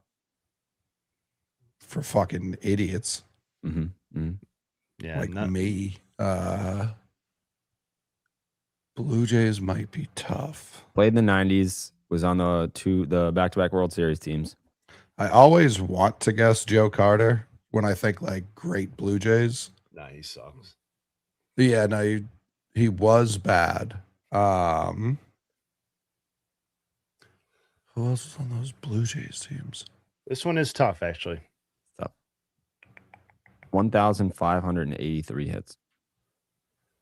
For the Jays? Mm-hmm. Mm-hmm. Show me John Olerud. Ooh, I bet you he's up there. The Rude. Mm-hmm. I'm not gonna. I don't even have like another name on that team Jay, other than pitchers.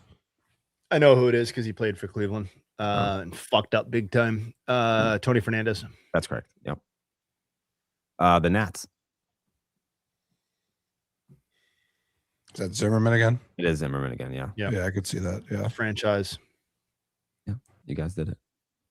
So guard. Wow. Jerry, TC says he sent you the Clark's Ketchup Series MVP vote, but it's not on the graphic. Yes, I would like to address this publicly. What happened was, and there's no excuse for this. TC was on vacation, and we used the template from when he was on vacation and didn't switch it back. So that's on us. We did read his vote on the show, though. So it did count. Just wasn't on the graphic.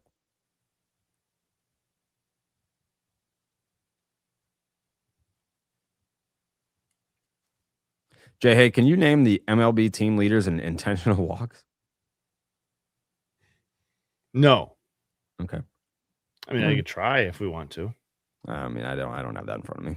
Oh, okay. Maybe RBI. I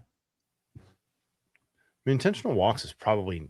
I mean, It's probably an illustrious list. yeah. I mean, it's probably mostly guys. You would think. I don't know. We could do RBI. We could do whatever we want. Is there anything going on? And Looks like we got 3 games left. I bet you that you could get this list. The intentional walks one. Yeah. I'm sure it's all people who've played in like the last 30 years.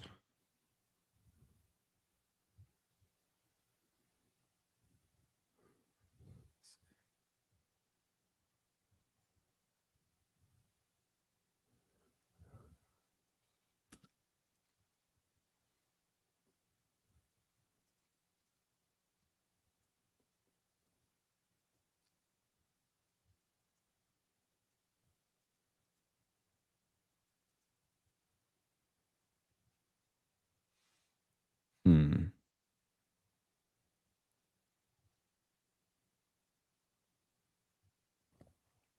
The Miami Heat have, seems like, accidentally posted a video on their YouTube page saying LeBron's going back. They did. Love stuff like that. Mm-hmm.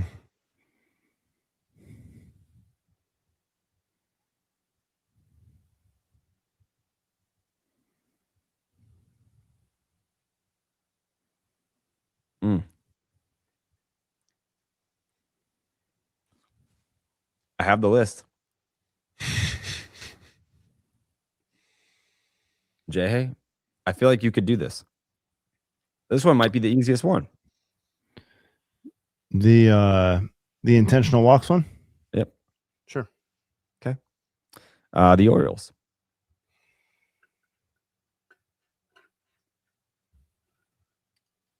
This is like the most don't overthink it list of all time. Oh yeah. Mhm. Just like across the board. Yeah. I gotta be honest. Intentional walks is not something. Cal.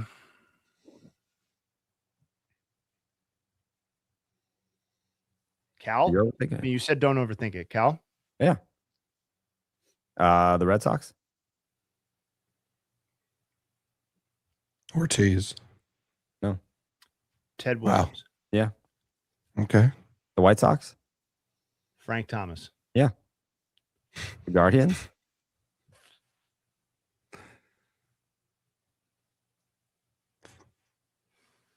Overthinking it. It's Really? Tom. Yeah. Tommy. Okay. Tigers. Miguel Cabrera. Yeah. Okay. The Astros. Yeah. Jeff Bagwell. The Yeah. Royals. Royals. Yeah. George Brett. The Yeah. Angels. Mike Trout. Yeah. The Twins. Harmon Killebrew. Yeah. Nice. The Yankees. Babe Ruth. Mm-mm. Lou Gehrig. Mm-mm. I think it was illegal to do it back then. Mm-hmm. Oh yeah. Mickey Mantle. Mm-hmm. Mm-hmm. Yeah. The A's. Plank. Yeah. Okay. Other than Eddie Plank. Ricky Henderson. No. Mark McGuire. No. Jimmy Fox. No. Reggie Jackson. Yeah. The Mariners? Ken Griffey Jr. The Rays? Evan Longoria. Yeah. The Rangers? Um, Long gone. Mm-mm.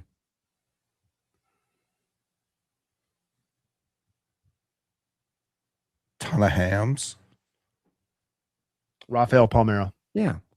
The Jays?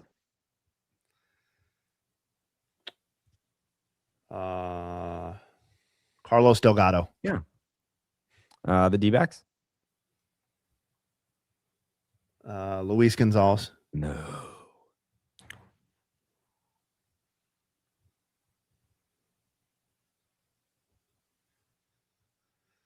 Rubio Durazo. I Just wish. kidding. Just kidding. Marte. No. Wow.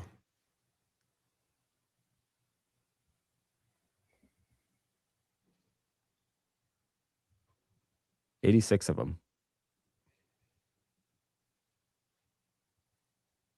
What era? You saw them.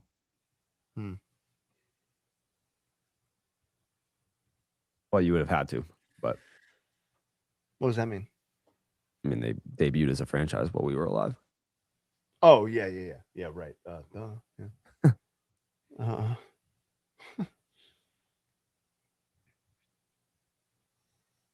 I have a name in my head. It doesn't feel Still active. right. Oh. Paul Goldschmidt. Goldschmidt. Yeah. The Braves? Hank Aaron. The Cubs?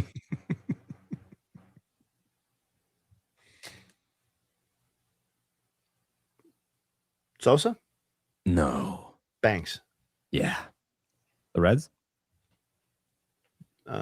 Bench. The Rockies? Yeah. Hilton. The Dodgers?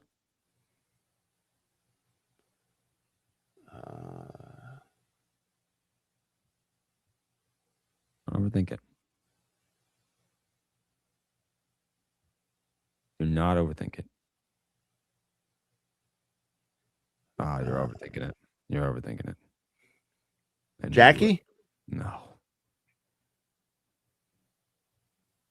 Coley. I mean, Holy Well- overthink. Kemp. I don't have any good answers. The Dodgers have a weird history. Who am I? You are over fucking thinking it. Holy shit. Otani. Oh no. I feel like a fine guess. Oh my god, you are overthinking it. Ethier. We thinking Ethier? No. If it was easier, I was like underthinking it by. I'm thinking. you're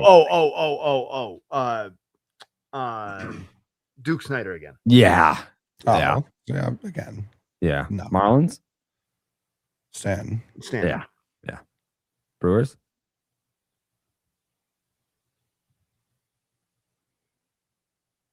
Oh, you're overthinking it again. Braun. No. Yeah. Molitor. Yeah. Yeah. The Mets?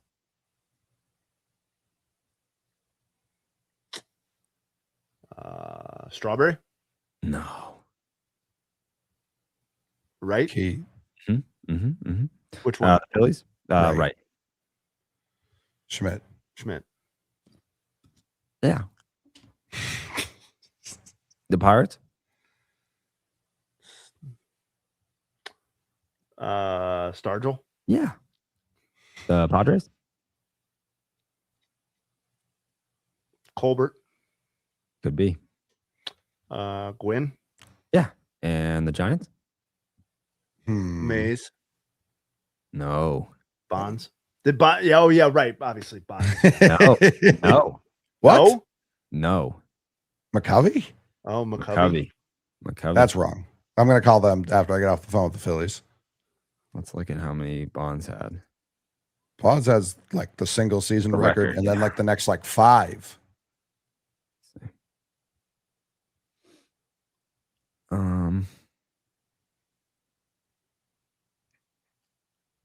Bonds. Well, this list is wrong. So Bonds with the Giants I mean, yeah, had 575 intentional walks. that's gotta be the record. This says 260 for Willie McCovey, so that can't be right. Okay. It's certainly not 260. I feel like every game you've put us through is now brought into question. Well, Planked at nothing. this is the only one that was like the top of Google. Like you would imagine that this is Barry Bonds holds the all-time MLB record with 688 career intentional walks by franchise. The San Francisco Giants lead baseball with 4,040 team intentional walks. I could see that. I'm not doing team intentional walk leaders. Certainly not. The Cardinals. Oh, we're still. Oh, Get two more. Musial. Yeah. And then show me Nationals, Zimmerman. The Nationals, which is an expo.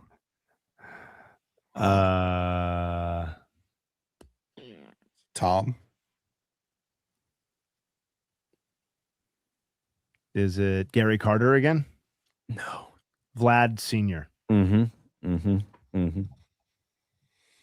Shout him out. That's it. Wow. That was a pretty easy list. Yeah, pretty easy. No, not even one Eddie Plank. No. Other than when you lied to us for no reason about the Well, Giants. the list lied. Mm. And like the list started by talking about Bonds. It's crazy because I could have walked out of here and then like later in life, somebody would have been like, Giants franchise leader intentional walks, just like walking around. And I would have been like, oh, it's Willie McCovey. And it would be like, don't you fucking know baseball, you idiot? It's Barry Bonds. He's got like twice as many. 3 times. Fucking all my credibility would have been eroded in a second because I was like, no, I was on a stream once. Get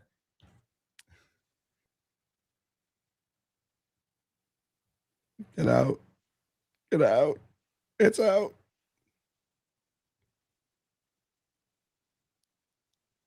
Julio Rodriguez raising the roof. Can the Mariners solo home run their way back into this game?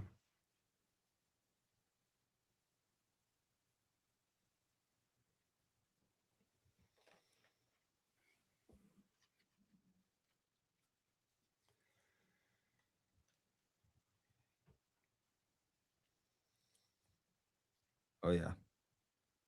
Mm-hmm. Mm-hmm.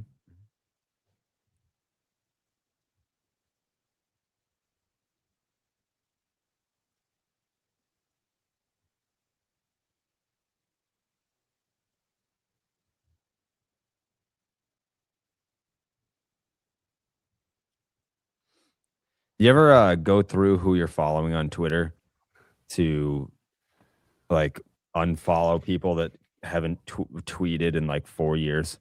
No. I did that today. I was super bored.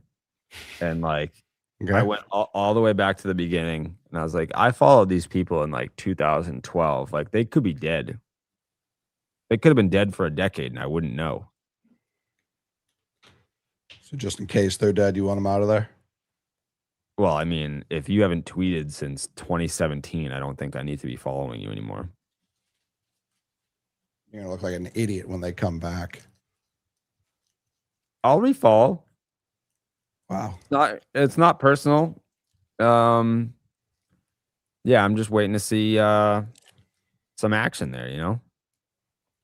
That's why I don't like that likes are private now, because before it'd be like, all right, this person hasn't tweeted since 2022, but then you click on their likes and it's like, oh, they just liked one of my tweets yesterday. So it's like, oh, they just don't tweet anymore. But they're still an active user and a supporter. Now you don't know. Yeah, now I don't know. Now you're just alienating people. Yeah. Yeah. What is that camera shot? Jesus Christ. It was a foul ball into the stands, and they showed the top of the roof in Seattle. Yeah, they did.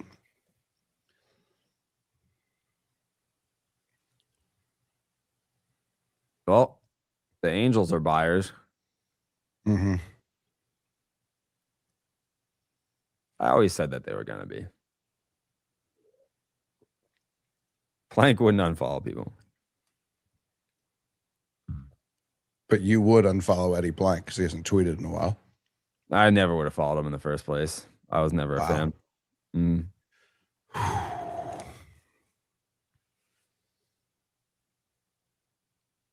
Coley, who's your first round pick going to be tomorrow for the movie draft? Why would I tell you that? No, I'm not going to take it. It's going to be something stupid. Sure, but it would just be out there Yeah. to be stolen by someone. I don't know where I'm on the board. Like, it's not. How could I even know? I don't even know my options. Dallas is going to take like All Dogs Go to Heaven or something like that. I mean, that could be mine. So I don't want to have that out there. No, I'd be surprised if a couple of these were on anybody else's list. All right. But I don't want to remind anyone because like I started making the list and then was like, oh, I forgot that movie. Oh, forgot this guy.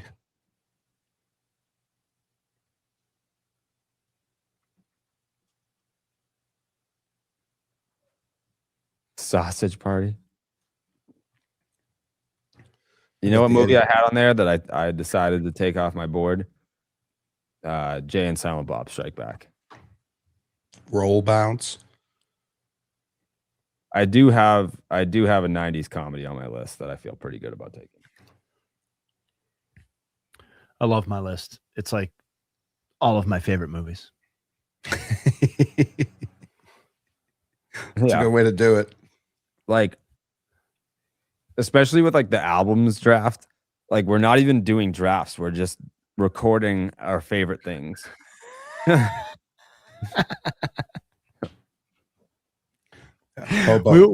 We will have to verge back into drafts that have a little bit more contention to them.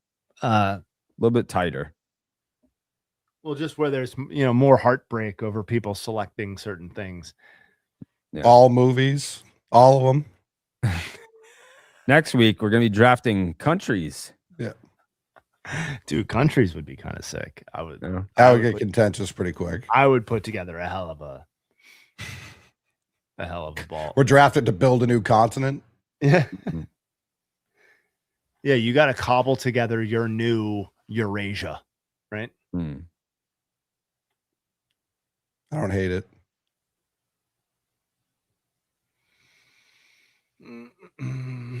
But you can't take the United States because whoever took them would win the draft because too many people would vote for that. So you'd have to be like a non-US draft.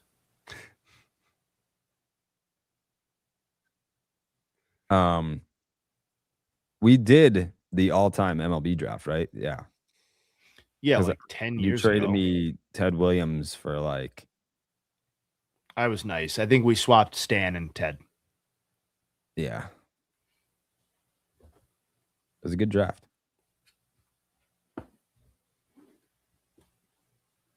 Yeah, we should do that again. That's one we definitely need to do again. Yeah, it's been 50 rounds. That will take longer though. Yeah, that'll take more than that's like a double one. I mean, if we really wanted to do like in the off season, if we did a stream, because it would take hours to do like a full like 5 fucking person draft where we're drafting like the entire roster. That's a good example. That's a good example of one we should do as a stream though. That like that would be fun. We each get like because you got to draft the 9-person lineup. And then I think the last time we did it, we drafted like it was at least a 4-man rotation, if not a 5-man rotation. Like I would want to do like the full 26. Yeah, that would be. So it's like 130 picks. Yeah. So that's a 3-4 hour stream, probably 5-hour stream, depending on how much time. We'd have to have a clock. Yeah, I don't. All right. So, I mean, but at 130 picks, even at 1 minute per pick, that's still 2 hours and 10 minutes minimum. And there's no way we're not. no way we're not getting sidetracked. Like when somebody makes a certain pick and we're having, side discussions or whatever. Yeah, it's like I think it would be like if you have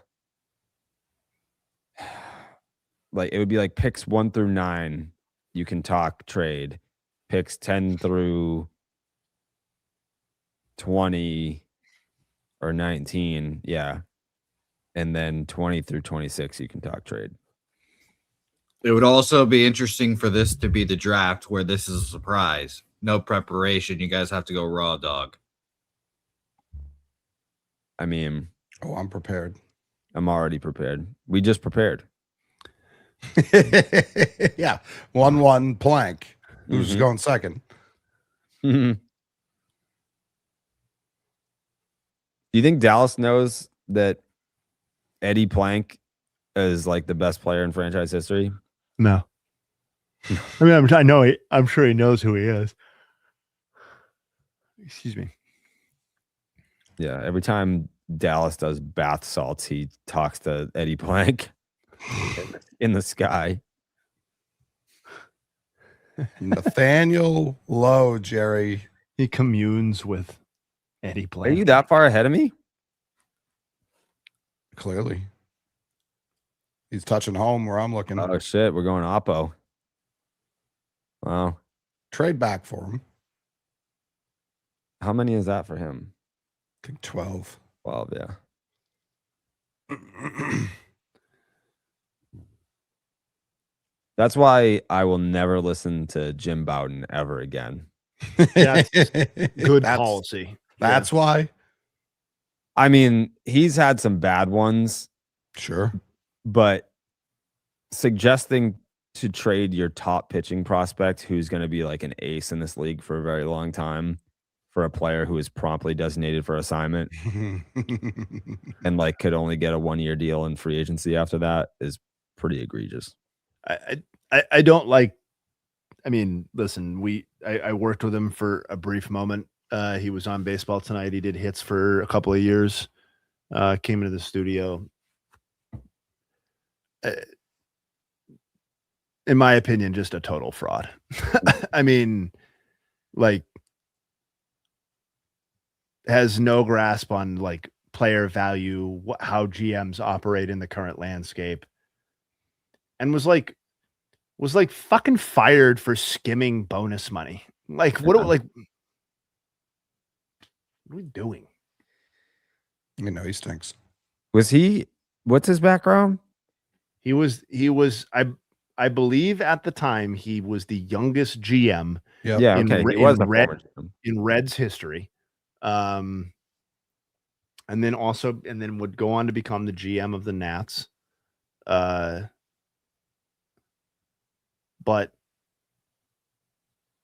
yeah, it was like not successful in any way, like as the GM, like, and then got caught up in this whole controversy of skimming bonuses, and then was essentially got into yapping or whatever. But yeah, I think that's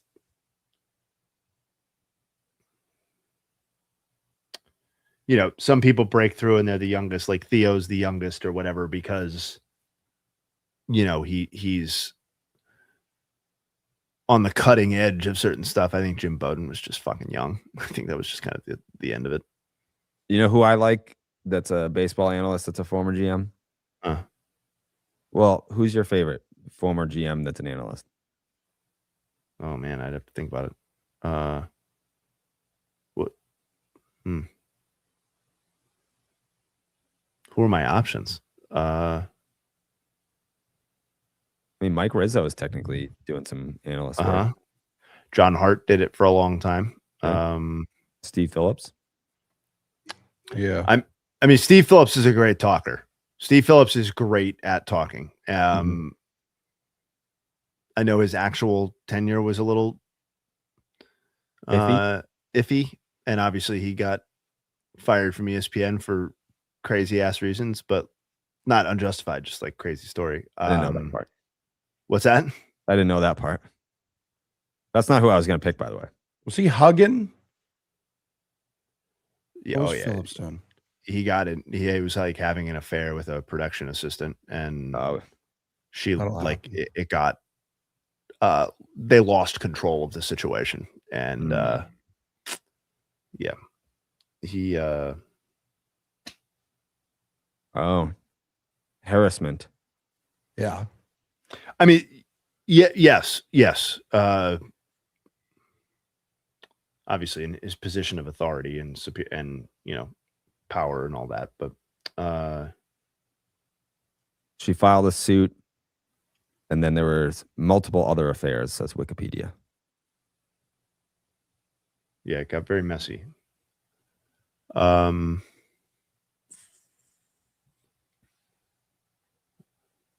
mean, Schultz did TV, I guess, for a little while.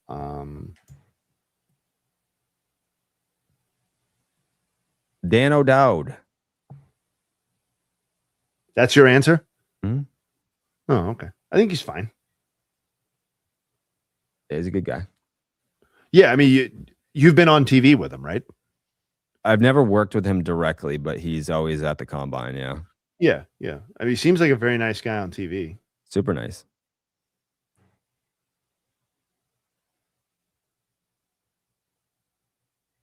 Part of the Cleveland front office tree. Mm. The most successful, deep-rooted front office tree in all of Major League Baseball. Mm-hmm. Gundy, are you coming to Section 10 night? Of course he is. Well, I mean, the last one was like part of his honeymoon. So Right. That's how I know he's coming to this one. It was like a special occasion trip. I don't know if he's gonna be able to get to this one. It would shock me. The missus might be like, listen, we did it last year. We're never doing it again.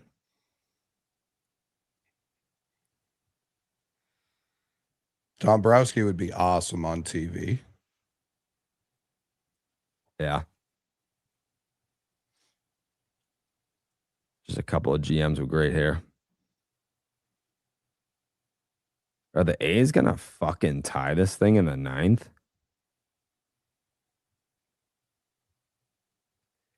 I'll be there, he says. We got a weekend in New York. Come on. A weekend before. Look at that.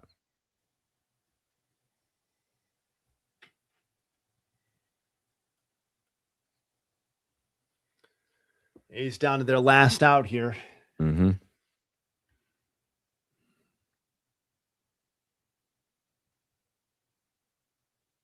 Paul Sewald still in the league. I mean, oh shit. Oh, he got it. Jay Willie. Oh my gosh. 2-run tag ties it in the 9th. Blowing his horn. Since he showed up. Wow.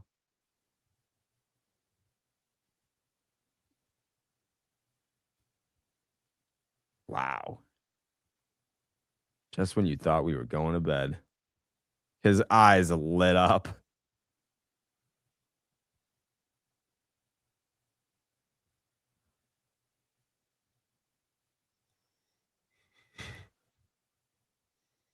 Wow.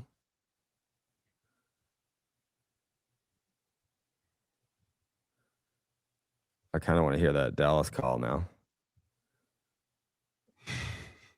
Am I even on the A's? No.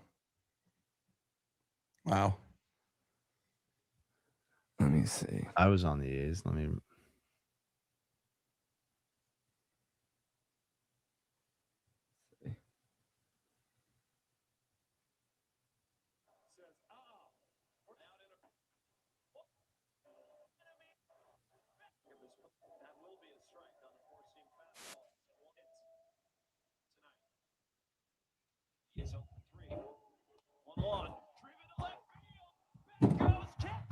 It's a tie game!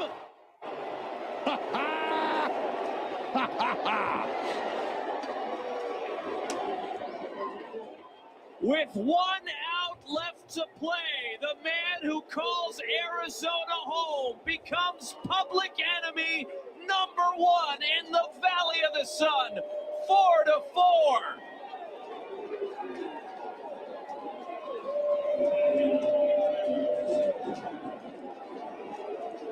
They had the chip, they had the chair. Jay Willie pushes the chips into the middle, and they are right back in the hand. Now Starstruck. How about that? What a way to extend your hitting streak. Another home run for Wilson. Well, the A's down to their last out. Sewald knew it right off the bat. This is popped up. And out of play foul. This got out in a hurry. The Wizard with the wand turns it into a open stick. Wow. Who's the dude on the Celtics broadcast that just be saying shit? Scal, No. Drew Carter. No, he's like the guy that's like zippity doo dah, zippity day, and it's a 3-pointer. Who's Oh, that guy? Cedric Maxwell. Yeah. He's on the radio. Yeah. Yeah, that's Dallas. No, Max is a legend. Dallas isn't? Cedric Maxwell's a Finals MVP. Dallas Braden threw a perfect game. Yeah, Reds win 4-2. they sure did. So we're down to one game here, folks. Max and Grandy are as good at calling the Celtics as any tandem I've heard do any sport, radio or TV. This just sounds like an attack on Dallas Braden right now. It's not.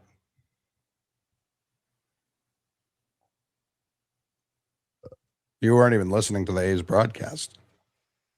I wasn't listening to any broadcast. I have it all turned down. You had Arizona, even on mute. You'd rather not hear Dallas. He was just he was listening to Plank Radio. Yeah. I was getting planked up. Yeah, Max. Do you know Sean Grandy at all, Jerry? I met him at Kowloon. Huge wrestling guy. I met him after Monday Night Raw at Kowloon. Yeah, that all tracks. That was a few years ago now, but Grandy rules. Absolutely Yeah, rules. he was super nice.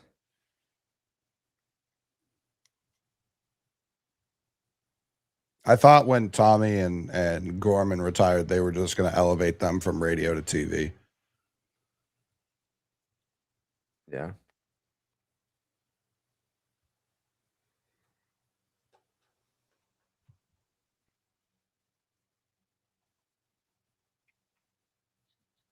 Oh. Okay. What happened to Ramon Laureano? He got hurt, right? Yeah. I mean, I'm shocked that he's even in the league, if we're being honest. He was awesome last year. Mm-hmm.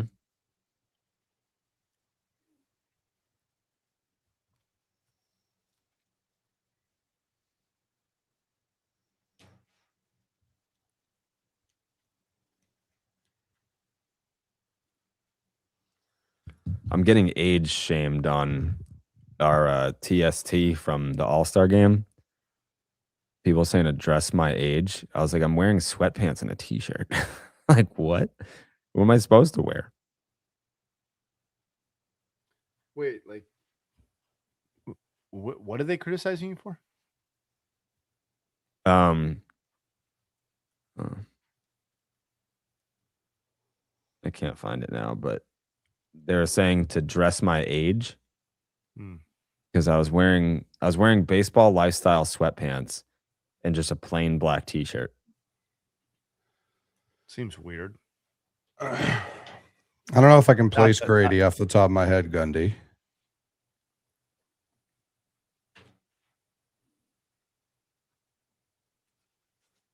I'm definitely at like a weird age where like I'm getting chirped for being old, but I'm like I don't don't think I'm too old to wear sweatpants and a t-shirt. I think.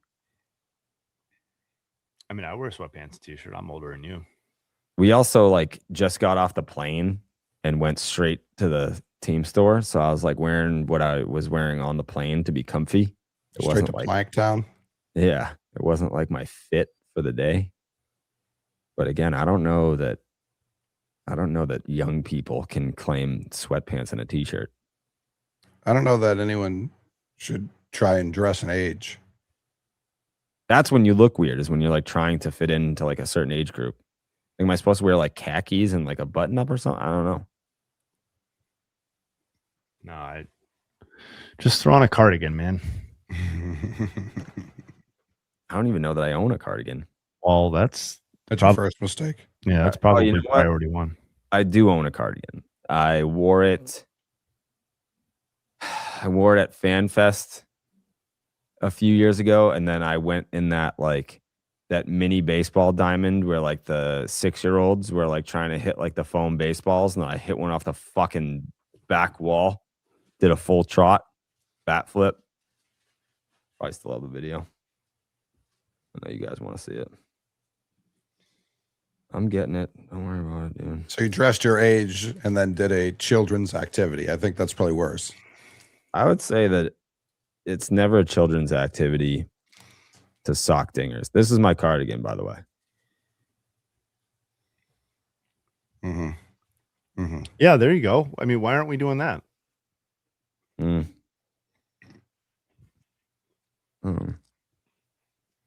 Where's the video of the dinger, though? That's what the people want.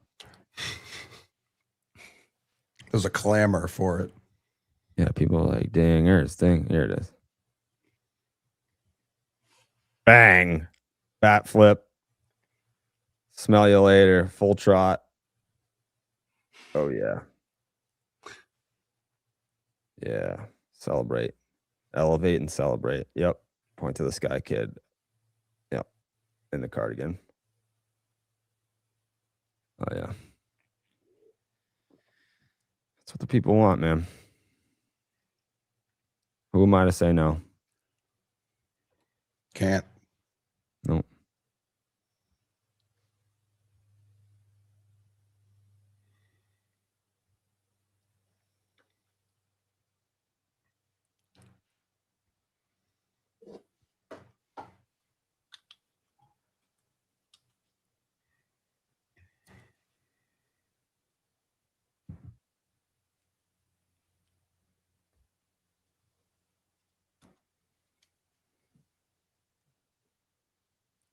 I thought a fucking jet was flying over the house. It's pouring out.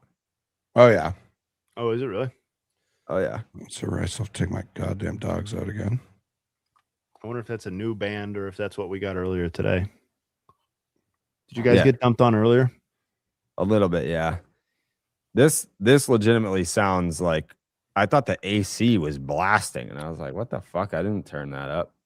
No. During our afternoon meeting today, right after I got off of that, it was like I took that from my laptop in the car, but I was just sitting there and I like didn't drive for 20 minutes after the meeting ended because it was coming down so hard. I was like, I'm probably just gonna fucking chill right here.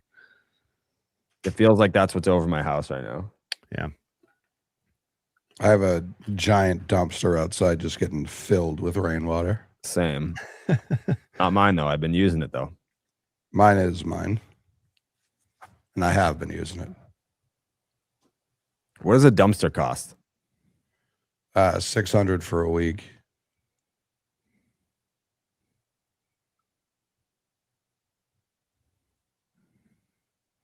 Thinking about getting into the dumpster biz. Mm-hmm. Yeah. You could definitely undercut that at like $550. Mm-hmm. I mean, it's a great business to be in. Right back. Oh, yeah. Yeah, you got to dump. Have to. Yeah, there's a lot of the businesses these days that are easy to get into is porta potty rental. Buy a bunch of those. People are always shitting. Guaranteed. I just would want nothing to do with cleaning and refreshing them for the next. You got people for that. I'm all set. It's like buying like a rental property and then having like a cleaning service go in. You just hire a cleaning service, clean up all the poop. No. You just don't want it bad enough. You don't want to get No, your hands dirty. I don't want to be in the shit business for certain. God bless them, but not for me. Yeah. You could buy a laundromat. I don't think that's really as profitable as it seems. I think there's a lot more moving parts. I mean, it's a huge investment, like all the equipment. Right. And if And something the upkeep. breaks, Yeah. Yeah, that's like wait 5 years before you see a profit kind of thing. yeah, I'm out on that. I don't want to own a business. It's not for me. Oh.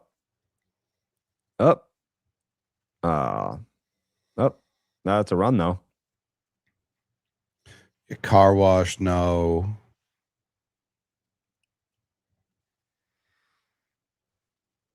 Car wash. What's the other one? Oh, the snack machine vendor people. Those people definitely don't make money. You don't think so? No.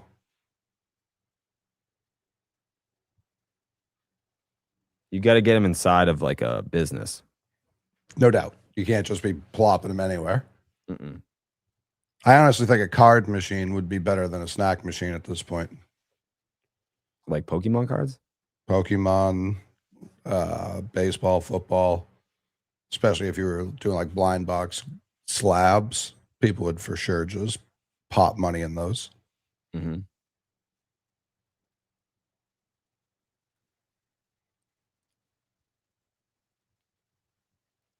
Now I'm going to look it up.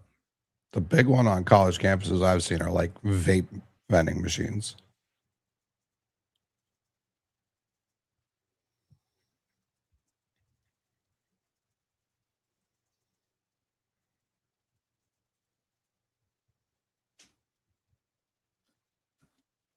Okay.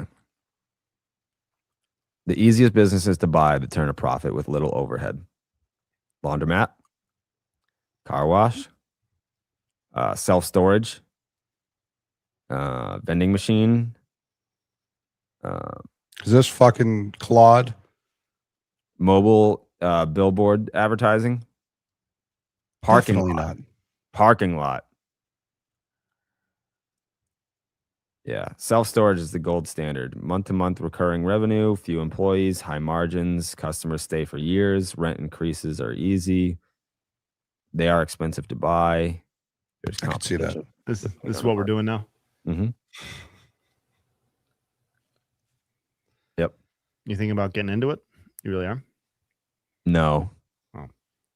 But maybe. Let's see. How much would it cost to buy a self-storage business? A small one, 100 to 250 units. That's going to cost you anywhere between $1 to $3 million. Like I don't have that to start with, so I'm already behind. No. It's a huge problem for me. Yeah. Suppose a facility has 350 units at 93% occupancy.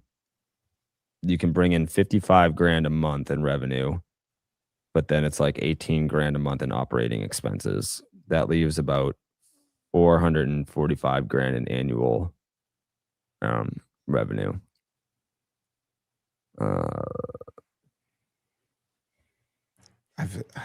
You get people who don't pay. Mm-hmm. There's so like, and then you have like those weird auctions that are on TV. Yeah. If you're using financing, you typically won't need to pay the full amount purchase price up front. For a $5 That's how that million works. facility, a common structure might be 25% down, so only 1.25 million. You can finance the 375.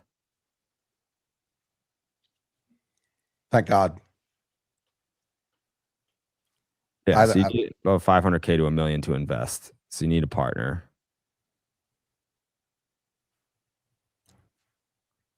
in just on a street near me, there are 3 like triangulated from each other. And when I needed one, it was very easy to find an open one, which tells me they're not loaded with occupancy. Yeah. Tyler just texted me. Do we think it's a business idea? No, it's probably something completely unrelated because he doesn't listen to other people speak. He wrote a blog for the Patreon. Shout him out. Nice. Mhm.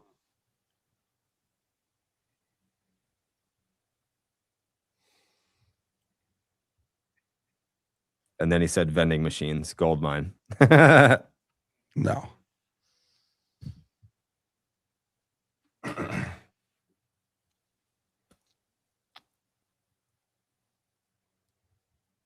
It's almost 1 a.m. Jesus Christ. Yeah. I'm certainly not staying for the rest of the A's game. Well, they took a lead. Listen. They are dangerously close to coughing it up, though. What we have to hope for is that they maybe they just cough it up all the way. No offense to Dallas. Give up a home run right now. Yeah. Yeah, this lip has been. Oh, it's Max Kepler too. That would really fucking stick in his craw. Mm. I don't know that I want that sort of Dallas on the pod tomorrow, actually. Yeah. If there's one thing that Dallas hates, it's doing steroids.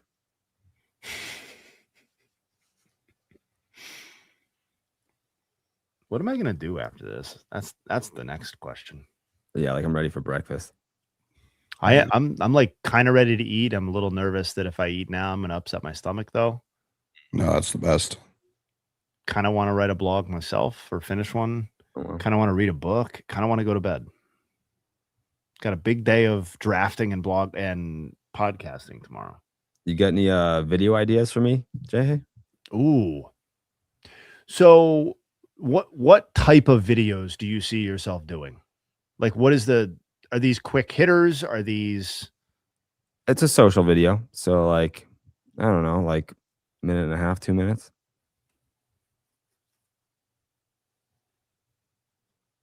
So for example, I know what okay, go ahead. No, you go. I mean, you know, you're at least known partially for, you know, your arms, right? Yeah. Kind of like being big and Mhm. and shit. Yeah. What about like a countdown of the best biceps in baseball history? Ooh, I like that idea. It's a good idea. Little offbeat, little personality driven. Yeah. What about the top 10 plank moments? That is, I think, the like number one desirable idea. My only concern is video availability. Like if you want plank B-roll, Sure. Sure. Is Jared gonna be able to get that? Yeah, so one of the blogs that I'm posting tomorrow is actually an explainer on the details of the book club and the dates and stuff that we're going to aim to meet on. So if you have started reading the book, that's great. From the time that I publish the blog until we meet, until the meetings are set up, will be about a month. So I'm thinking we're going to get about 2 books done between now and the end of the regular season, and then basically a book a month throughout the course of the off season.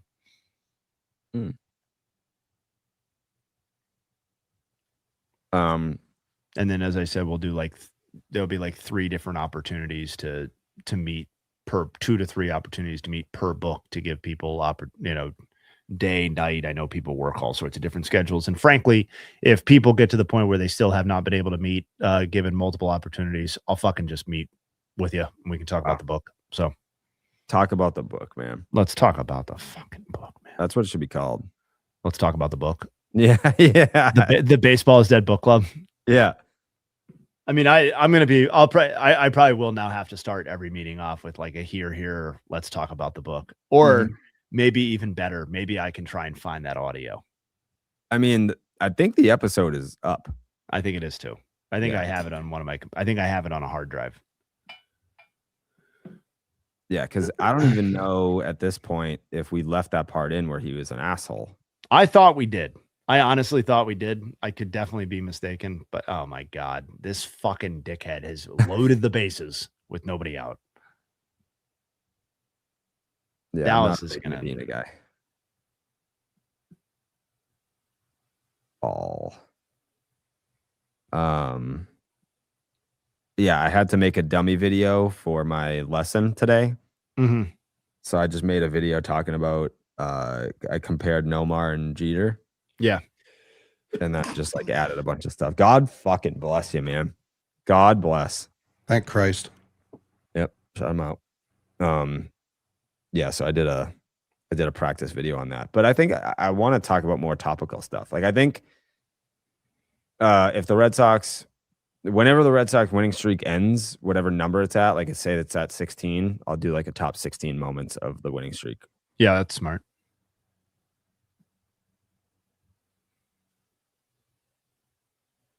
But I'm sure like I'll do whatever. Like there's no like theme to it.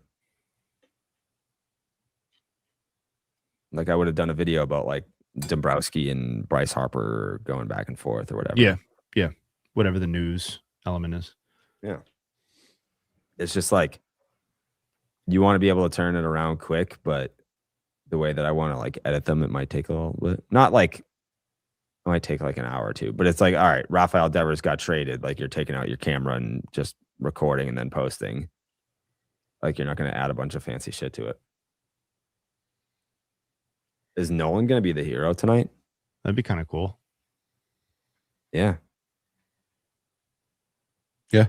Again, if the A's can't win, of course, Dallas, I'm rooting for the A's. I know Dallas is listening to just the nuts in one ear and the broad, He and is. you know he's broadcasting in the other.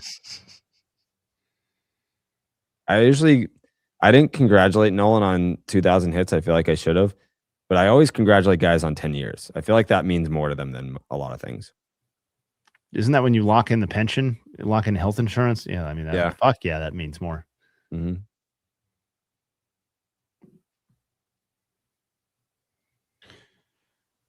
Have you done a Tommy Tanks video yet, Jerry?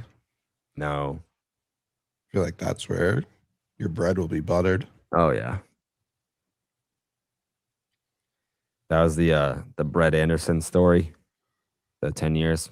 Remember that, Jay? Yes, yeah, yes, yes. Haven't heard from him since. Brett Anderson got to 10 years in the big leagues. And I think he was on the A's. And they were in town in Boston. And he was like, come have a beer with me. I just got 10 years. And I was like, I can't. I was like, I cannot meet you out right now. And he's like, you know what? Go fuck yourself. In his case, say go fuck. It was basically that. Then never talked to him again. He's mad. Oh. I don't know about. All right, so the A's are gonna fucking lose this game. They might.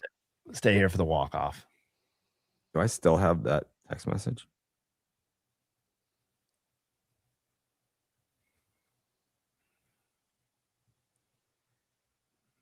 All right, so he did talk to me again. That's good.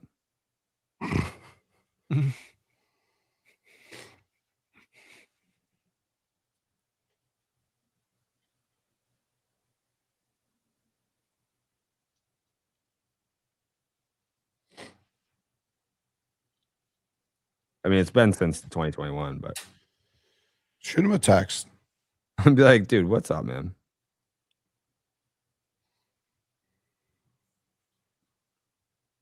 Just be like, I miss what we had.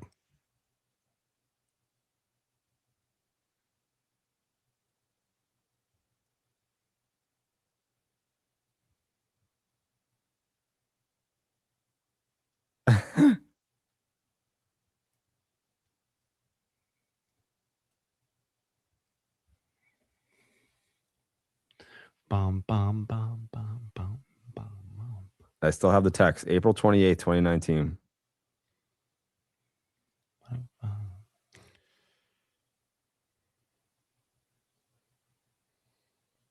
He said, let's go get shit-faced, brother. You said, I'm all set. Yeah. Name a bar to meet at so I can drown my sorrows from giving up 6 to the Blue Jays / celebrate 10 years in the show. And I said, I'm probably in for the night at this point. But tomorrow night I'm trying to get Dallas to a Kowloon in my hometown if you want in on that. And he said, I don't give a shit.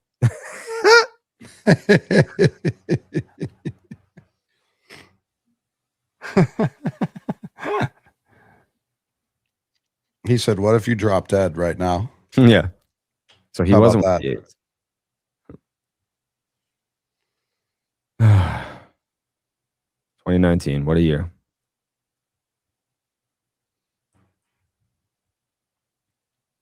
Infield in. Nobody Yeah, out. They're super in. They could put Longoria up there. They're still going to win this game. If I remember correctly, Longoria was still good enough when he stopped playing. He was fine. I feel like he had a renaissance year with the Giants. I was gonna say, wasn't he bad his second to last year and then good his last, or like fine, like Jay Hayes saying his last year? He was, his last 2-year run with the Giants was solid work. His last year with Arizona was not quite very good. But I mean, he was 37 years old and had a 717 OPS. It's not like he was fucking awful. His last year with the Giants, he had a 116 OPS plus, 124 OPS plus his second to last year with the Giants. Yeah. And that last year when he finished with the D-backs, it wasn't fantastic. Not awful. 93 OPS plus. It's fine.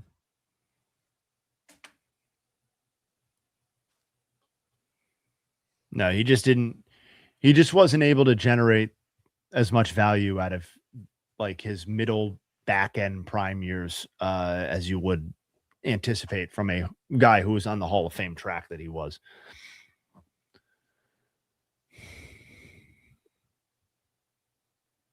I mean, he basically started the offensive decline, the overall decline basically started in 2014 in his age 28 season, like when he should have been playing arguably his best baseball. That's a strike.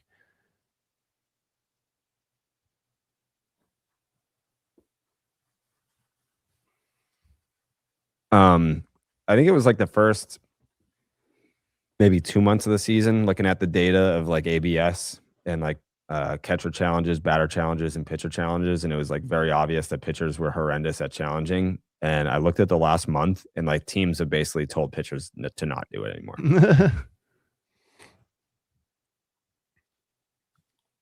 Like it was basically you had like if you went across the league like the last month, you had not 2 quarters,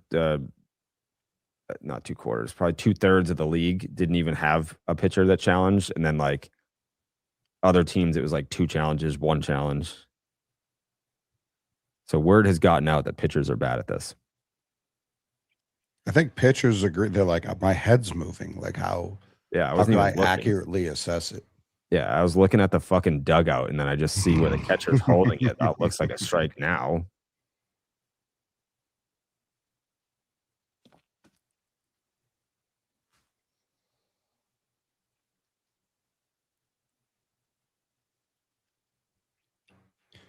I think catchers will always be the best at it, and hitters should always be like have one in their back pocket just in case. I still wouldn't like any of my hitters doing it like early in the game. Yeah. And Cedar Rafaela should never do it. Ever. I bet you pitchers are going to get emotional in the playoffs and be doing it left and right. Get through. All right. Thank God. We can go to bed now.